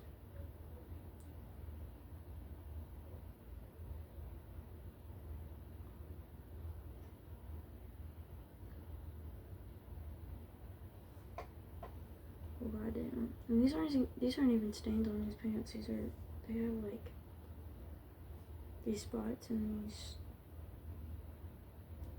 like different color designs in between the patterns on purpose. Like a pink and yellow peacock, and they're gray. They're cool. And they're comfortable. But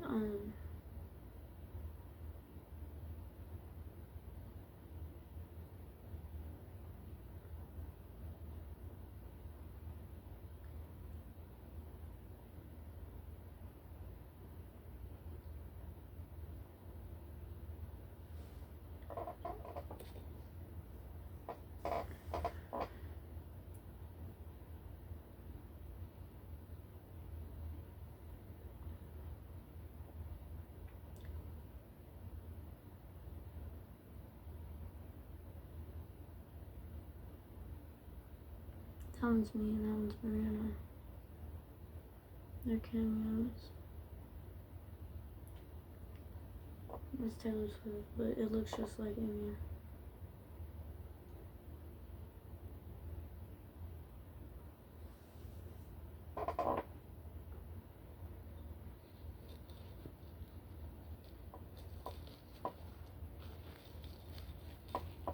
Maybe she compared me to Regina George because of popularity. But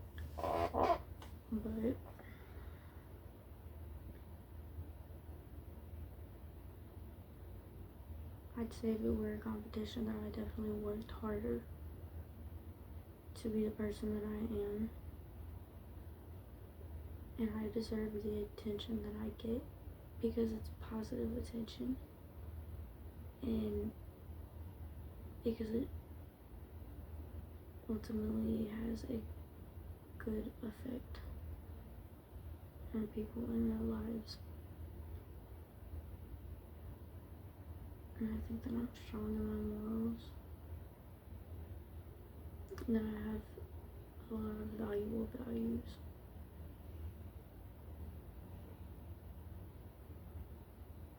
Or valuable interests that could or do change people's lives and things, principles for a better, like, I don't know, I treat people and I influence people in a way that makes people inspired to be happy, to want to be happy. And there's another cigarette sitting right there. So yeah, I can inspire myself to do the same thing, and I do. And I don't think that that's wrong, and I don't feel guilty for it. And I don't think that just because someone is envious of somebody's way to express themselves, that it's an excuse to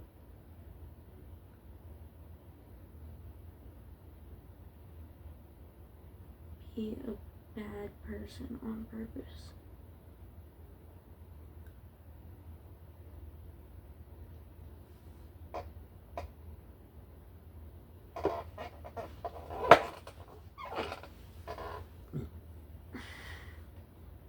And I love these fucking blankets.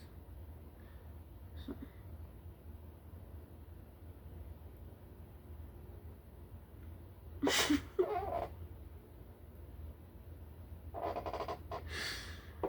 I never was inspired to do anything harmful to her or be mean to her or cause her pain or confusion. And I never wanted her to feel hurt by anybody's opinion or anybody's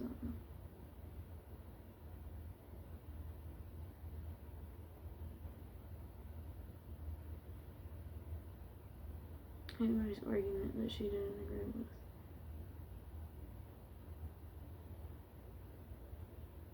I wanted her to be sure of herself like she sought out to be.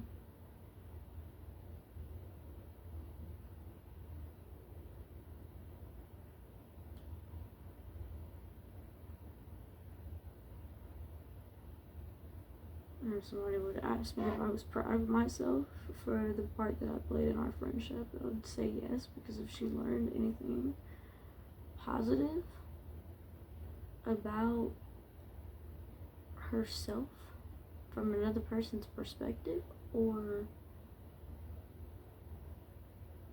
if she ever questioned herself and her values in a way that made her want to feel like she was capable of being a good person.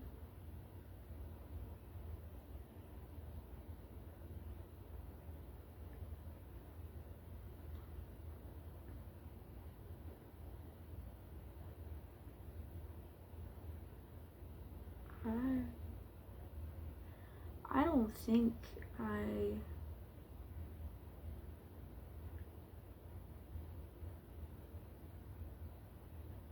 would have wanted to change her outcome as far as the classes that we had together or how many opportunities she had to have friends. I know that she had some friends.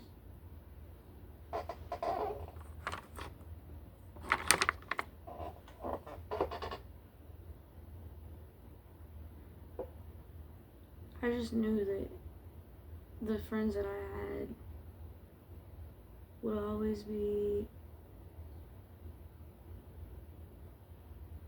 that group of people that I was friends with. That was what made me happy.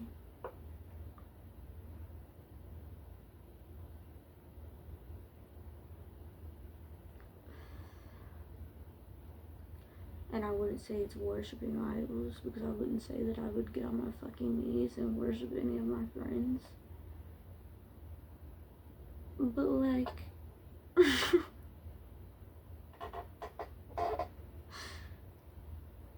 don't know. She knows how I feel about each and every one of my friends.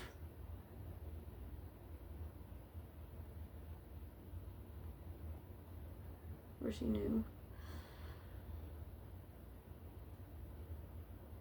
However, like it was.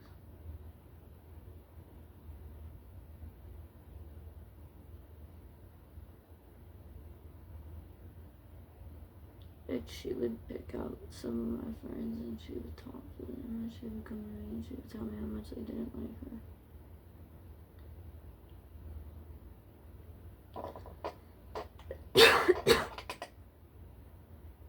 You know? And there's nothing I can do about that. They have their own opinions, and of course I would defend her if they were to say anything harsh, but like, I would never tell one of my friends who I trust their judgment, and I wouldn't tell them that they were wrong if they were to tell me that something was wrong with my friendship with her.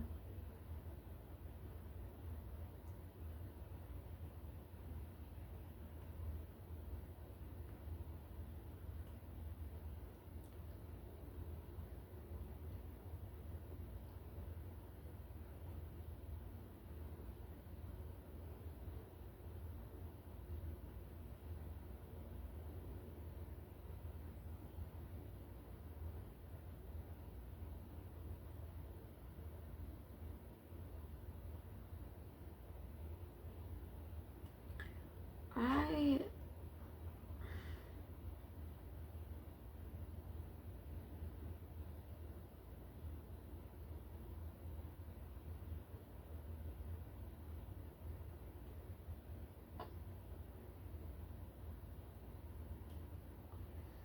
would assume that she would be the type of friend to come back and haunt me. To tell me that I'm wrong about everything and to tell me that she told Lucas that I would sleep with Jameson. And I was kind of like, I think he would have an idea of the subject, considering I did sleep with him. You know.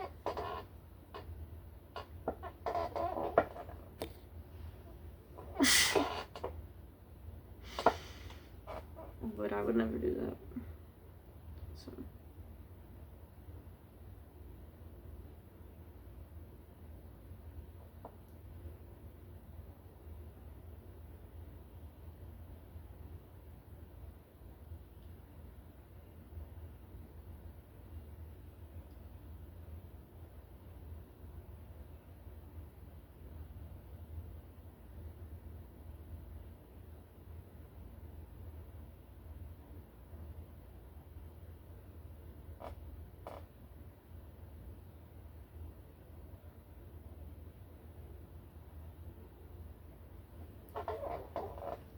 But pleasure comes from a lot of things, like food, and I wouldn't consider money being one of them.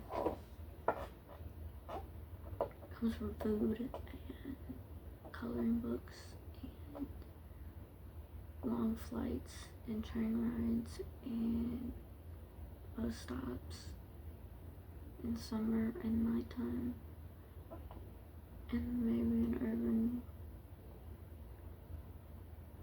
town in the middle of North Carolina with a few cows that still have colors.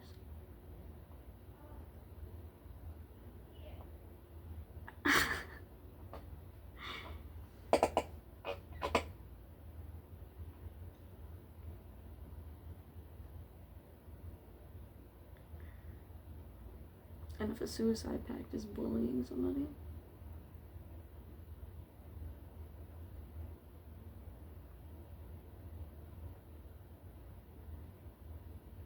I'm not a fucking antagonist.